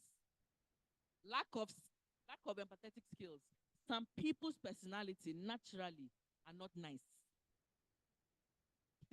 Do we know some people like that? But you know the irony? They're the sweetest people ever. They can love more, like they feel for people more than we who show that we are empathy queens or kings. There's always a reason why there's a wall in front of people, between you and people. There's a reason. You might not be the reason why the wall is there, but it is there. So just consider, just in case somebody broke that person. There are people who will never be close to you. No matter how good you are, they will always run away from you. You know why? You're too good to be true. They're expecting you to disappoint them. Did you know that? There are bosses who expect you to be rude to them, so they are rude to you first. There are bosses who expect that you will disgrace them, or what's that word now? There are bosses who get kicked off their seats by their boss. What's that word? Because you overthrow them. You know, there are people who they kill them and they manipulate the system out of politics. Because I know my CEO, I do a lot of things, and Fuzi does. He hasn't done anything wrong. I've taken his position, my boss. He's not dead. Then an email can, they're not even sack him. Please be informed that Malandati is now the head of, meanwhile, head of is still here. Those crazy things we do, we are just wicked naturally. But you see, there's always something that can make us better. So even when you see somebody who's a naughty person, your behavior can change the person. So when I see somebody being naughty, I naturally will not come to you and attack you. It won't work. Aggression plus aggression leads to what? Aggression. But when I look at you and I say, Ima, Charlie, you know, whenever we go for meetings, I just love the way you give your presentation. Hey, you know, he will be expecting it too. Because he knows that nobody likes him. But the moment I say, Charlie, Ima, no, I'm not saying we know the vibe, but man, that presentation, they can't teach me. He will forget that he was a bad person. This is practical. I mean, there is no snob I can't talk to. When you see a lady who's always frowning, behaving like she can't talk, she behaves like she doesn't even walk on the ground. Charlie, hey, your hair, where did you get it from? Filina, it looks good on your eyes, it fits your eyes. Then all of a sudden, she remembers she's a human being. Stress and burnout. This is why I asked you, if you're not okay, you can't be empathetic. So please take care of yourself. It's very important. Next slide. Cultural differences. I just found out that my brother here, hey, you said you are from where? The north. It was Ian I was going to mention. I just found out where Ian comes from. Ian, I thought you were Ghanaian. I've exposed him without him knowing. His name. You see, when Ian speaks, you know he is not a Ghanaian, but he has a Ghanaian name. Then in my mind, I want to make him feel bad because he's not part of us. Africans do that a lot. But we need to appreciate where people come from, love them, just encourage people to be themselves. Respect people who are different. The lady has pierced their ears. Then in my mind, she's a loose woman. Colored hair is not correct. Lack of focus, fear of appearing weak. This one, there's a problem. Let me say meekness is not weakness. Humility is not a bad thing. It is the person's problem if they don't understand you. Stop allowing people to be your thermometer. No, let me do thermostat. Today you are hot, tomorrow you are cold because of one person. It's too much power to give people. Use that energy to be what? Creative. Smile and just pass. Don't mind them. Okay? Anger and conflict. It won't work. It won't work. So let's move to the next slide. Oh, okay. I'm not going to go. Next slide. I don't think I want to. My main focus today was on speaking about empathy. I don't want to speak about the rest because the rest of it has been spoken about. I think I'll just go to call. Let's go to call to action. And then somebody spoke about barriers to implementing it. Let's not go there. I think the slides will be shared, right? Okay, let's go. Call to action. Call to action. Call to action. I was going to talk about the impact of the future of work on well-being, but it's self-explanatory. You can read it. So please, we said we are ambassadors of what empathy, right? It starts from there. Prioritize your what? Prioritize your what? You can't see. Oh, yeah, sorry, it's faint. Okay. Prioritize your mental health. It's a call to action. These are the things I'm expecting from us. After listening to what all my colleagues have said, please, it starts with you. If not, all they've said here will be a dream. And then you wait for another year for patients to bring us here again. Sorry, Patricia. It's a waste of time. Okay? Be okay. Commit to fostering empathy and inclusivity and support at all levels, because as HR practitioners, you are almost like a mother to all. Is that not it? Your CEO even needs your motherly care. If you're a man, your fatherly care. Oh, we think the CEOs are okay. We don't know. If you've ever been to the golf course before. Let me see. Who plays golf here? When I play golf, oh my boss, obvious, yes. He will tell me if you ask him. The golf course, the way women gather together to talk about their issues. Golf course is where the men talk about it. Their wives are showing them pepper, threatening for divorce, arguing unnecessarily. And the thing you hear men say is that she doesn't understand me. Men, am I speaking your language? She doesn't understand me. And the woman thinks that he is not communicating enough to me. And they're the people working for you. And you wonder why you're not meeting. You won't meet your KPI. What am I going to land on? Develop programs for married people, single people who are single and can't find a husband or wife, people who want children, people who have kids but they don't know what to do with their lives after kids. You better create programs for them. Even menopause. UK, they are beginning to make that an issue. I hear people are losing their jobs when you become, you reach your menopause stage in UK. They are sacking women. Oh yeah, it's the trend now. Train when you are getting to a stage. Let every human being and the life they get to, let them see it as normal. Just give them strategies to live with. Can we do that? Please, embody programs that will support your staff. The things that you think are not part of your job description, they are actually the job description. Trust me, my personal life is your business if you're my boss. Oh, that thing of keep your personal life at the door is a lie.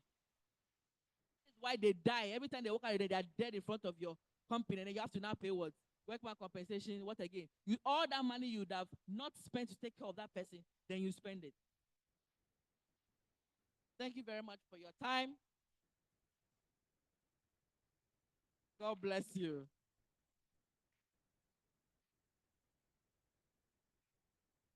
Thank you, thank you, thank you. So, Emily made us aware that almost all of us are traumatized. And I was finding out whether I am traumatized. And truly, I am. I was trying to find out from the faces of us when she said traumatized, and I noticed that almost all of us are traumatized. But the cure is to have empathy. And I'm learning how to do it from today. I need to make sure that I'll find that empathy for everyone I meet. And I believe we all can sink in and do the same. Let's give it up again for Emily.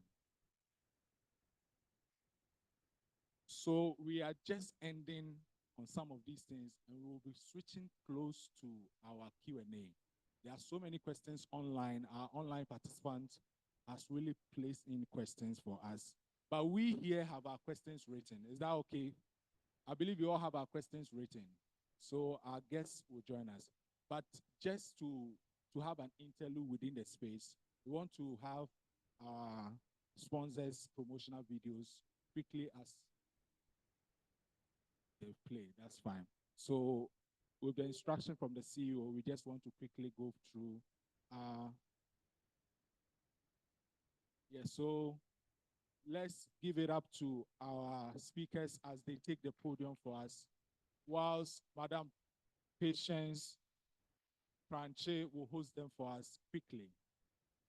So let's give it up for our speakers with Madam Pranche for the Q&A.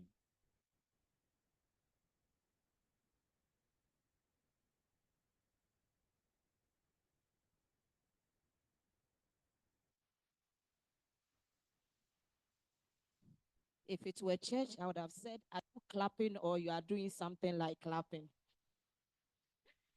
But this is not church.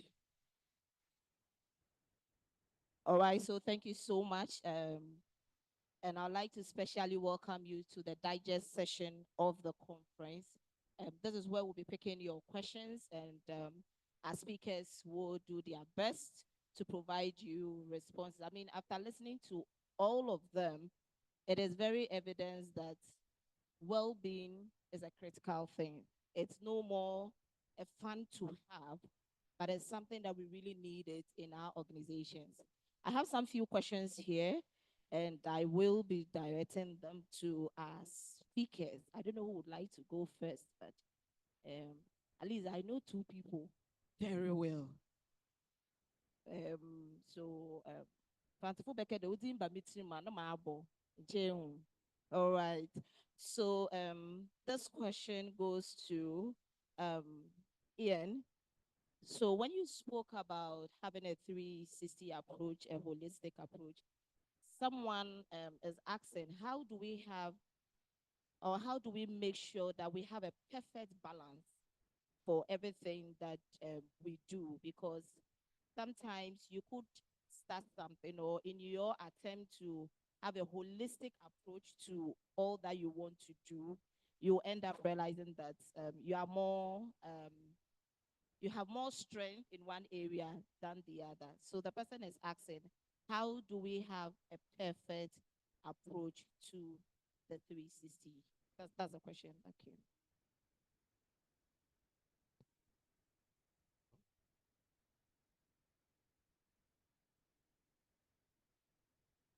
Yes.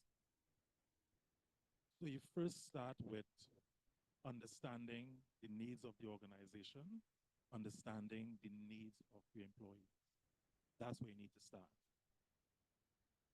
Once you put those things into place, you get a pulse of what is really happening, where we want to be, where we are currently, which talks about the gap, and what are the things that we need to do to move things forward.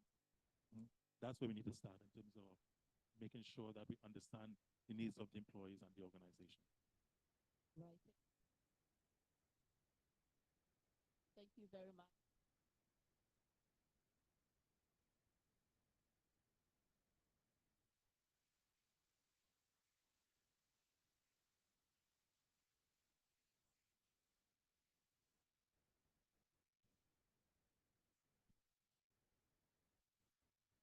That's a big one.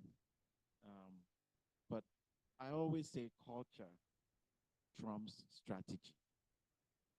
Okay, so every workplace, if you sort out the culture, that creates empathy, like Emmeline talked about. It's very easy to be able to accommodate well-being programs. In my speech, I talked about some of the resistances we got, because sometimes the culture wasn't right. It's very hierarchical. People thrive on that kind of, hierarchy. So if you want to introduce certain well-being programs, there's resistance right from day one. So you've got to fix the culture. And then once the culture is fixed, the well-being programs, most of them are not very expensive, to be honest. I mean, Emmeline talked about, Are You Okay? There is this wristband that we produced some time ago, and it had on it, Are You Okay? It's yellow, and everybody has it.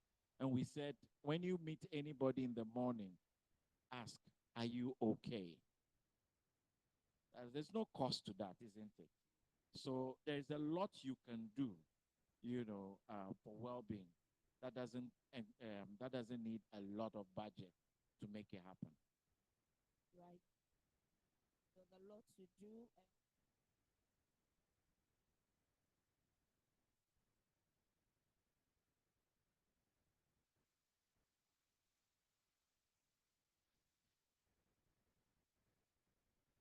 Okay, so we all know about the Maslow hierarchy of needs. So the basic needs, everybody, shelter, clothing, food. It's not strange for you to have people needing that. At the end of the day, our needs change per the level of life we are all in. There's a level I will get to that money won't be a problem because money is working for me. I now need family. I need love. I need to achieve more and all of that. So I wouldn't judge the person for wanting money. Rather, I would rather ask the person how the person can remain financially stable, all right, while also making sure you take care of every other thing around the person.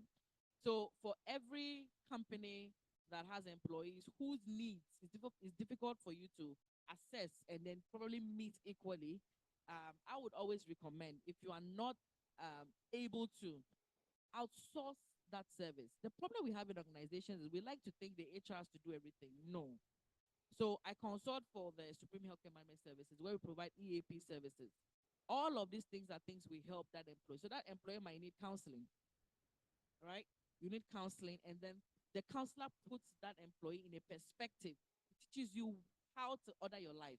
It's called life management. So you see a young person who has no family, or somebody who's just married, or somebody who is married and is the only breadwinner. The wife is not working, or the wife's money is not enough to support. Of course, money will be important. He doesn't need money to sleep under his pillow, but he needs money to meet needs. So find out why he needs money, and then obviously no company can help you meet your needs holistically, but you can teach the person how to be financially prudent. All right? Yeah. So don't judge, and listen, and don't judge. Understand, and then give direction. Yeah. Right. Thanks.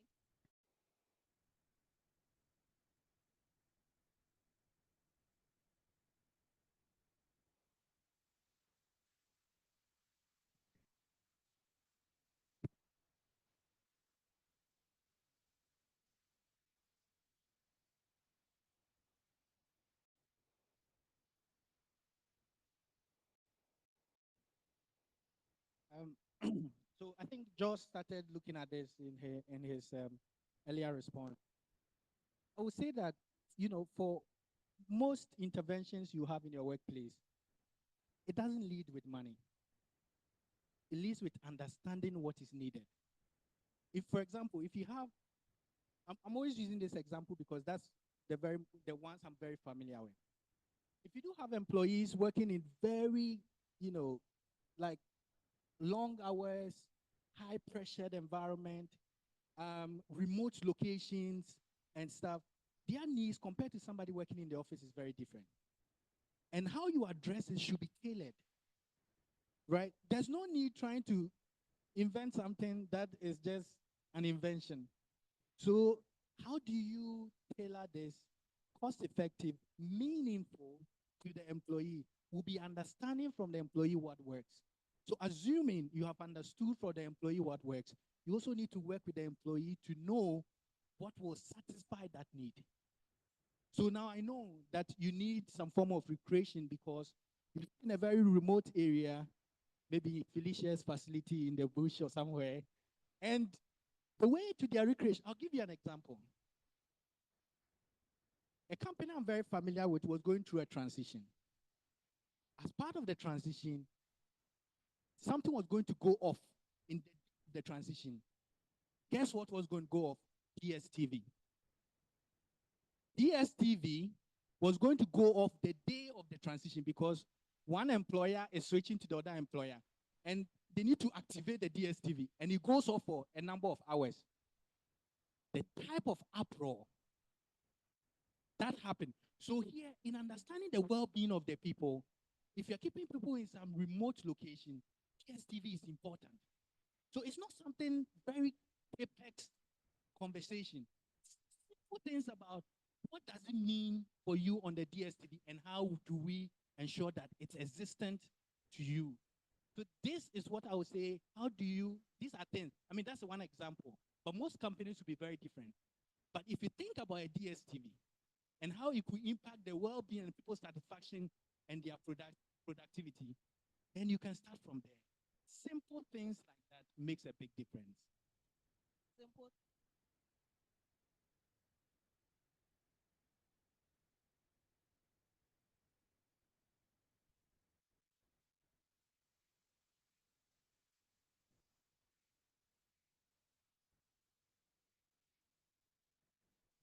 I think the most effective way to measure the impact is to seek feedback from the employees themselves because they are the end users.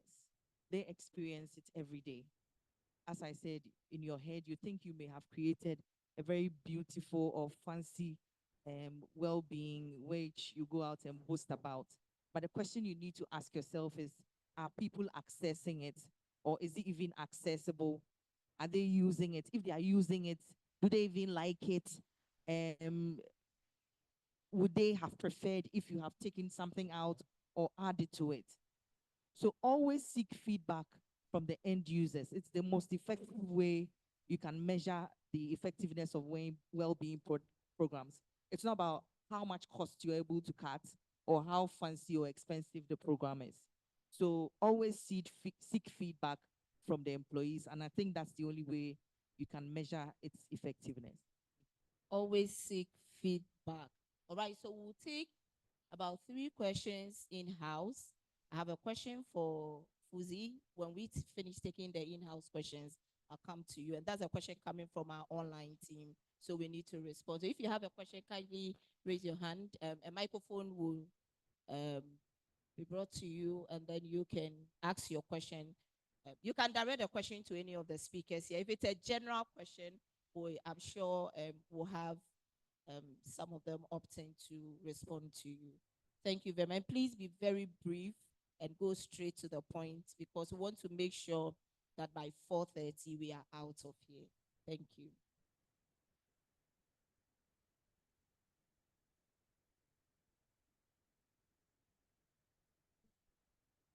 I am great.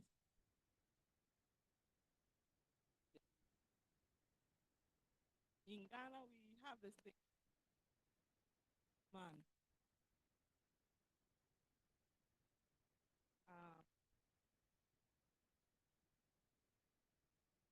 Aided submission.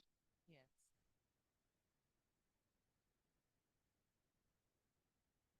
Is the one causing my mental issues at the job site. Yeah, I think that's a very good question. I think in my presentation, that's why I also said it's good for HR team to be trained, and also line managers. You know, Kwame said that our line managers train them to be HR people. So if your line manager is your stressor, there are other options. So if unless of course you have just one person in the work environment who is the mental health aider, then that becomes very difficult. But if you have, let's say, all the supervisors or a few other HR team members trained, I think that gives you a lot of options to move with. So I always recommend that you have at least not less than 2 mental health first aiders, so that there's always an alternative for people to go to. Because what if the only person you have is even on holiday? You know, if the person is not in the work environment, and then what happens? So always make sure that, you know, you have multiple first aiders, at least 2, so that there's always an option for such in eventualities. I hope that answers your question. Thank you.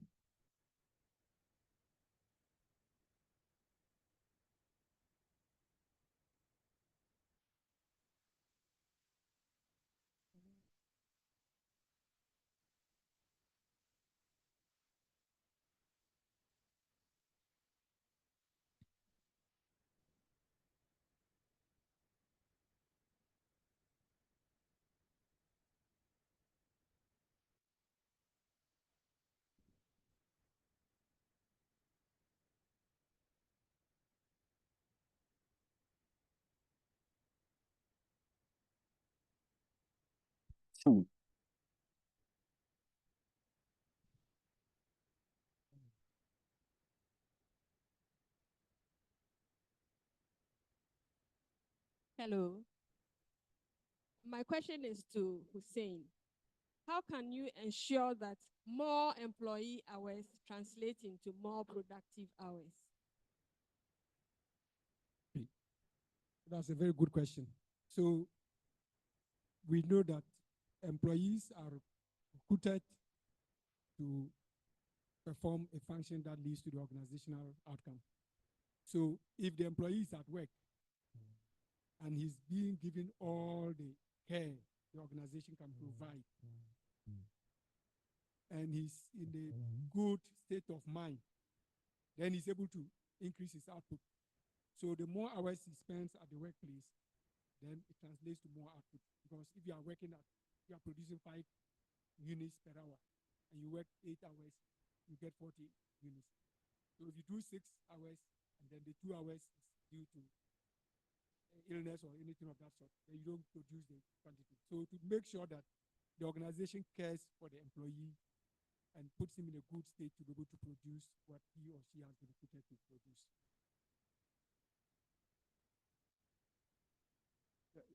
Hello, my name is Phil. In his presentation, Fuzi made mention of review of shift roster as part of the fatigue management and well-being management. And my question is, how is this going to be planned, and in what time frame should this be rolled out?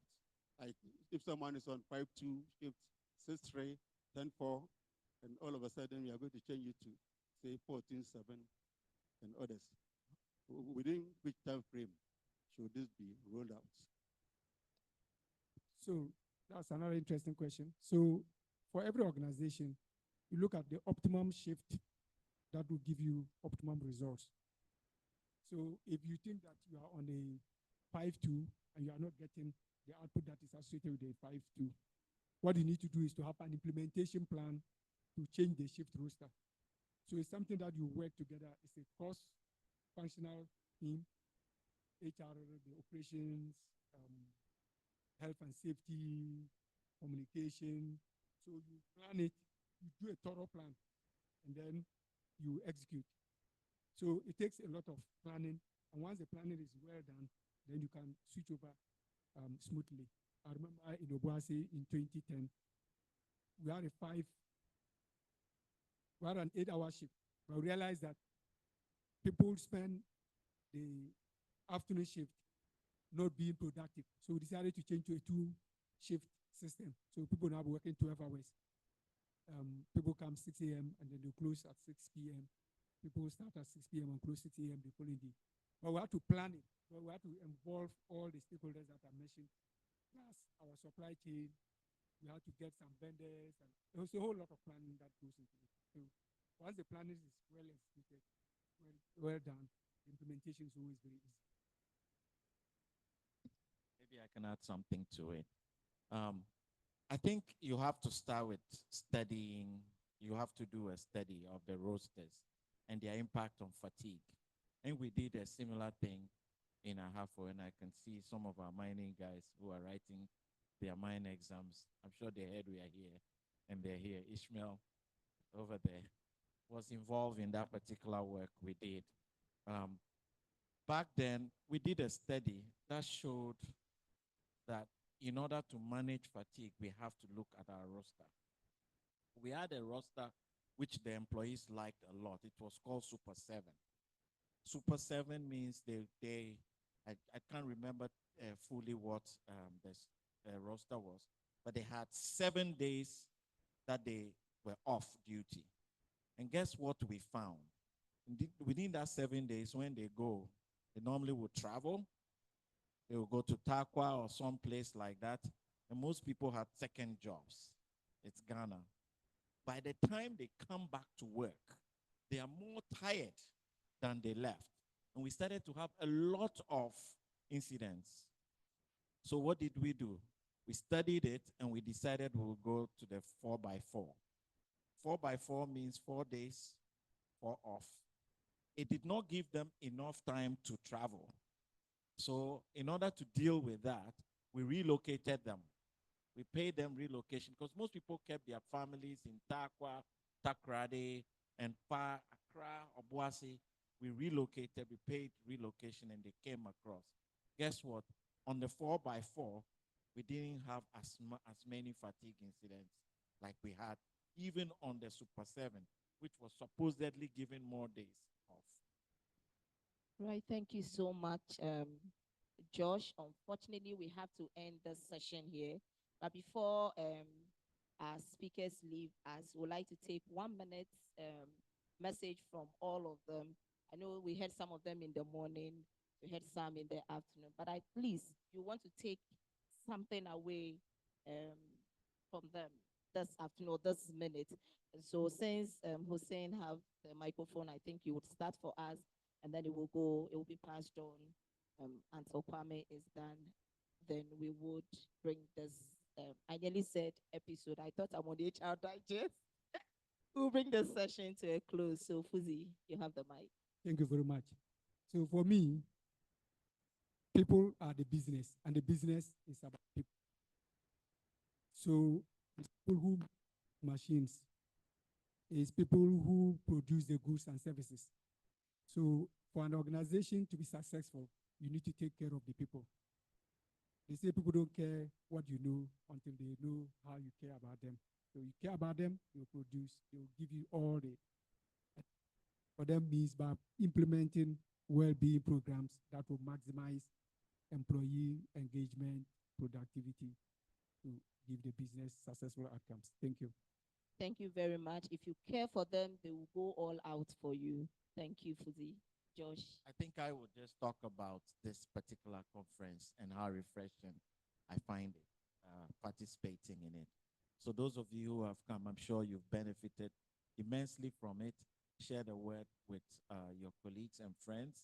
There's a lot that was giving out here, and I'm hoping that the next one, you even have more people because you've gone out and spread the word. Thank you. Thank you to Josh. Go out there and spread the word. Alicia. Okay. I think what I would like to add to it is that from here, those who don't have, I'm sure it's now you're going to implement. So make sure that if you are implementing your programs, it aligns with your corporate values and strategies and objectives. It's easier to get a buy-in from management when you're working from that angle. And you should know that the employee well-being program should be beneficial to both the employer and the employee. So I hope you're going to go do your magic, look through your strategies or your core values or anyone that aligns with any of the well-being programs that you want to put in place. And I think that should be a starting point for you. Thank you. Thank you, Felicia. Make sure that your employee well-being initiatives and programs align with your organizational objectives or strategies or priorities. Thank you, Pamela. So this morning, I ended by saying that we need to be intentional. As leaders, we need to be intentional. But I want to add this piece that employee well-being is every single person's responsibility, not just HR. Right? Everyone within the organization has to take ownership for creating a workplace culture that would support employee well-being. Thank you, Kwamina. It is every single person's responsibility, not just the responsibility of HR. I think next time when you are coming, you should come with your CEOs and your managing directors, because if you go and tell them, they'll tell you just want an opportunity to go for the next conference. But I think we would push more next year to have them around too. Emma? I think that what I'm gathering from what everything has been said is that we may have to point our events to include non-HR practitioners to attend. And that way, when we let them know that the event is for them, we want them to be okay, they definitely would channel that to the others. And then we have an inclusive environment like what Ian is trying to propose. And I want to use this opportunity to let those of you who may not have mental health strategies in your organization get my number from the team, and then we will come and help you to do that for you. Supreme Healthcare Management Services is your go-to EAP service providing company in the country. And so come to us and we'll help you to develop that kind of environment that you need. But remember that it all starts with you. You have to be okay first before your employees can be okay. Thank you. Thank you, Emma. You have to be okay first. Don't go fight for people when you leave yourself. And so please make sure you are okay. Then you will be okay to fight for others to be okay. Thank you, Emma. And finally, I think we've all flipped the script today. Okay, so the first part is that we do know that a number of the well-being incidents, costs related to illness, etc., can be prevented, right, by taking the initiatives to avoid them, right? So that's the first one. The second one we know is that if you look at the sequence that leaders need to look at, the first one is talent, and talents need to be taken care of.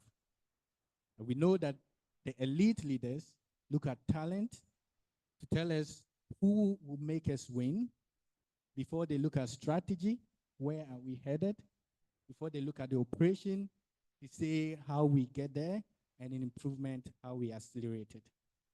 This is an important sequence we don't have to forget. And when people ask us to justify, the business case is made.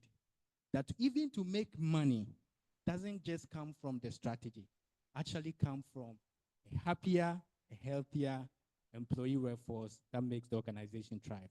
Thank you very much. Thank you very much, Kwame. This is a very wonderful way to wrap up our conversation with our speakers. A round of applause for them as they walk to their seat. Thank you so much, Kwame. Thank you, we wanted Emma. to take a Thank quick you, picture. Kwamina.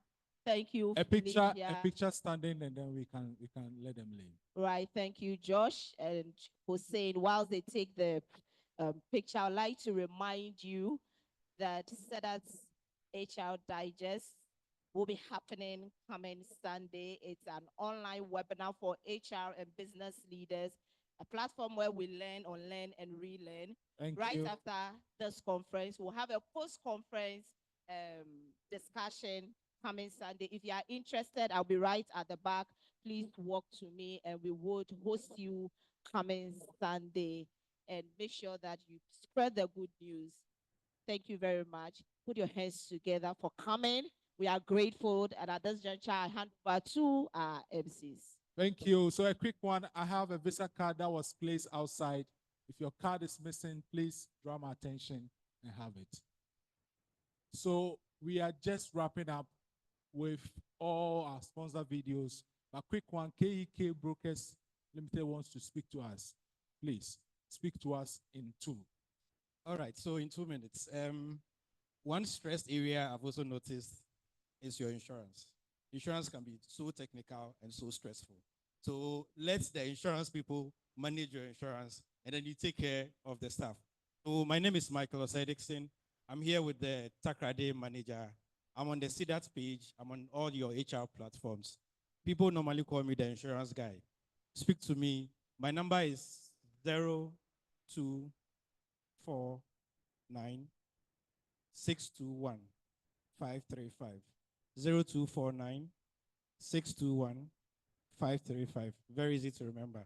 0249 621 535.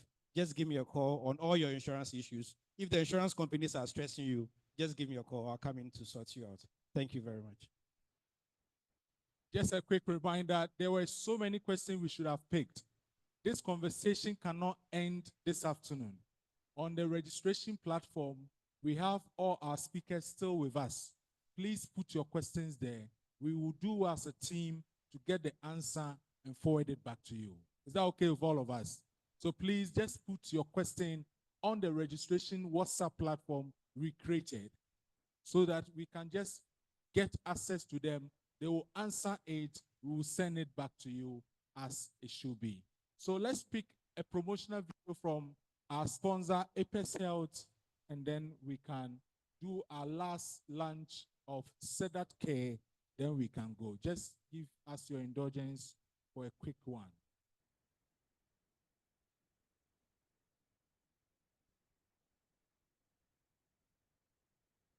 So we need that of Apex Health. That will be fine.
In Ghana 7 years ago, and I saw how difficult or how we were struggling with all this non-communicable disease, which projections show that by 10 years, 43% of our population, the direct link with the refugee, one of these non-communicable diseases. We have a commitment to fostering holistic well-being and empowering individuals to live healthier, live happier lives, live stronger, and live longer.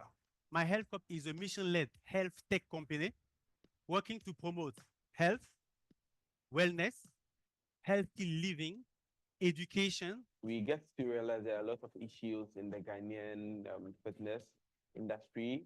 One is in relation to ethics, another is in relation to customer service. You know, when you're in school, you already focus and plan your life. But then when you come into the real world, when you come into the working environment, it becomes so difficult. The course provided by IWES is designed to provide entrepreneurial skills.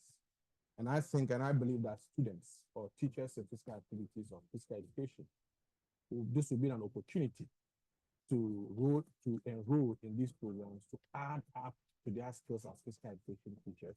And so this IWES Institute is an institute which is coming to institutionalize and professionalize the industry. My Health Corp has offered a good platform for me to be able to deliver my nutrition services because it's always about the client.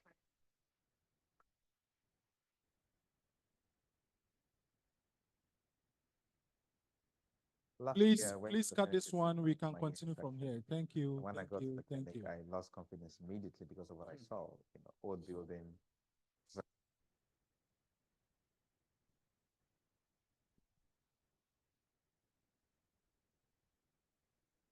So we have with us Mr. Abuaje Minta representing Rivia to talk to us about the unveiling of the SEDAT Care. Please indulge him at this moment. Thank you. Hi, good afternoon, ladies and gentlemen. My name is Abuaje, as you just heard. I'm with Rivia. So Rivia is a company that runs a chain of clinics, smart clinics. We have clinics in Accra, several clinics in Accra. We also have clinics in Kasua and also in the Eastern region. We are here also setting up at least 2 clinics in the next few weeks. I think that our time is already fast spent, so I'll just make it very short. I think that the overarching goal for today's session, what we are all going home with, is that we all, as businesses, ought to invest very seriously in the health of our people. However, we know that different companies have different strengths. The fact of the matter is that not every company is currently maybe in the position to invest maybe full insurance for their people for various reasons.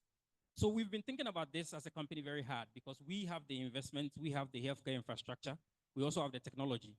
And we've been having lots of discussions with SEDAT.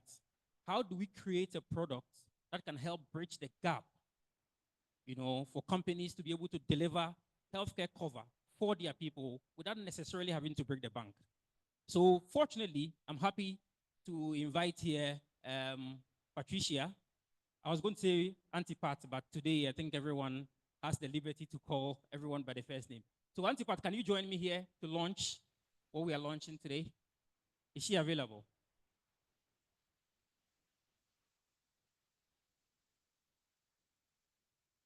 Oh, she's taking, okay. She's, okay, all right, okay, okay. All right, so do we have the slide though? Do we have the slide for SEDAT Care? Okay, maybe we don't have the slide. Our time is fast spent. So, okay, so what we are launching today is SEDAT Care. Now, what exactly is SEDAT Care? As I said earlier, not every company maybe is in a position to engage a full insurer to be able to insure their people for various reasons. What we have developed is a very flexible product that can fill that gap. So with SEDAT Care, what you have is a flexible product that is also tiered, so that every company, irrespective of size, irrespective of their financial position, will be able to provide at least health cover for their staff. This is very, very important. And so I think we don't have the slides, but we will share with all of you, everybody here, since we have the data, SEDAT has the data, we'll share the details with all of you. What we are talking about is that it's different tiers. So for instance, for the basic package of SEDAT Care, all your employees have to do is pay 30 cedis per month, which is charged annually.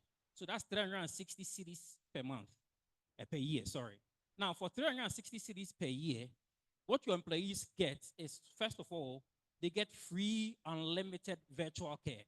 Now, why is virtual care so important?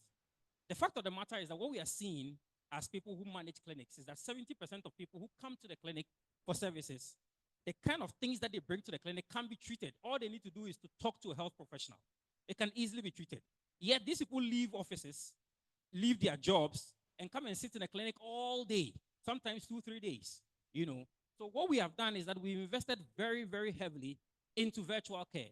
So for this package, you get free unlimited virtual care throughout the year, which means that if you have any kind of problem, if you have any kind of niggling issues, instead of walking into a pharmacy and buying drugs, basically self-medicating, you can actually talk to a doctor, get properly diagnosed, you know, and then you have prescriptions made for you, and then you take care of it. That's one. Also, for the same 360 cities, 4 times you can go to a clinic without having to pay any kind of consultation fees in any Rivia clinic that you find yourself in. You also get discount on all labs that you do and also medications that you buy for just 360 cities per month. And this is the basic package. Some companies, what they do is that because they have a big team, they can buy maybe the basic package for some members of the team, but maybe for more senior members of the team, they would want even more. We also have add-ons. So if a company, for instance, doesn't want any of its team members to buy drugs at all, so they want more than discounts for labs and medications, yes, there are also packages for that, for add-ons, if a company is willing to do that. So we have developed this service so that every company, like I said, irrespective of size, irrespective of financial position, can deliver some kind of health cover for their team. From all the conversations we've had today, what is very, very clear is that team members really appreciate health cover. It's very important. You know, the thing about it is that it is times where you don't have money that either yourself or your wards will actually fall sick. This is the sad part of life, you know. And so companies or team members really appreciate to have some cover for that. That is why we have partnered with SEDAT to provide SEDAT care, so that every member who is here, or, you know, so if you are an HR person here, if you're a CEO, you know, we are happy to have a conversation with you. My team is at the back there. I'll also be available after the program. We are available to have conversations to see how we can onboard all your members onto SEDAT care, so that even if you don't have an insurance package, you can also take advantage of providing health cover for your team.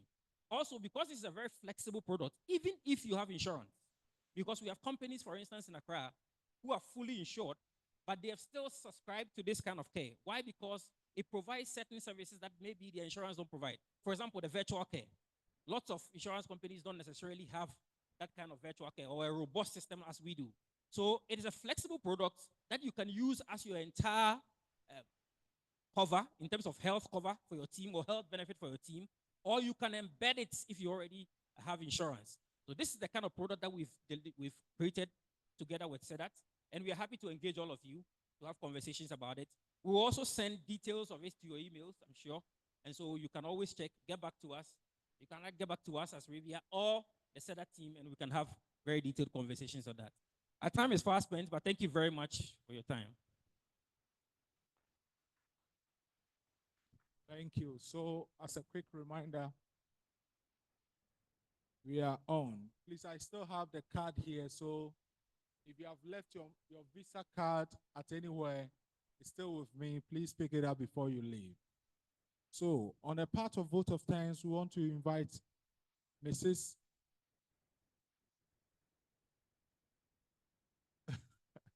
You have something to say? Say.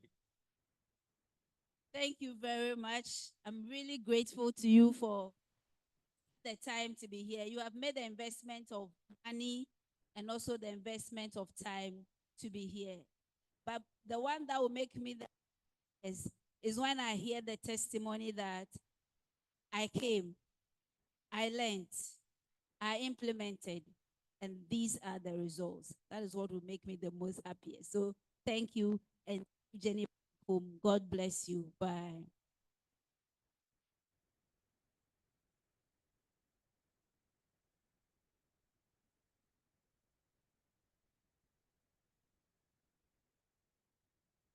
So let's have Linda. Linda, if you are here, please join me with the vote of thanks so that we can leave.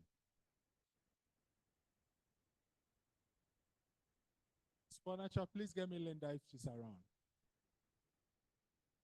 Oh, so I have been called to give the vote of thanks, and I want to humbly thank you all for coming. It's a great pleasure having you all. The faces are nice, your conversations are sweet, and I hope our expectations have been met. Let me engage you. Was your expectations met? Fully met or partially met? Fully met. Hallelujah. Praise be to God. I've done your vote of thanks for you. You owe me, Momo. That's fine. Can we all be upstanding and praise God?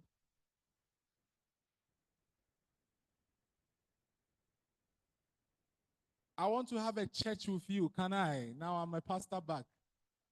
Give thanks to the grateful one.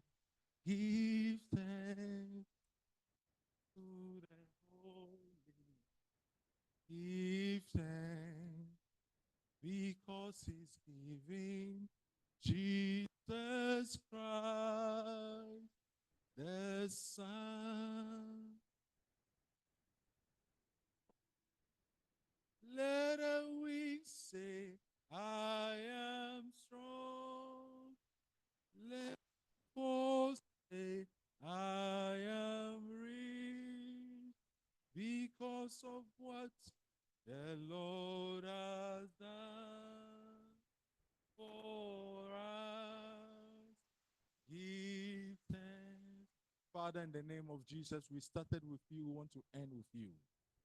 It is by your grace we are at this far. Please offer to us all travel mercies. Grant us peace when we reach home. Let us see tomorrow as a new day. All glory be to your name. SEDAT 2025 edition. The HR conference we yearn for has come to an end. Glory be to your name, in the name of the Father, the Son, and the Holy Spirit. Let the church say amen. Amen. God bless you for coming.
Digital is the way to go because it's much easier for every Ghanaian to have an easy access and connection to our app.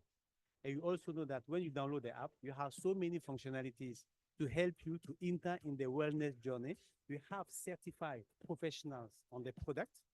And the idea is to connect them to the full nation so they can book them. And of course, this professional can prescribe them preventive health measurements instead of pills to try to cure them. Beach cleanups are one of the strongest awareness tools that we deploy at the NGO. We believe in the concept called entertainment, which is a mission of entertainment and education. What sets you apart from the others is just the care, the monitoring aspect. I'll always give it to you because you send us reminders, you tell us what we should do, and you monitor the progress. My health cup has helped in 2 ways. So one, we have the program for our company in general. So my health cup comes with coaches, 2 coaches at different times, and they take us through aerobics, we do walks, we do dance, and all of that.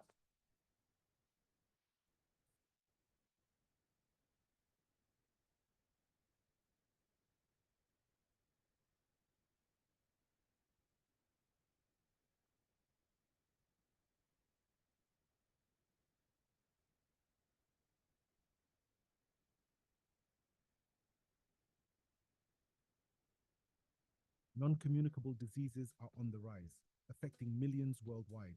The challenge: heart disease, diabetes, obesity. Access to health and wellness support is often expensive, complicated, and out of reach for many. At My Health Corp, we created a solution, an entire ecosystem designed to connect people with health professionals, wellness services, and the tools they need to take control of their health. But we wanted to go further to make personal fitness more affordable. We wanted to build an AI personal trainer. And with a team of skilled individuals and continuous development, testing, and refinements to back, we refined, adjusted, and improved, pushing the AI to be smarter, more intuitive, and ready to transform health and wellness. And now we're proud to introduce My Health Corp AI, a personal trainer that fits in your pocket. Your journey begins with a physical health assessment by My Health Corp AI, assessing your stamina, strength, and mobility using real-time motion tracking and cutting-edge analytics through expert-curated workouts. With over 1,000 workouts just for you, My Health Corp AI analyzes your results, structuring personalized workout sessions, fitness programs, and challenges, all designed to push your limits and get you to your goals. We are seeing in terms of Kamla there, or you're best with the bestness, or can't see you 1 year down. Bye bye.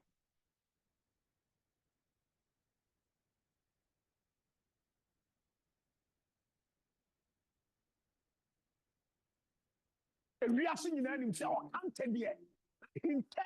of Kamla there, or you're best with the bestness, or can't see you 1 year down. Bye bye. Now, make a for Kante, or Kante, now make a for the Amamu. Share, or Kante Kuto, the whole Ashanti region, or the whole Ghana, or Kante Kuto, the Kuta live, 8 cameless. Open YouTube, Facebook, Twitter. Idea now, open any social media network, or Kante live. Nadia, or Kante Timi, naming ceremony, adolling, then the parties. And then Funra, 15. Now, who want to cry? I have wasted to Mundia. Okante, Yan Shawanki a bad day. Ntia Kayasem Be. Now, Okante, Chad, dear Mawa, I mean, Dawa, Yamisho Bibiala. Make a for Okante, Namobia.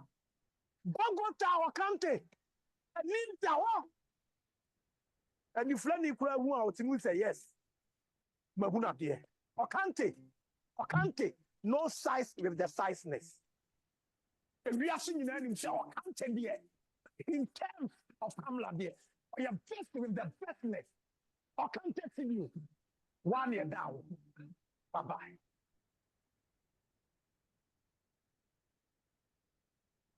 And they are dependent.